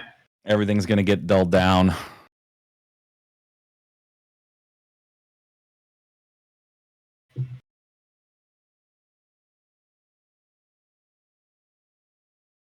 Hmm. You know, and Michael knew that there was at least one Warrior of Light in that hand. Yeah. True.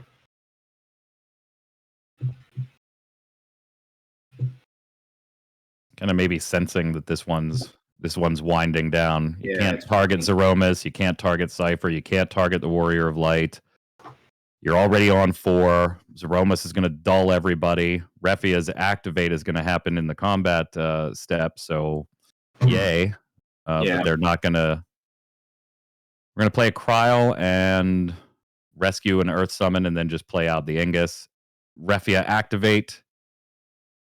And the draw, but again, you can't bounce, and Zeromus is stuck on the field, which means end phase dulls everybody. Gonna swing with Zach. In there, that's right. Going out on his own terms.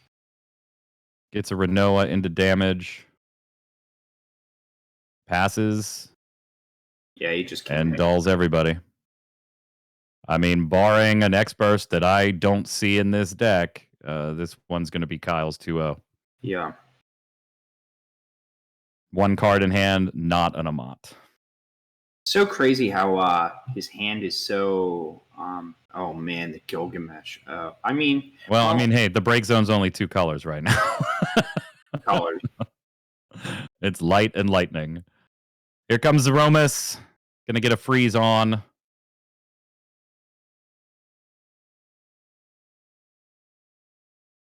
Puts it on the king. Get that win down. Get it on a backup that isn't a Warrior of Light. We're going to Warrior of Light special before you take that damage. In there. Yeah, just to give the Gilgamesh haste. Yeah. Yep. All right. Tried to Refia bounce on the stack. Kyle reveals that the next card in his hand was also a Warrior of Light. So no, we're going to stack on top of that. You know, Kyle just got in the position where we just said a few minutes ago he's going to win any stack war that involves that Warrior of Light special. You know, at one point having 2, 3, I think at different times in his hand, you can do exactly what just happened there. Pop the Warrior of Light special. Tried to bounce the Refia target on that stack before it resolved, but having the other Warrior of Light in hand. Kyle Peters obviously very, very well played. Will make the finals here in the Materia Cup. Michael Powell, great game. Really unfortunate the way it started in the second game in particular. The way things were opening up after the mulligan, it just, you know, when you turn 1 Leo as a Warrior of Light deck. Yeah, that just felt really, really horrible. Yeah, so Giga Wool takes it from Wool Tribal. So that's going to do it. We've got Kyle Peters making the finals. We're still awaiting results. Could be a little bit since that one was pretty damn quick. That was a fast one. Pretty damn quick. Yeah. So we've got 40 minutes still left in the round, and then before the finals, the TO has given the 2 final players a little bit of a break in between to go get something to eat. It's not going to be like a full 45-minute lunch break or anything like that, but they are going to have some time to eat. So you got 40 minutes of game time and then a little bit of time to get something to eat. You got plenty of time to relax as we lock in the finals here for the Kansas City Materia Cup from Collector's Cash. Again, thank you to the team at Collector's Cash and Cam behind the scenes, Square Enix, Hobby Japan, Lily, Sarah, Angelo, everybody at the Square Enix team. Thank you so much for putting on a wonderful event. We hope you've been enjoying yesterday and today's coverage here by Gabe and myself and the commentary team. Been doing our best to give you all the action as fast as we can. We'll get ready for the finals. We'll see you in about 45, 50, 60-ish minutes. Stay tuned. We'll crown a champion soon.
All right, chat. Welcome back. We're actually gonna jump to the other semifinals match, so that there's not as big a Going into pause in here overtime. for Let's you. do it, Yeah, a little guys. overtime action. This is Tori on the Monster deck and Sydney on the Bart's Warrior of Light deck. They are tied 1-1, so they've agreed to slide over to the camera for game 3 so that we can check out the action to see exactly who's going to go to the finals against Kyle Peters. Now, we are still going to take a little break after this, but it'll be a shorter truncated lunch, not like a 45 or an hour. It'll be like 30 minutes or something like that.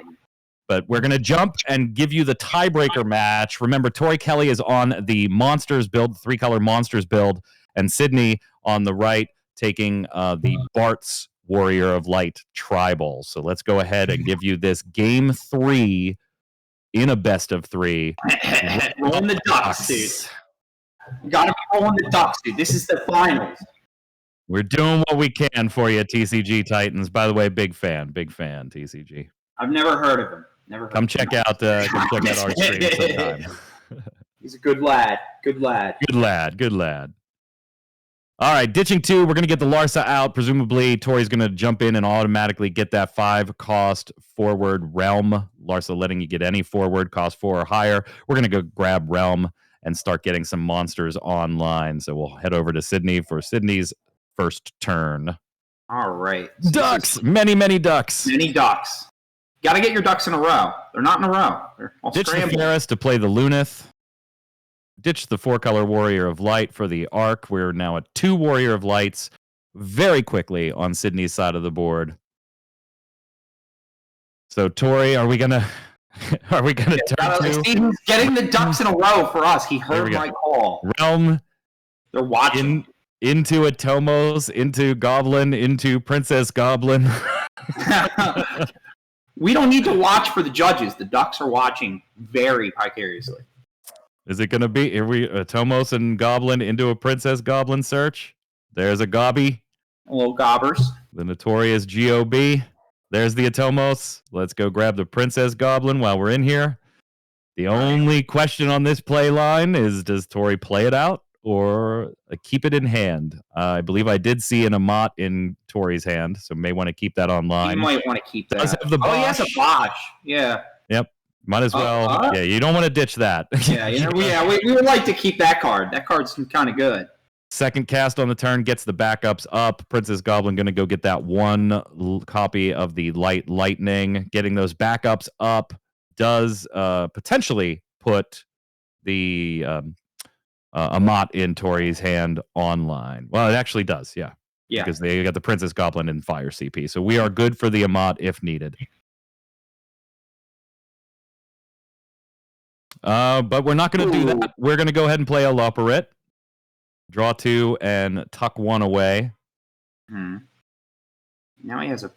But that's interesting because... giving up the Amat.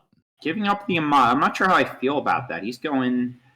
We're going to probably play a Leo. Yeah, go to the Limit Break deck, ditch the Loperit, dull Princess Goblin, play the Leo, draw a card. Now, no Amat in hand, but look at that. 2 forwards, 2 monsters, 3 backups. Not bad. That was Tori's second turn.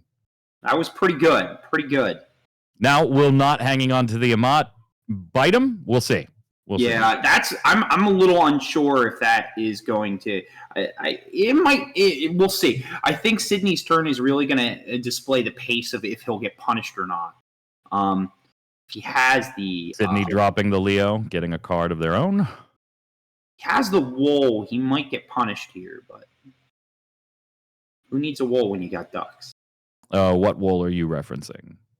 This is a Bart's Warrior. Yeah, I just realized. Yeah, it's not. Yeah. Yeah. We're going to play and go get 2 Warriors of Light. By the way, on board, we already have 3. Barts, and if don't have a Refia in hand, I would imagine this is a Refia. Oh, no, doubling the Barts. Valuing that special to set up a little more. And that may be why Tori was kind of fine dropping the Amat this early, knowing, hey, there's nothing. Sydney's going to want to set up on this next turn a little bit, some more. That's fair. I'm not really worried about anything coming in and hurting me too badly. I can search into or draw my next Amat. We do have the Tyro, which would be played on curve here, but we're going to go Blue Dragon, it looks like. Yep. Blue Dragon, draw a card. Holding him, drew into a Misty there. That's pretty good.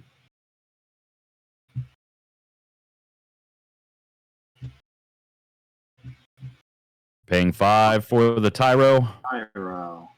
Getting the Earth off of the Mist Dragon there. 2 come up because of Atomos on the second cast. Or Blue Worm, sorry, my bad. Oh, and there's our boy Furion, and we're going to run him out.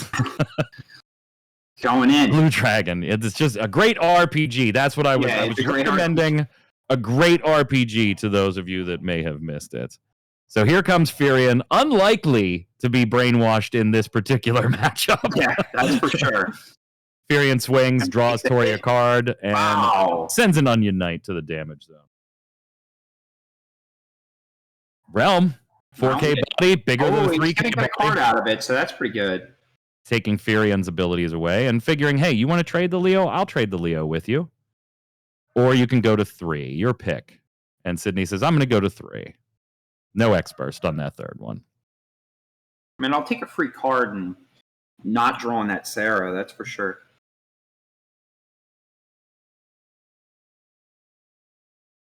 Interesting board state for Sydney now. Very interesting. That was a Tyro name. Yeah, hashtag Leo value. Leo value. All right. Dropping the Barts, and now here we go. Now we're going to start seeing some Bart's shenanigans. Mm-hmm. So remember, that Bart's at any point you can remove 3 Warrior of Light job cards in your break zone from the game to make Bart not be chosen by able to be chosen by abilities. But more importantly is the special. For a discard of Bart's and a payment of X, you can just go into your deck, grab the Warrior of Light of your choosing that cost X or less, and put it on the field. You can only use this on your turn, but there is no limitation of once per turn. And since it doesn't require Bart's to dull for that payment, keep going. You can keep going.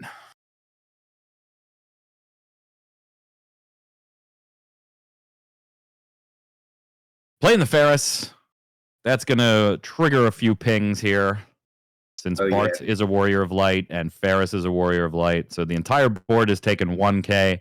And at the moment, there will be 2 3K pings of damage. Remember, Ferris gets that particular ability both on entry and on attack. Here's a Bart's. Oh, not a Bart's. Be different Bart's.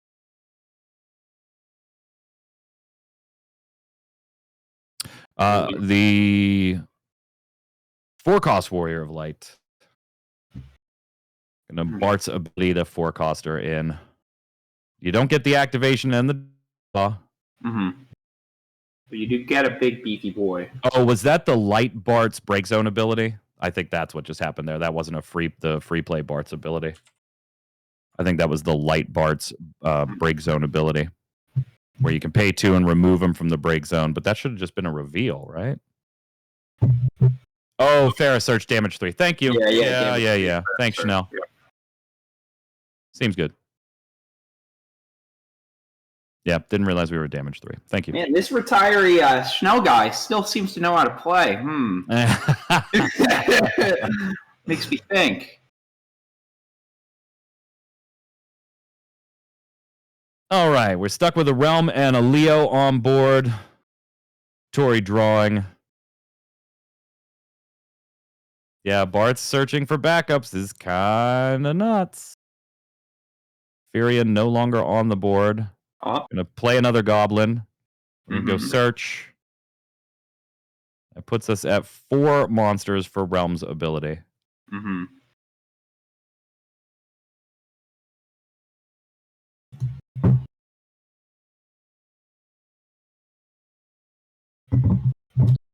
No, it killed Furion. Yeah, it was stacked on Furions just in case Tori wanted to start discarding cards. And then 1 ping wouldn't have done it anyway. Yeah. It would have needed 2. Extra. Rip Furion. I have a feeling we will see Furion again. Yeah. If Oh, I yeah. had to guess. That's like the name of the day. Let's Ooh. play the Bosch and self-damage ourselves a little bit. Phoenix into damage. Tomos on our second cast gets 2 backups up. Bosch now lets us search an earth or fire, and we're going to take the Mira. Mhm. Still have 4 monsters, so we don't have Realm's bounce ability quite yet. Mira will certainly help fix that, provided Sure. sneaky Sydney shenanigans don't happen.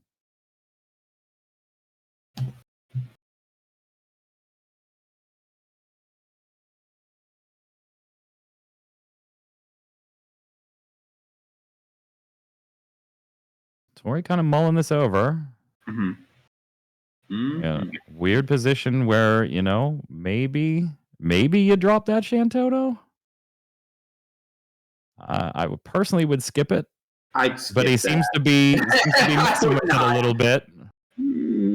I don't know. Mira's the play here. Yeah, I think Mira's solid here. That's going to put you on 5 monsters. Yeah. And now end phase realm bounces seem nice. Yeah. By the way, let's go get another goblin. One.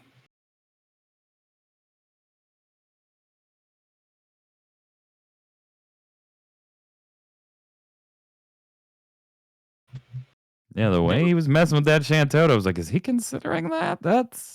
He kept bringing that to the front and staring at it a little. Like, I mean, you do have a lot of monsters, but those aren't forward / monsters. Not yet. No. No shot.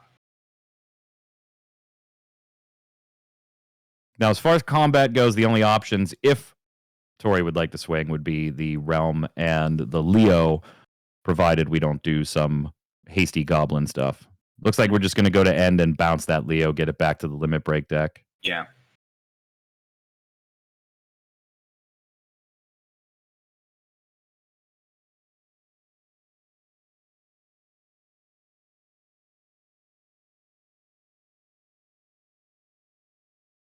Sydney, taking a peek at the old break zone there. Do we Bart special? I feel like Bart specialing is pretty strong here. Sydney looking at both break zones before we opt to play here. Let's doll 4 and just play that 4-cost Warrior of Light. Maybe he's gonna mot the untap trigger. Yep. Pretty strong. Stay down and no draw. And right now, Warrior of Light is marked for 8k That's damage. a strong tempo play. Well, and he's got the goblins too, right? Yeah. So he can wait to see what happens and take that Warrior of Light off the board with a goblin if he decides to. If he needs to, yeah. Would drop him below the 5 monsters for Realm, but Tori's going to get his whole turn to get another monster out on field. So I would not expect Warrior of Light to be doing any damage this turn. Yeah, probably not. But we'll probably take out something on the way. Yeah. Either the Realm or the Leo, most likely, or the Mira. Mm-hmm. I think. Bosch has a duck. Oh no. Yeah, does have a duck. Goblin pinging Ferris for 3.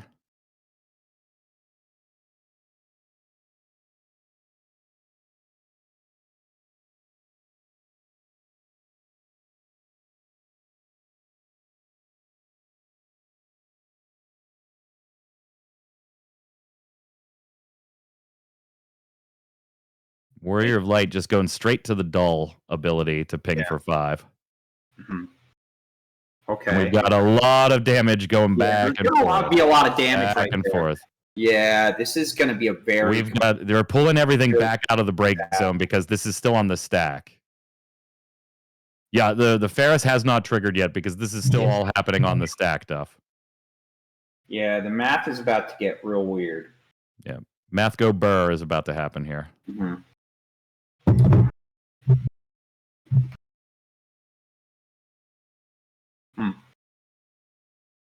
So you see the ping happen here. The Goblo is going to ping Ferris. And then Ferris will trigger. Mutually assured destruction. Yeah. Yeah, in a big way here, yeah.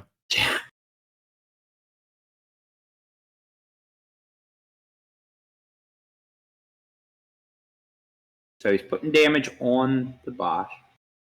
Yeah. So Warrior of Light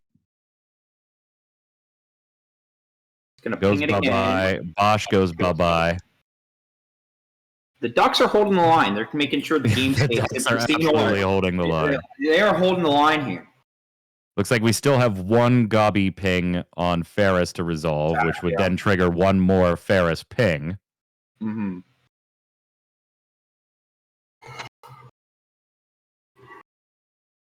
Thank you, Ducks. I owe you my life.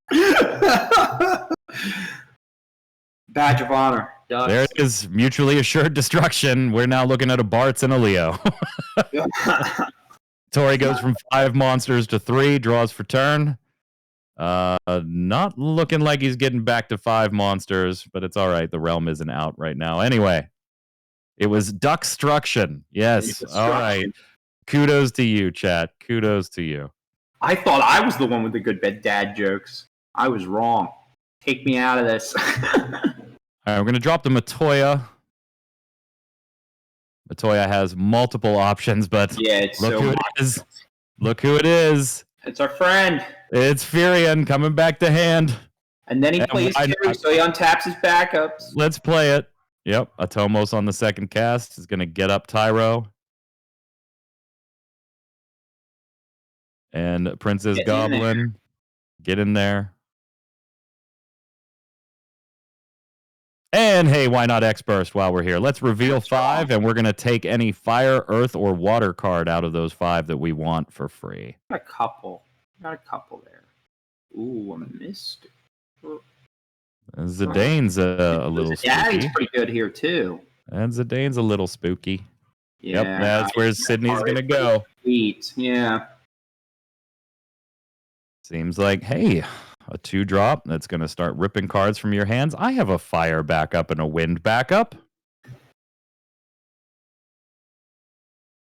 186 viewers. We have been over 200. We've broken all records from last year's Collector's Cash, and we appreciate you and all of your friends hanging out with us. You've got obvious choices to how to spend your time, and we appreciate you spending some of it with us. Blue Worm getting in to put Sydney on 5.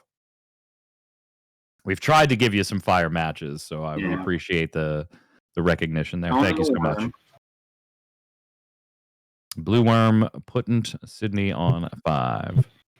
Oh, and we're going to play a haste Gobby end turn, so Blue Worm gets self-destroyed there.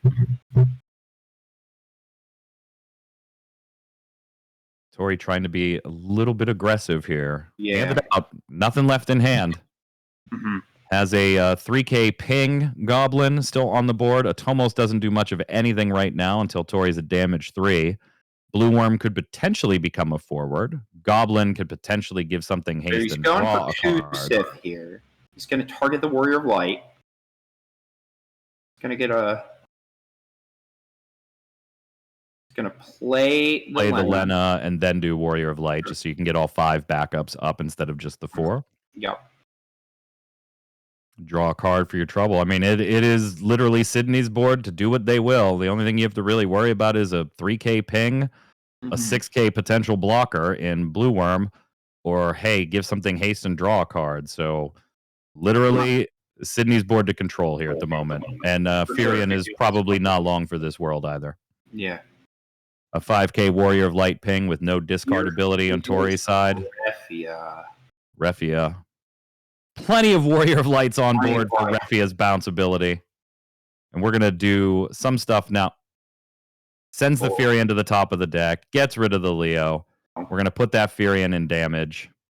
Bye, Furion. Could swing with the Bartz if they want to. See, the interesting thing is Probably putting him doesn't in damage 3. Yeah, you don't want. Probably doesn't want to put him on damage 3 due to the Atomos. Is he? Oh, yeah. But then recognize, oh, wait, there's an Atomos. No, we don't do that. It's not today.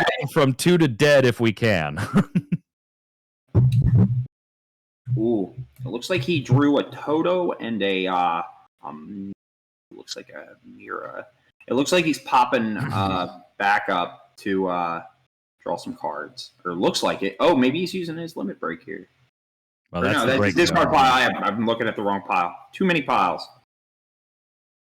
Sydney with 3 in hand, 5 backups up, plenty of warrior lights up, plenty for Refia's bounce ability. Still got a 5K doll, could Bart special. Just the board is absolutely Sydney's right now, even though it's 5-2. Mm-hmm. It's just spooky when you're Tori looking across the field and seeing all of that, and you're just uh-oh. This massacre.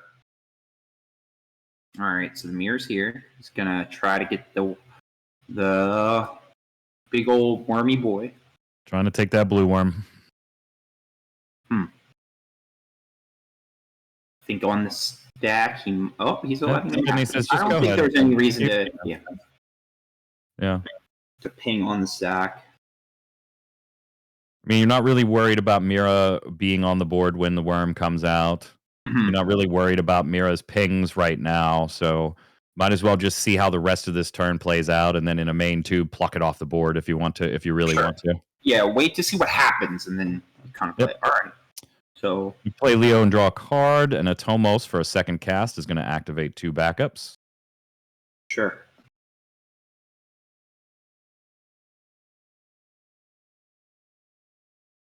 That's a Tyro, a Shantoto, and a Zonde. Yay, backups. Yay, backups. Yay, backups. Wonder if he's gonna may Loporette here. Yeah, pop I was gonna hit the Loporette just to make space. Yeah, I think that's what he's doing. Yep. Gonna draw 2 bottom 1. Well, I mean, we're not going to Toto right now. We're not going to be able to because one of these cards has to be given away on Loporette. Mm-hmm. So we won't quite have the CP for a Shantoto unless we crack that Goblin and give something haste to draw. Then, yes, we could Toto this turn. Oh, opts for the Realm instead. We're going with the monsters play. We're living and dying with monsters.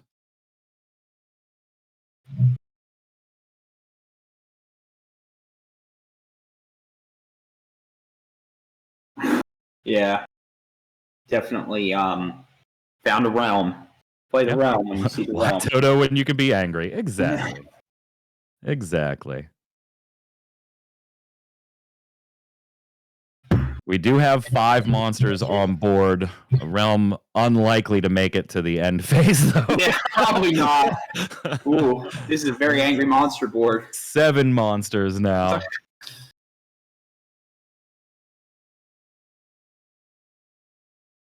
Ooh. Arc ability to protect realm seems good. Mm-hmm. Oh, I'm sorry, to protect Refia, my bad. Your Refia, yeah. We knew what you were throwing down.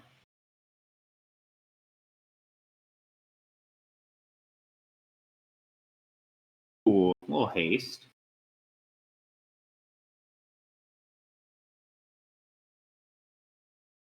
Draws I'm a card.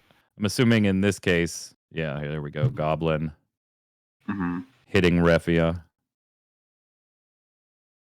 Didn't we just protect Refia? Yeah, didn't we just protect him? That's what I was thinking there. Or is that duck marking protection? I'm not sure. He was just hanging out. Maybe he's swimming. No, but seriously. Nope, we're building a stack again. That's what's going on here. So the 3K pings on top of the arc protection.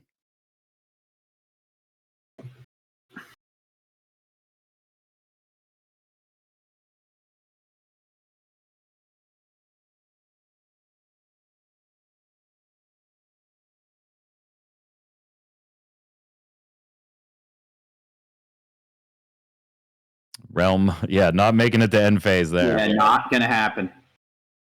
That was a turn. That was his turn. that was Tori's turn. I'm not exactly sure how we lost the Refia. I couldn't really interpret hand gestures to see what was happening on that stack.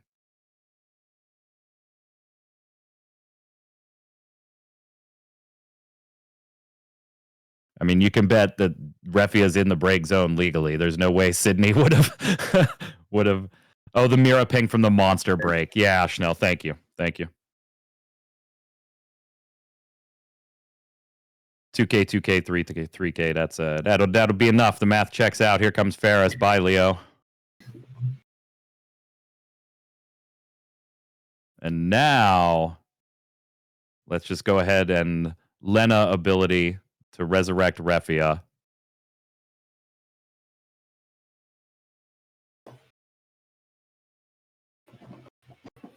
Refia comes in dull, but that really doesn't matter when Refia is about to get all your Warrior of Lights back up as soon as you go to attack phase, which is where we're headed now.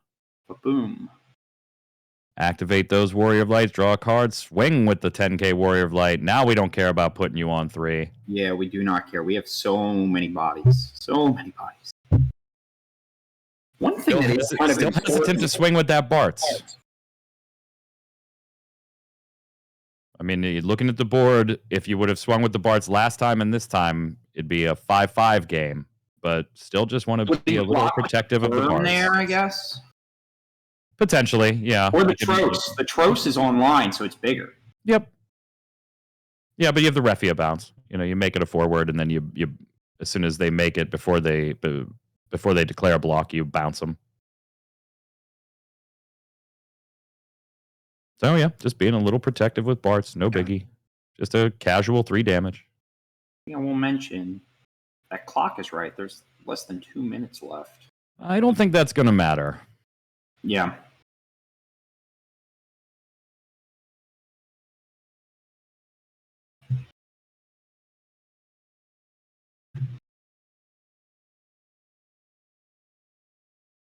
Tori running a little slim on options here.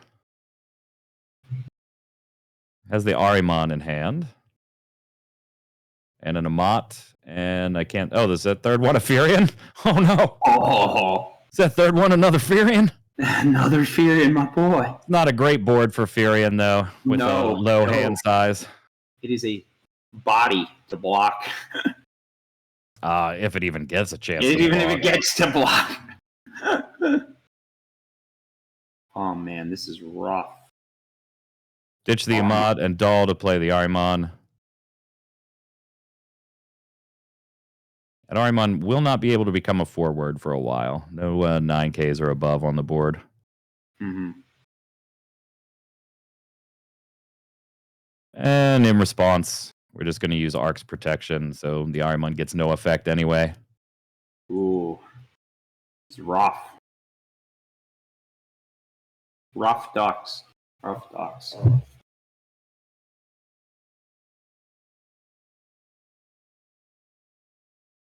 Still on the, I assume this is on the stack. Really trying to get rid of that Refia. Yeah. Really trying to get rid of that Refia and get that second cast so Tomos can get 2 backups up. Looks like we just top decked a backup.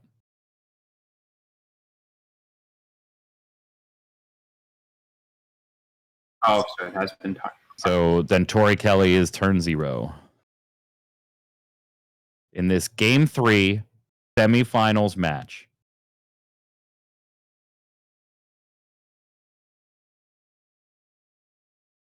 Ooh. Yeah, that's a 5k ping, an activate a forward, and a dulling of the Warrior of Light to do a second 5k ping is what happened there. You're in turn. We're going to make a Tomos a forward. Can we swing? We're going to swing and get these backups up. Yeah, they did confirm in our ear behind the scenes that the judge has told the table this is turn 0. So Tori is, in fact, turn 0. Mm-hmm. Now, what do we do with this Atomos attack? The backups are all up. Tori's got 1 card in hand. Trying to find a way to push. Yeah.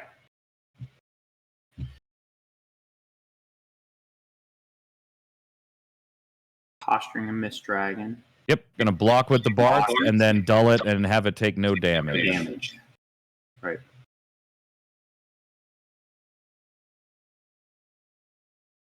Warrior of Light took damage, so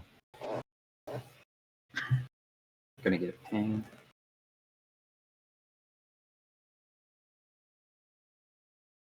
We did an awful lot on that turn, but I Yeah, just there was a don't lot know of if you things could going dig out from this. Yeah. You know, you basically just have a Leo out right now. Yeah. Which, as soon as Ferris swings, Leo's gone. It doesn't even get a chance to block. You do have the blue worms, you know, to try and buy yourself one more turn here. Yeah. It did not, because it only got one ping. Bart's didn't take the damage anyway off of the Mist Dragon, so Ferris ping wouldn't have happened.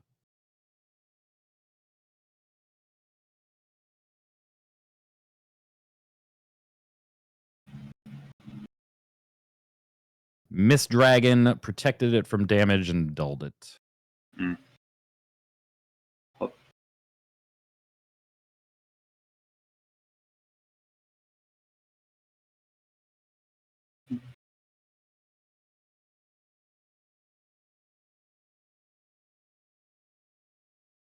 So Sydney's turn 1.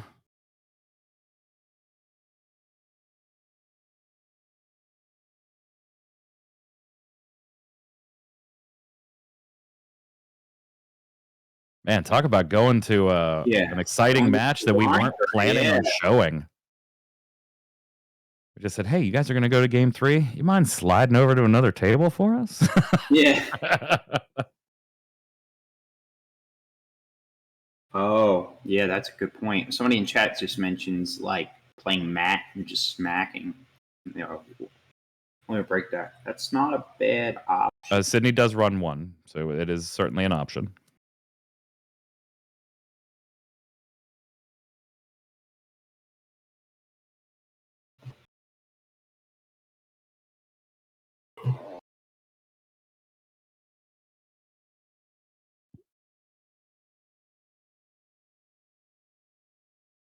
Let's put down the Refia. I mean, Sydney does have to be reasonably careful here, right? Yeah. Sydney's at 5 damage, so that's a risky position to be in, and they don't have to be hyper-aggressive here to finish this out. For sure. For sure. You know, it's more about just protecting yourself.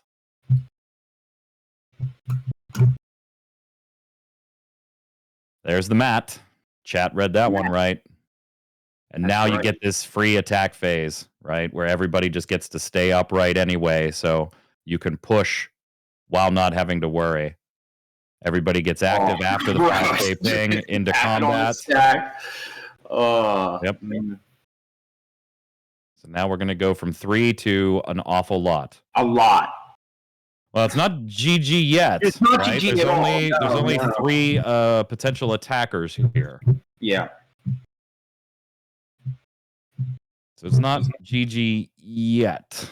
There's 3 potential attackers, and we still have blue worms that could become forwards to just keep us from taking damage. Mm-hmm.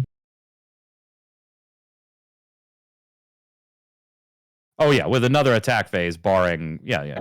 For sure. We're just talking about Tori being able to buy the turn 2 right now. Yeah. I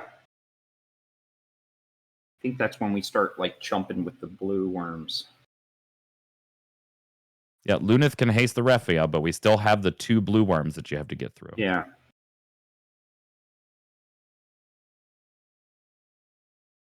Refia can bounce one of them. There it goes.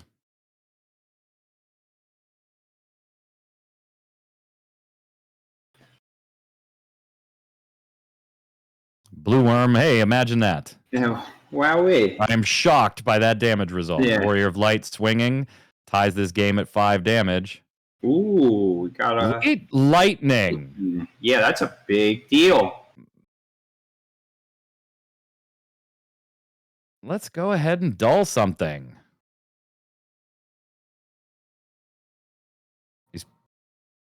Or bounce something, sorry. Puts the 4-color Warrior of Light back.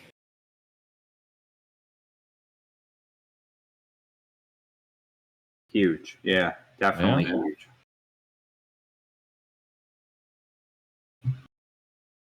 And to think it's a one of, you know? Exactly. And then this was the only time that it didn't get grabbed.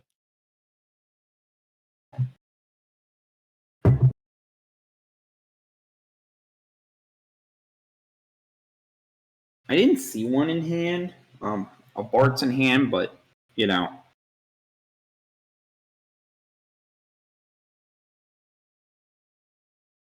Oh, Bart's special would be gross. Yeah, that would be nasty. It'd be dirty.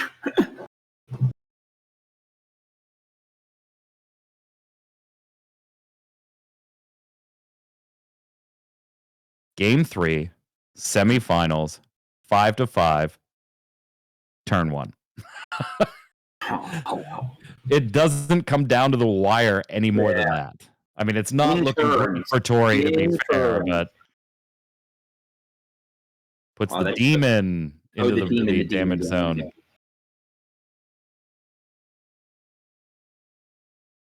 All right, turn 2.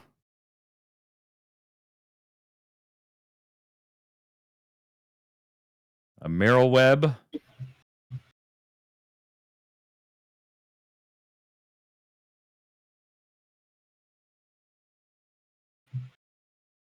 I don't see what else we got. Mirror Web, Bosch.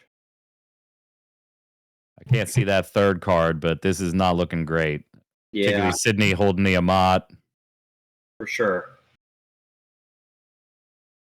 And this is the turn that if you're Tori, you have to win, and I just don't think you have it. Yeah. I mean, you can't take the damage off of the Bosch. You're already at 6, so there's not going to be a search there. Yeah. Unless Tori's going on his own terms. On his own terms. All right, Goblin. Yeah, it's the second cast. He's gonna get it. He's gonna untap 2 cards. Yep.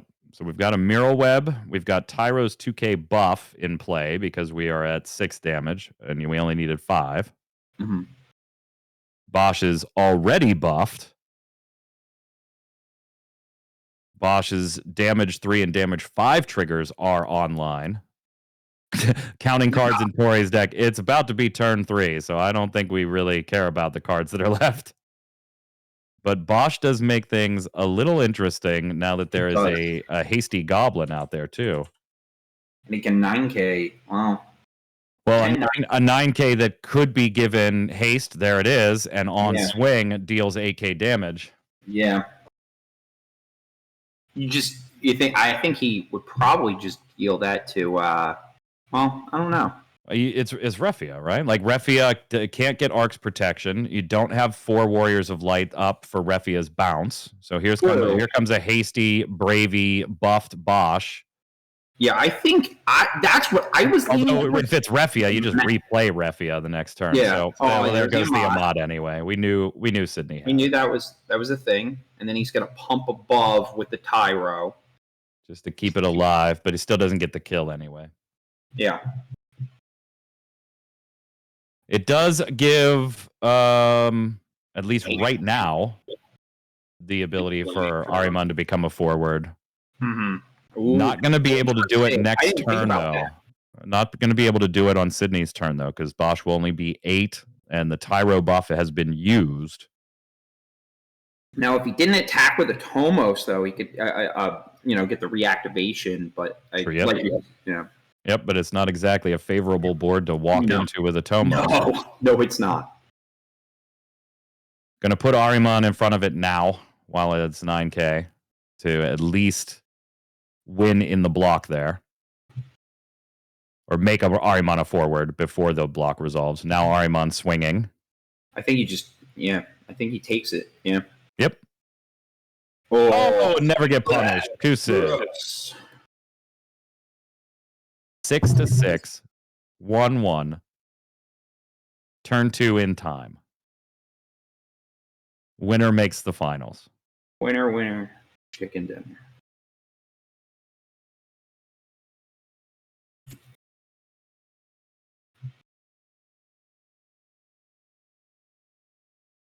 I wonder what Tori drew.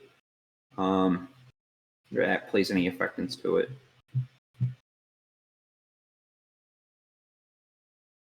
Ooh, this is a cruncher. Taking the Ferris off of the Kusith.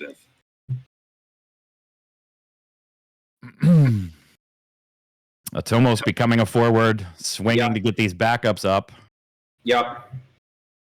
So he still has Tyro to pump above any of the the sir. 2K buff back online from Tyro. Ferris going to take the damage, trade there, and ping Ariman with a little bit.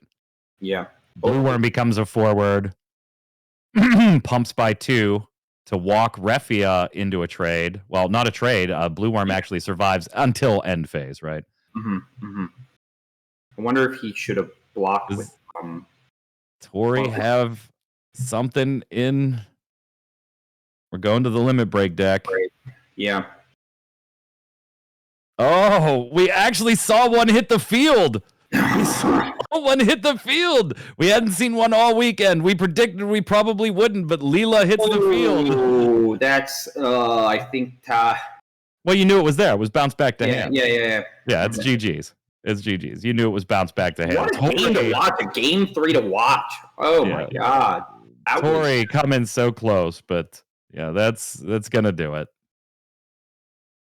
So Unreal. What a match. Warriors of Lights in the finals. Match. Yep. So we're gonna see Sydney and Kyle Peters. Sydney on Bart's Wool, Kyle Peters on Wool 7/Cat 8 package. Great match. So glad that we were able to get everything and bring that onto the stream for you. Had some great stream games today. So happy to be part of the commentation team here with you, Gabe. Yeah. Now, we are going to take a little break here, let the 2 finalists get something to eat here, about half an hour. And then we'll be back for the finals, and we will crown the Collector's Cash Materia Cup champion. So enjoy the next 30 minutes. Grab a bite to eat, stretch your legs. We'll see you shortly. See you there.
All right, gang. Here we go. This is the big one, boys. We are here for The the biggie. final of the Kansas City Materia Cup. Kyle Peters on the left, Wool 7 with a Cat 8 package. Sydney on the right with the Refia Warriors of Light Tribal for the first North American Materia Cup Championship. Right, that's right. It looks like Kyle will be first. I already got our light wool in hand. We're just going to windmill slam it. Here we go. Windmill slam, let's go. Sydney sets the hand down and says, okay, let's see what happens here. We're going to ditch 4 for this one. All right. Does he have a... Or we get a Renoa. Noah. 2 6-drops don't help. A 2-drop doesn't help. Oh, wow. That was horrible. Only getting the Renoa backup off of it. That was it. Oh, that was not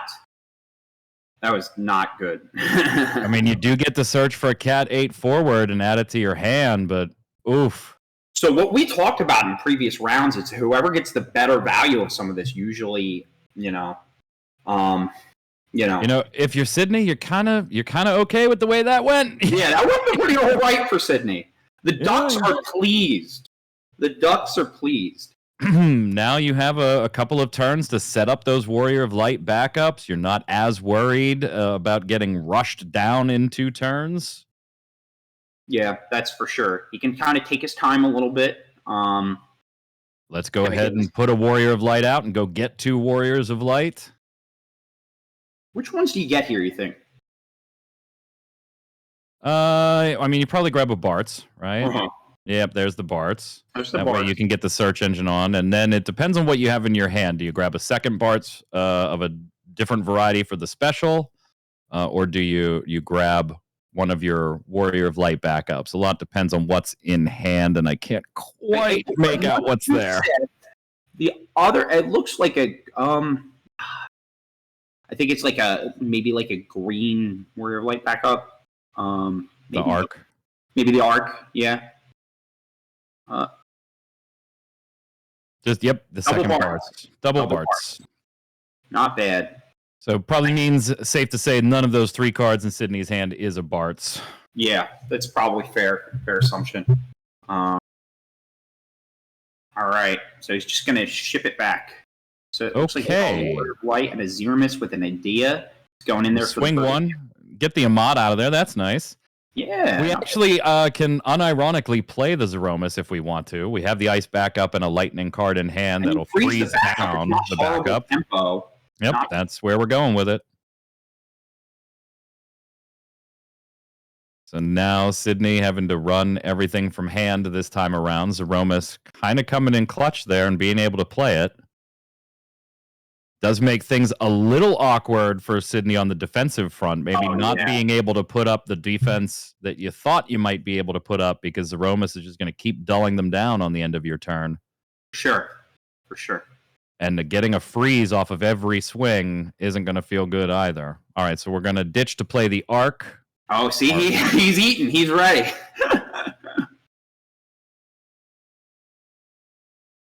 The Sarah should just be dull now. That would have gone from frozen to dull on Sydney's turn. Frozen to...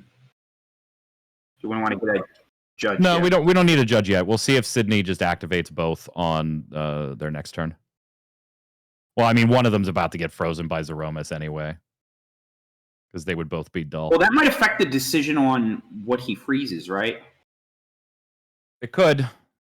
If Kyle reads that as not being dull instead of... Yep, there we go. It was fixed. We're good. It was fixed. Nothing to see. Carry on. Looks like Kyle called out, hey, that should actually be dull, and then just refroze it. Yeah. Zeromus putting a Warrior of Light into the break zone. Or in the damage zone. You like to see it if you're Kyle. An Ahmad and a Warrior of Light in there. Certainly not the way Kyle would have liked to have opened, but seems to be in a pretty good place. Double Ahmad off the damage. Oh, God. You know what? When you can just play a 7-drop Warrior of Light and basically, for all intents and purposes, have it whiff. Yeah. I mean, you got the ice back up and the search, so yeah, you did get some value off of it, For sure. but not the value you wanted. That's for sure. But That's my for question is with We're going to hit the limit break and get a Leo here and go fishing. Yeah, go fishing. I wonder if he's building enough tempo play. Kyle's using enough tempo play to essentially at least pressure Sydney in an uncomfortable way, because he really only has one green backup to his knob. Now, he does have the double bars. That's really big here. Does have the double Barts. So playing the Barts and then using the special to play a Warrior of Light would put it at 4. Mm-hmm. That's Aromas still presenting problems. Yeah. Sydney's got to worry about, does Kyle have a Warrior of Light in hand to pop that special and protect everything on the board, since it's Warrior of Light and all cost 3s? For sure.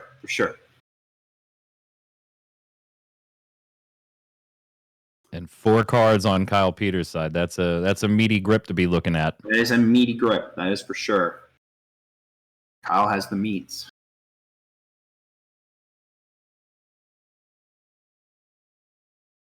Sydney looks like they're going to ditch 2. Oh, man, rethinking things. I think there's a lot of things going, like, just having 3 forwards out is a lot of pressure. All right, so we're going to spend 3 for the Barts. Yeah. And then presumably we'll see a Bart special here.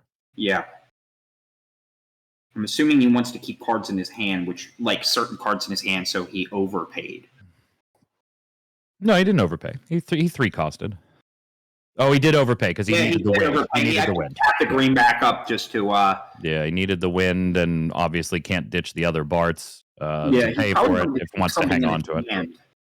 Something really solid instead of discarding. Bart special for 4. Probably Ferris. Yeah. Because you kind of got to deal with Zeromus. It doesn't quite do it yet. That's only a 7K. Mm-hmm.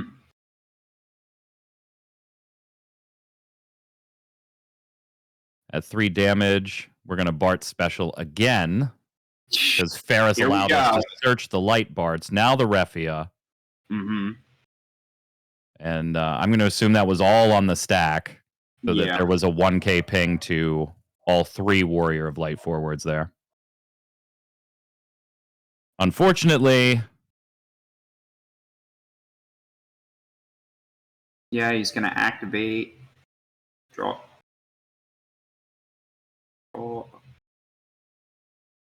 card. Unfortunately, the Warrior of Light ability keeps everybody safe. The Warrior of Light special. Everybody gets dull because of Zeromus. Sydney had to kind of go all in on that particular play line. They were protected. Yeah. I missed that. I missed the Warrior of Light being. Yeah, the 4-cost Warrior of Light. Ultimate shield for the win. Mm-hmm.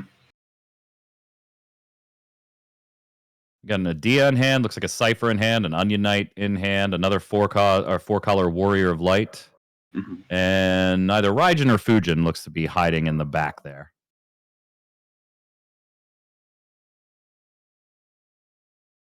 Looks like Raijin. Yeah, it looks like Raijin's been back. So that would be a 2-drop Lightning forward that would dish out some haste. That's true. I wonder if he's opting to potentially play the Onion. The way he's just no, never mind. No, it's probably thinking about Cypher and Raijin, which way you want to go here. Mm-hmm. Yep, Adia seems like the better play. Yeah. We're gonna mill. We're gonna search first, but at some point in this turn, anticipate a mill. Yeah. 9 cards in the BZ right now. The mill would put it over the 10. Mm-hmm. So Cypher could do some goofy things. Kyle's got a million play lines here.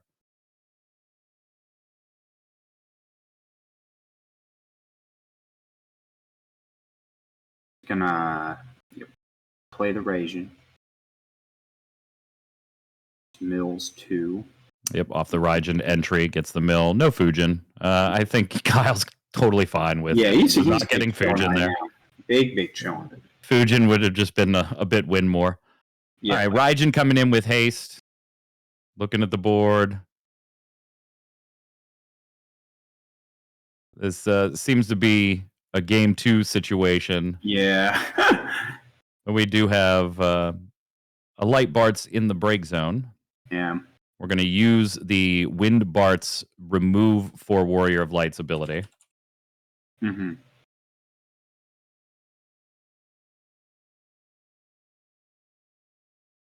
So now Bart's can't be chosen by opponent's abilities.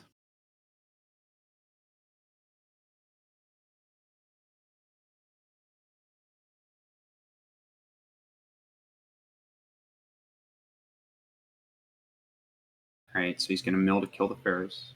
Yep, on the Adia mill.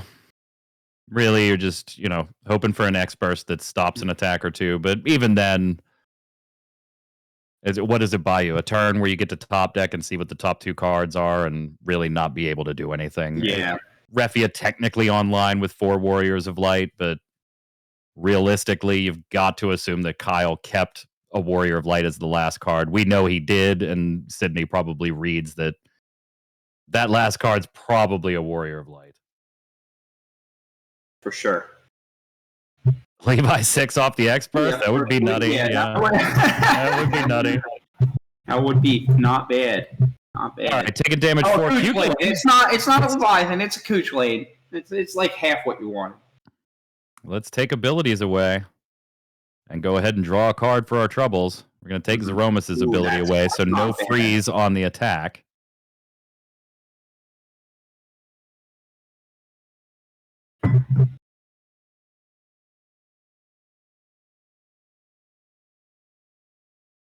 Going to use the Light Bart's Break Zone ability. So we're going to remove Bart's from the Break Zone and pay 2 to pop those top 5 cards. And if we get a Job Warrior of Light among them, we can add them to our hand. We've got plenty of options here. Well, a couple options. Couple different options. 3. Yeah. I think that's a Refia or a Lena under there, isn't it? That is a Lena, yeah. Yeah. Yeah, Cryo, Lunith, Dane, Tyro. Lena. Now, one thing I'm not sure about is when this is happening. Are we still in a combat step, or did Kyle attempt to pass and Sydney's doing this on a main 2? Well, I think he went to go to his main 2, and this is all happening because he Cuchulainn the Zeromus. Yeah, so this is all on main 2. Yeah, it was all main 2. Did not swing away. Mm-hmm. Refia technically online here. Again, Sydney probably putting Kyle on a Warrior of Light in hand for the ultimate shield. Mm-hmm. So Refia would be eyeing up Adia or Raijin. Yeah. KP pass. Hey, what's up, Mr. Cool? Congrats again, sir. We talked about you earlier. 2-time champ. Phenomenal. Welcome. Well earned, of course. Congrats.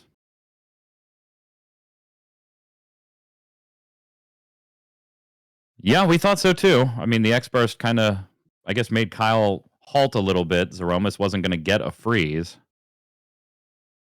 KP always has lethal all the time. It's always for turn. How do I kill you? All right, we're going to run the Lena out. We are well above our Warrior of Light threshold. Let's get our activation off of Refia from going to combat. Draw our card. The Warrior of Light special has already been popped. Yep, I think the Cuchulainn just said, okay, that spooked me a little bit. Yeah. We're just going to pass and dull everything. A Gilgamesh and a Renoa. Gilgamesh at 6 colors. No light wool in that break zone. But we do have 4-color wool and plenty of ice and lightning in there. Sure. Or actually, do we have ice? It looks... actually, I don't think we do. There's the ice. We do now. Yeah, you just now we get do. it that way. There it is. Where's the ice? There it is. And you just go ahead and actually throw a light wool in there, too. Just for good measure. So now the in-hand Gilgamesh plays with 7 colors in that break zone. Just casually toss off an Adia ability. Seems good. Seems good. Seems pretty good. All right, so he's tapping his backups to use Refia. Refia ability, getting rid of the Zeromus.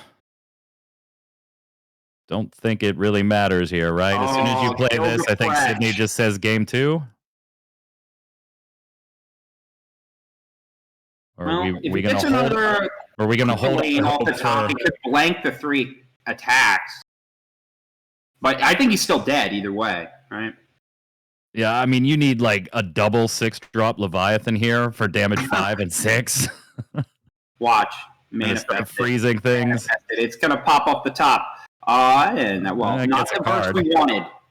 Let's see what that top card is. Oh, the top card is Dragon. Okay. No Leviathans there. Let's see. Do you want to back up? Yeah, you can't take the Barts. You can't take that Barts. Yep, Kyle pointing it out. It's got to be fire, earth, or water. Can't take that Barts. Nice try. Yeah, he found one. He found a fire or the water card, the wall. Or light. You know? Yeah. Let's grab the Lena for a Lena special. Sure. Gilgamesh swinging a second time. Let's freeze another backup. Hey, double arc. It was not double Leviathan, but it was double something. Oh, There's that he points it out right there. As he's got 2 cards, as Sydney's got 2 cards in hand and no backups up. Yeah, Ripperoni game 2. Let's go. I think as soon as you flip that, like, sure, we'll take Gilgamesh's ability away. You don't get that third swing. Oh, and it's Leo. It's Leo. Comes in for 7. It's Leo. Limit break, little Leo coming in for the win there in game 1. In for the big 7-0. Kyle 1 win away from taking the first Materia Cup here in North America. Second one globally, getting the title. Going 7-0 in Swiss and then fighting from that number 1 position all the way through to the finals here. Sydney, gonna do a pile shuffle. Let's mix these up a little better. Yeah, let's shake it and bake it. You know, we'll shake and bake. Yeah, I mean, we talked about the power of that Leo limit break card before round 1 even started yesterday. It's a nutty little card when you don't have to give the card from hand. Yeah. You're just like, hey, this little forward that draws me a card, and I don't even have to give it out of my hand to play I don't have to do anything. This yeah. seems pretty good. Yeah. Just allows so much, either a dumb chump block, maybe gets a damage or 2 in if you play it early enough. Here got you the win. And oh, by the way, here's a forward that you didn't have to play from your hand. Mm-hmm. All right, so presumably Sydney going first here this time. Kyle quickly putting that one on the bottom of the deck. Yeah, he was like, no thanks. Wool 7 or Wool 7 Searcher on there. Sydney opting for the mulligan, too. There's the Wool 7 in Kyle's hand. You can pretty much guarantee what's going to happen next turn. Oh, yeah. That hand looks pretty good by KP. On Kyle's first turn. Yeah, it does. And he's got the Renoa. He's like, oh, let's not reveal one. Ditching Arc and Kusith playing the Cryo, taking back the Kusith. A nice 2-drop backup. There you go. All right, so the other question for Kyle here is, do I want to play a backup and then do this next turn, or do I just want to go now and overpay by 1? Got the Sid Rendell. Not too fantastic in this particular matchup. Yeah. A little bit good in the mirror, though, that's for sure. Not bad in the mirror. Not bad. Yeah, So we're gonna go one. We're gonna go 1 backup and wait till next turn. Go get us a Cat 8 forward. Take the Adia and just pass it over. Opting to keep that 7-cost Warrior of Light on curve on Kyle's second turn. It is still best of 3. Best of 3. Very civilized. That was a very civilized play on Kyle's side. I concur. Very civilized.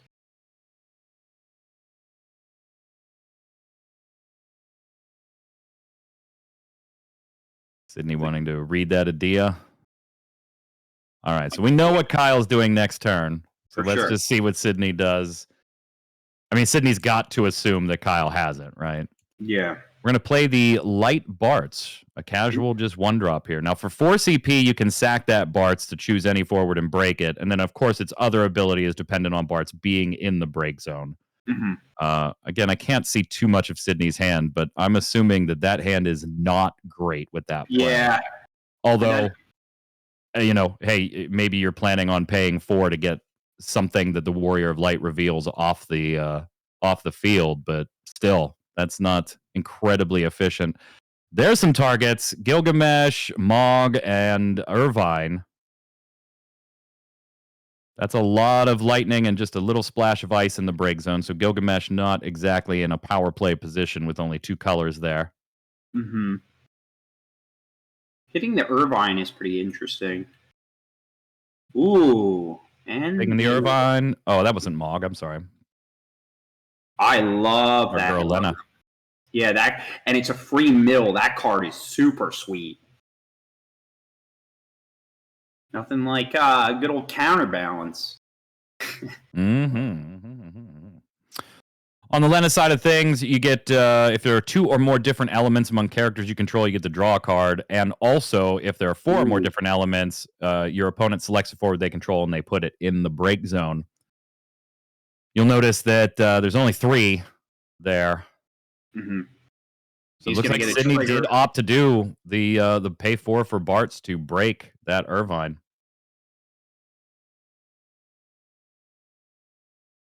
I think giving the haste is the extra aggression. Taking that Irvine off the board left Lena with only 3 elements and no second trigger on that entry. Yeah. Sydney digging for their life here. Yeah. Just absolutely has to be here. Getting the Leo, pulling, looked like a Mist Dragon. Oh, man. That is rough. And we do have the Light Barts in the break zone now. That's for sure. For that ability, if we decide on Sydney's side to use that at some point. Kyle going to take it to combat, swing with Wool 7. Sydney happy to just truck Leo into one of these points of damage, although loses a 4-color Warrior of Light in the process. I think having the color fix would have been nice, but I don't know if I would have liked to have drawn that. Let's go ahead and play a little Red Mage back up and kind of reveal some. Just casually show my opponent the whole deck. Hey, it was better than last time. Yeah, last time we saw that hit the field. I manifested incorrectly. Yeah, last time we saw that hit the field, it was like a 20-card reveal. Chat, thank you so much for hanging out with us here to watch the finals of the Collector's Cash Materia Cup. There are over 200 in chat today. Yeah, our attendance over the last 2 days, we could not be happier and more humbled by all of you joining us. Our median attendance on both days crushed our high attendance on stream for this event last year. So hopefully Square Enix taking note. 124 participants here, over 200 in chat watching the finals now. Just so appreciative of players new and old. Love you. Thank you all so much. While you're here, consider a follow. Maybe head on over to Collector's Cash on the website. Get yourself a pack of sleeves or something. Throw a couple of bucks at these guys here. Cam and the entire team's been amazing, getting us great matches to show you both of these 2 days. For sure. All right. Great 2 days. All right. So it seems a much later than Sydney would have liked. Yeah. But let's do some searching.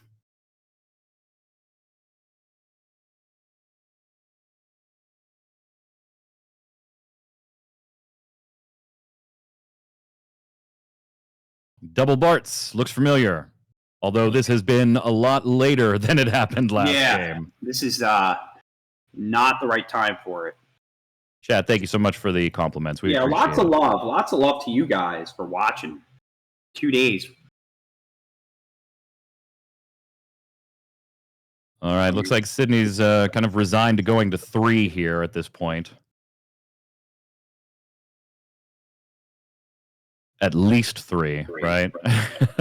When you've got the Wool 7 running with a Cat 8 mini package inside it, looking at the number of forwards on the board is very rarely the amount of damage you're about to take. Yeah, that's for sure. That's for sure.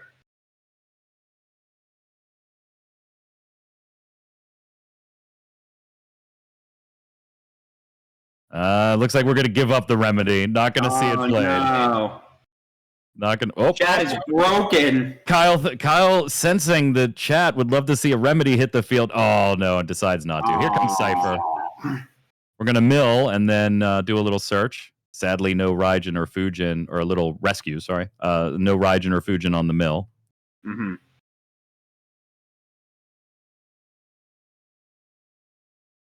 That'll be 10 cards in break zone to play the Raijin. No Fujin on the mill. No Fujin on the mill. But we do have Cypher's ability on. And Raijin passing haste around like it's nobody's business. Ooh, there's the Irvine. He's gonna. Ooh. You remove here. I think you just get any Warrior of Light that has any type of. You just grab whatever you want to that's going to give Irvine haste. Like, yeah, exactly. That's fair. That's fair. The name of the game right there. Yeah. All right, Raijin coming in combat. This, unfortunately, and before damage resolution, we'll pop the Warrior of Light shield. All 3 costs in Warrior of Light save. Double 4-color Warrior of Light in the damage zone. Don't think it's going to matter. This has just been a terrible start to this game for Sydney. Irvine getting to attack, so removing 2 more. Sure. Trimming that break zone every more. Ooh, there it is. There it is. There it is. He popped the Warrior of Light special, right? So he did. So Fujin, I'm sorry, Raijin, and go get yourself a water forward, which you don't have in your break zone anymore. Oh. So it doesn't even feel that great. There's already been super great. Ultimate Shield was popped on Raijin's swing. Cypher coming in, hitting an arc into damage zone. Here comes Lena putting a Ferris into the damage zone. Warrior of Light.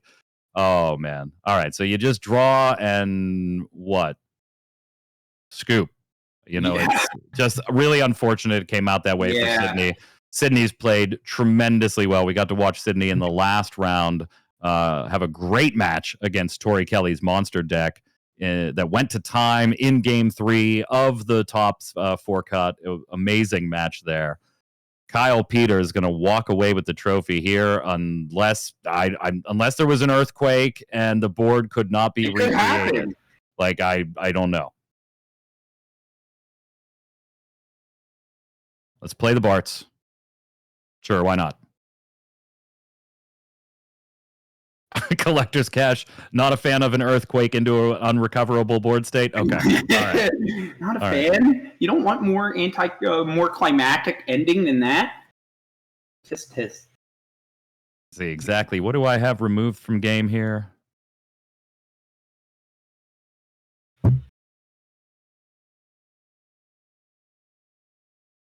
Sydney just doing it, and we would all be doing it too, right? Like, do I have a single out? Like, I don't think I do, but do I? I don't know.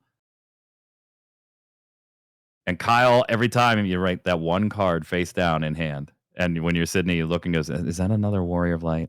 Is it a Warrior of Light?"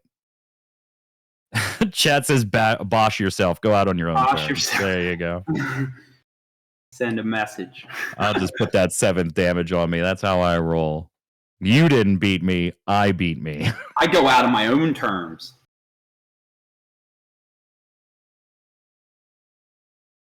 Let's do another search and play here. Refia on the stack again. We're going to try again. Assuming this is all on the stack of Ferris so that we will get as many pings as humanly possible out of this.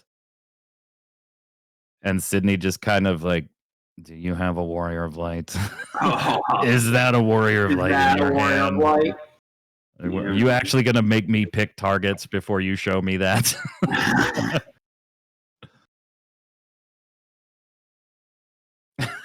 We now have chat looking up the closest fault line to Kansas City.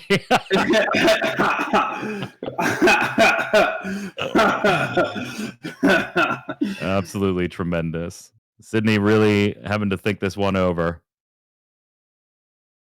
This power stance. I mean, we're going to get the 1K ping and then a few 3K pings. Just kind of glancing at the board.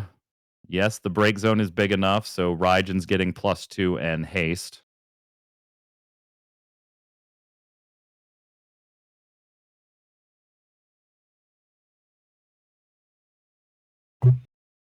I mean, you can't blame anybody for wanting to play it through and see what happens. Yeah, you know? yeah. This is the finals, man. I mean, they should both be super happy at their performances. Like, they played through 132 players, and this is the last game, and 124 players. Yeah, big crew to get here to these final two, and obviously, based on making it to the previous round, we will see both of these fine players at the North American Championships. There it is, the Warrior of Light special. Made him mull over those targets for so long just to show him the Warrior of Lights. Oh, man. Sydney played a really great games that we've seen throughout Swiss. Like, he should be nothing. He should be so proud. Like, this has been. Oh, I'm sure Sydney is. Just kind of glancing at it, taking that one last look before you just say, yeah, I scoop. Yeah. If I can get maybe one Refia bounce. Does that help me if he doesn't drop a Warrior of Light? We got 4 potential attackers. After I bounce one, I've got 3 potential blockers. The power is not on my side. Cypher being online is not on my side. Looks like we're going to try to use Refia's ability on the stack, I would assume, of that Warrior of Light.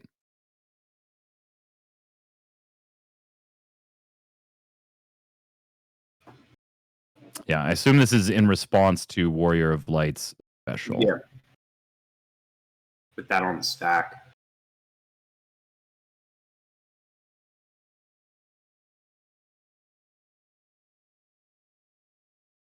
Yep, it's going to be the Warrior of Light. Get that to the bottom of the deck. Go to combat, activate everybody, and draw.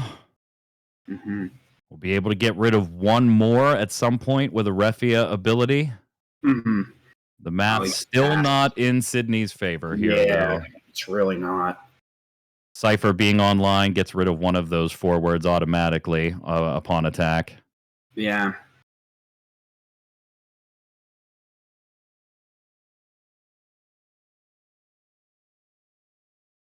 Yeah, we ultimate shield on the Ferris pings. Mm-hmm.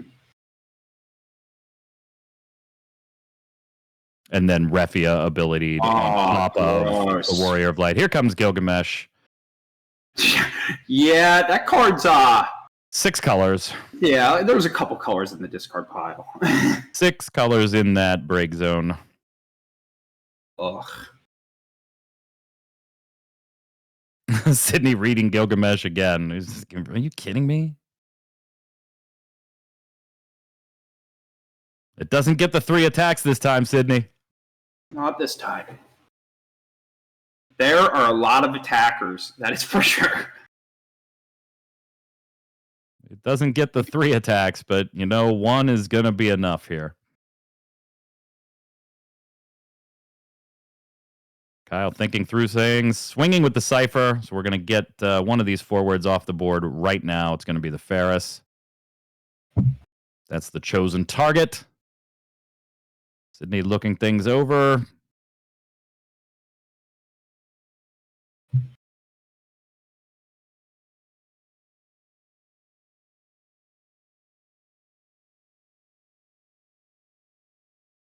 Using the Amat on Cypher. Unfortunately, it does not kill, since Cypher's getting a buff right now from Raijin of 2K.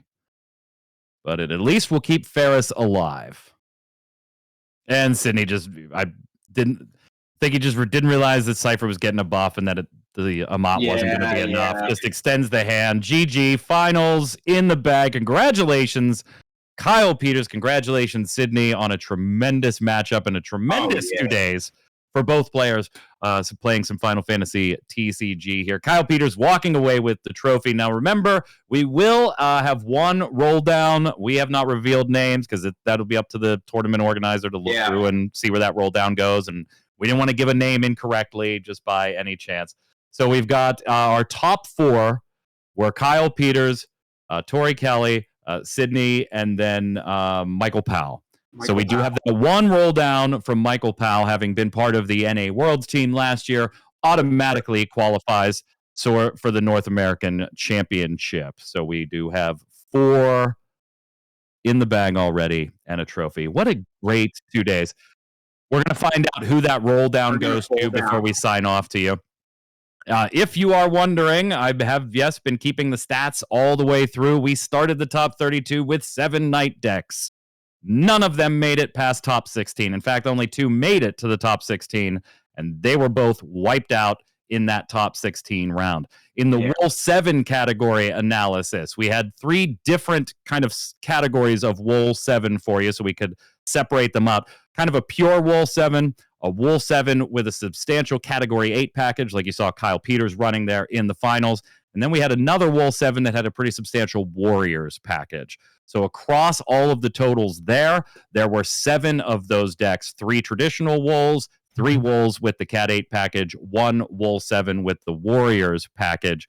By the time we got to the top 8, we still had both of the Wool 7s with the Category 8 package and the Wools 7 with the Warriors package. However, none of the just more traditional there was tech in there, but more traditional Wool 7 3 decks made it. So your top 8 rounds out to the 2 Wool 7 with Cat 8s, a Bart's Warrior of Light deck, a Chaos Arc deck, the one that was more mill than the traditional Earth Lightning, a Mono Water in Ryan Chen's deck, a Refia Warrior of Light, which you just saw in the finals, the Warriors-based Wool 7 deck or Giga Wool deck, and then Tori Kelly, of course, with the Monsters deck. Congratulations to Kyle Peters and Sydney once again in the finals, and Kyle Peters for taking the trophy.